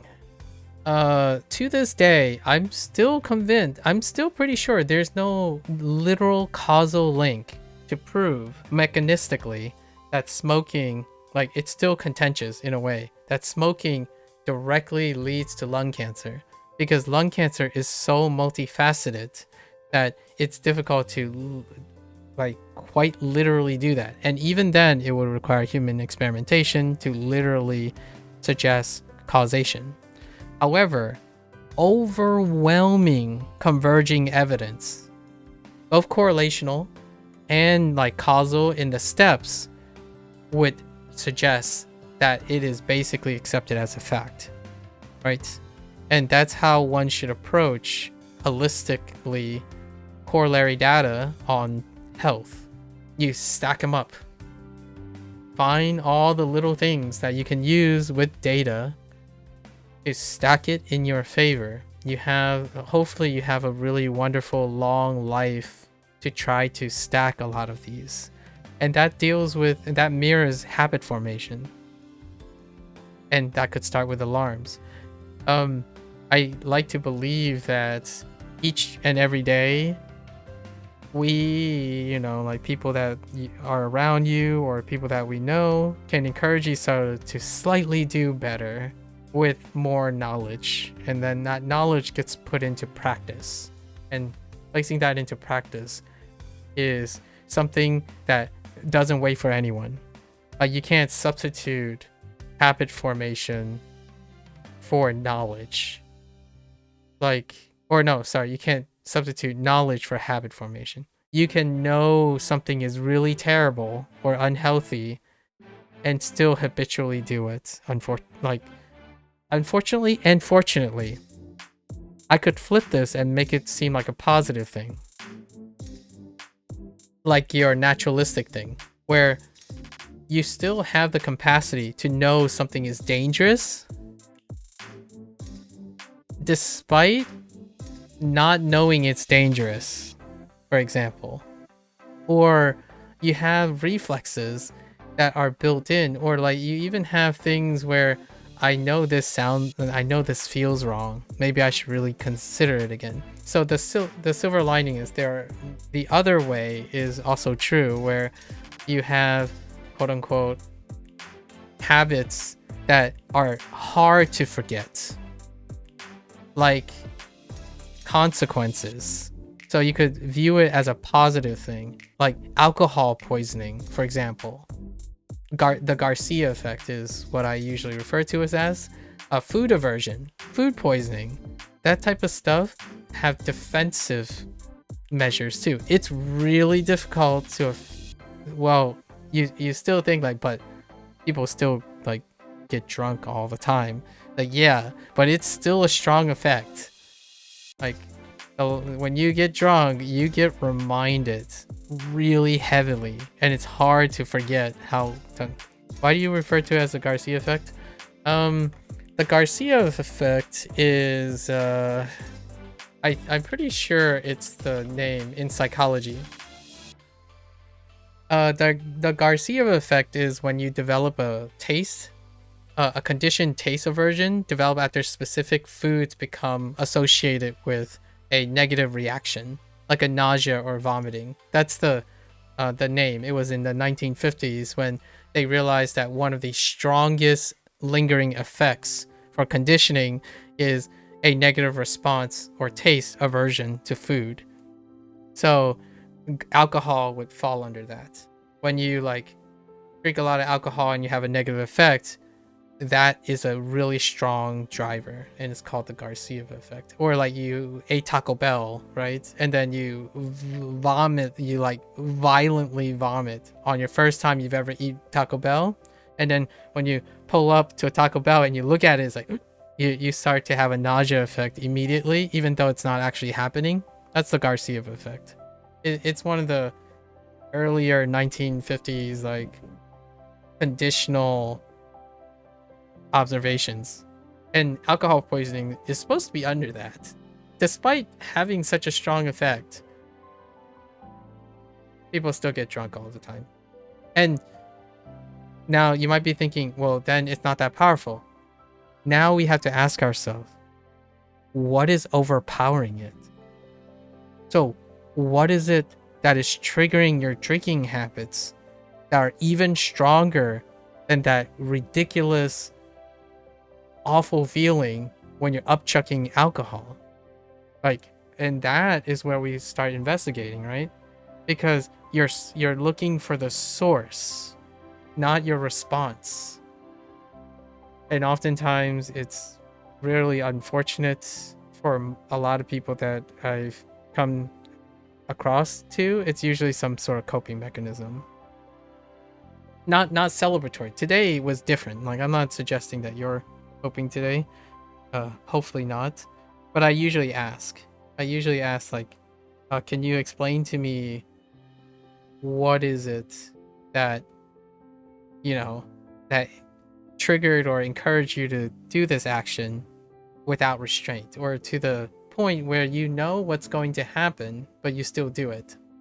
That's kind of a place to greatly explore, right? Like, for example, for sleep hygiene, the alarm thing, you ask the person first, like, why do you lack sleep hygiene, or like don't want to sleep when you know you're gonna wake up feeling awful?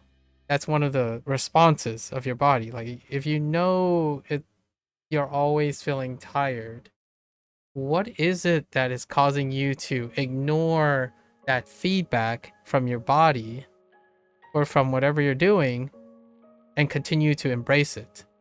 So you get closer and closer to the source of the trigger, or at least something that's far closer than addressing the symptoms. When you're addressing your symptoms, like throwing back more caffeine, oftentimes the problem, the source, gets bigger.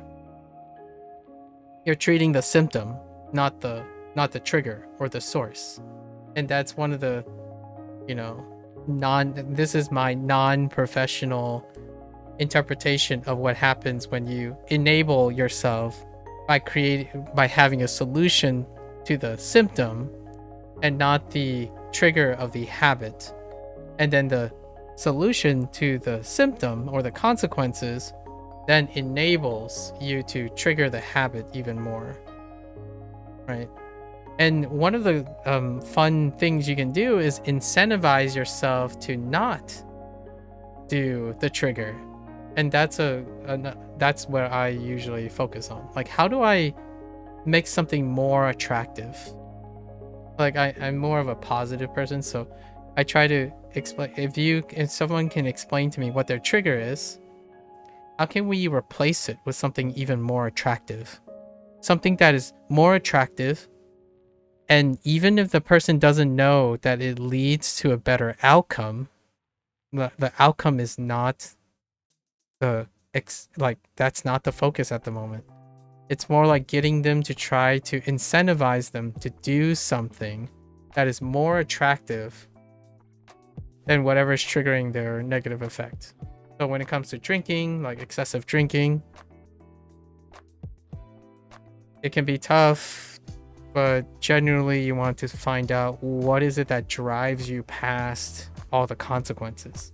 Like, honestly, nausea sounds awful. And somehow, if you want to really reflect on it, it's like, how did you get to a point where the nausea isn't enough to say, like, I'm never doing this again? In college, I had a roommate. They drank for the first time because they became of age, I think. No, they weren't of age. I don't think they were of age. It was freshman year. He drank and got alcohol poisoning. And I'm not sure if he ever drank ever again. I'm not sure, because it's a really young age. Like, the older you get, the more you can, like, overcome, like, visceral reactions, like biological reactions. But it was pretty violent. I haven't drank then, Like my first drink was when I was 23. Yeah, I had my first drink when I was 23. And it was for a very special occasion. So. Anyways, some stuff to think about. I think about this for other people's problems. It's been a while. Yeah, it's been a while for me. So I keep it close. Keep it close.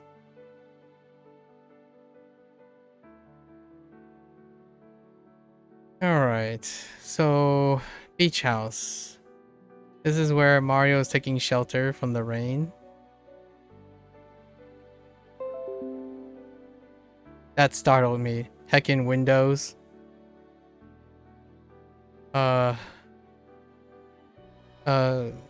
Refuge from the rain in a dilapidated beach house. Unkept. There's a lot of mildew everywhere. And then he runs into a hit woman.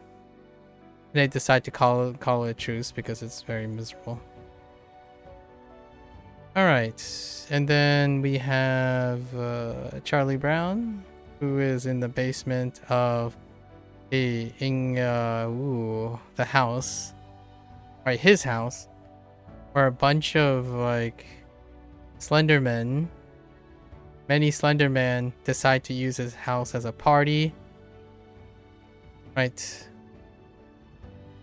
But how does this work? Exclude him from it?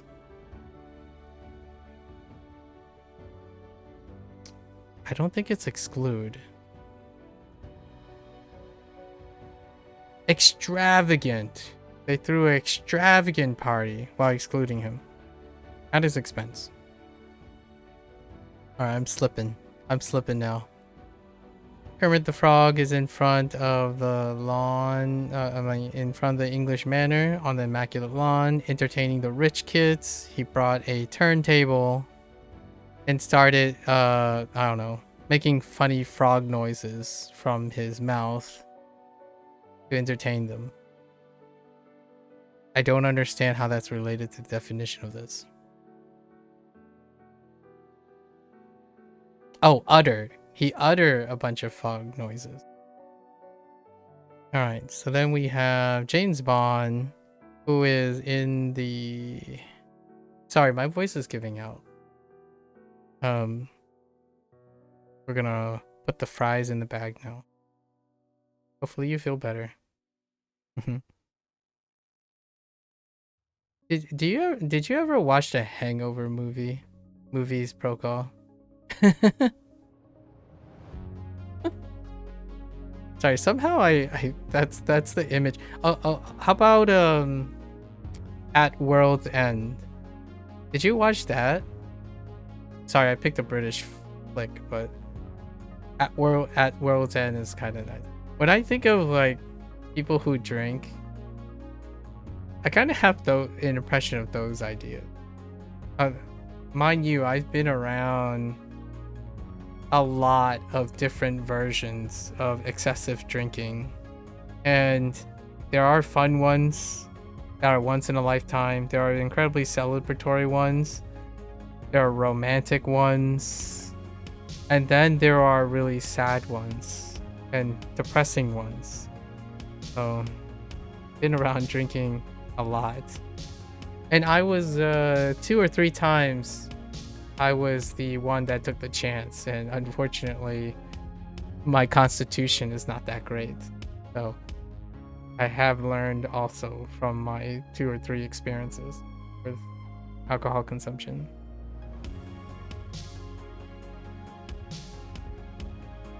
It wasn't really for the frills or something. I wanted to start a new chapter, and that chapter started a bit messy. All right.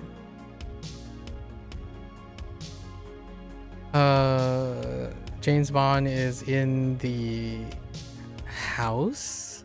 Oh, it's not house. Is It's the electricity plant. He's in the electricity plant. And he has a fear that he's been burnt because there's not a soul in sight, nor an ear. That rhymed, and I like it. Okay. We got 3. Okay. We got 3 words, or 3 characters. Yin. It doesn't help that I remember them now. Obviously. Oh.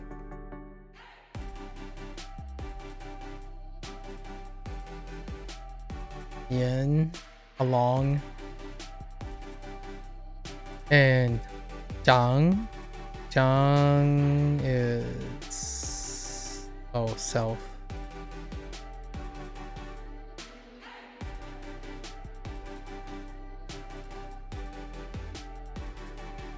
We, and then Pi. What was Pi? It had to do with hand. It's got to do with fingers again, right? Yeah, it's Pi. It's probably white.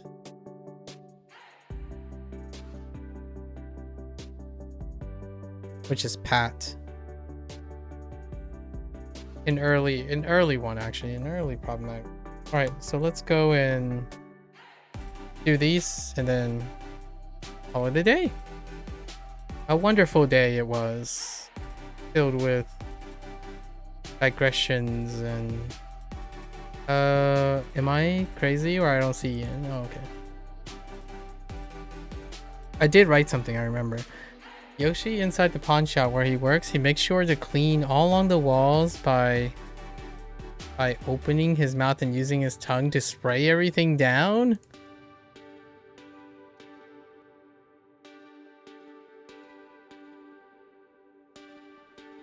Okay, and then following by attaching towels to his... oh, I did make it about his tiny legs.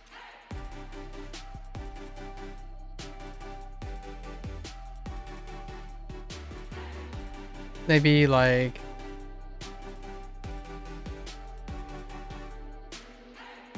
rapidly shuffling his tiny dino legs. I don't know. This one was really disappointing that I forgot. We'll come back to it. This one though, oh no, look at how terrifying this is. Oh. Okay, anyways. Let's go. Let's refine this. Zelda is inside the pawn shop where she is looking for some elvish some like secondhand luxury cosmetics. Oh no, you know what? The other way around. Where she is selling a lot of her luxury cosmetics secondhand, right? Secondhand.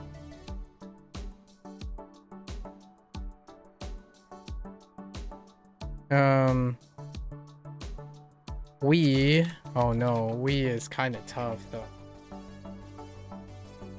Her pawn shop advertises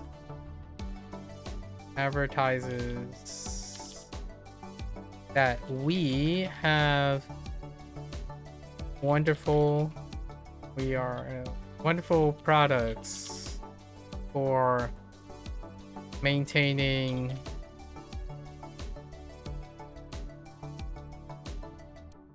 a beautiful, maintaining mouth and nose that are fit for a princess. Okay. We'll try that. Then we have pie. Okay, to Pat. Yeah, this is really early on. So let's say Patrick Star. Patrick is in front of the high school. And he thought it was a fantastic idea to roll around in white chalk and start tagging everything with his whitened fingers.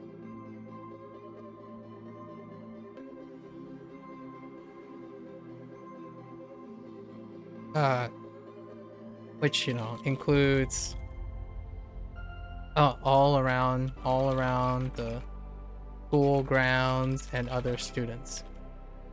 Okay. All right, we're heading off.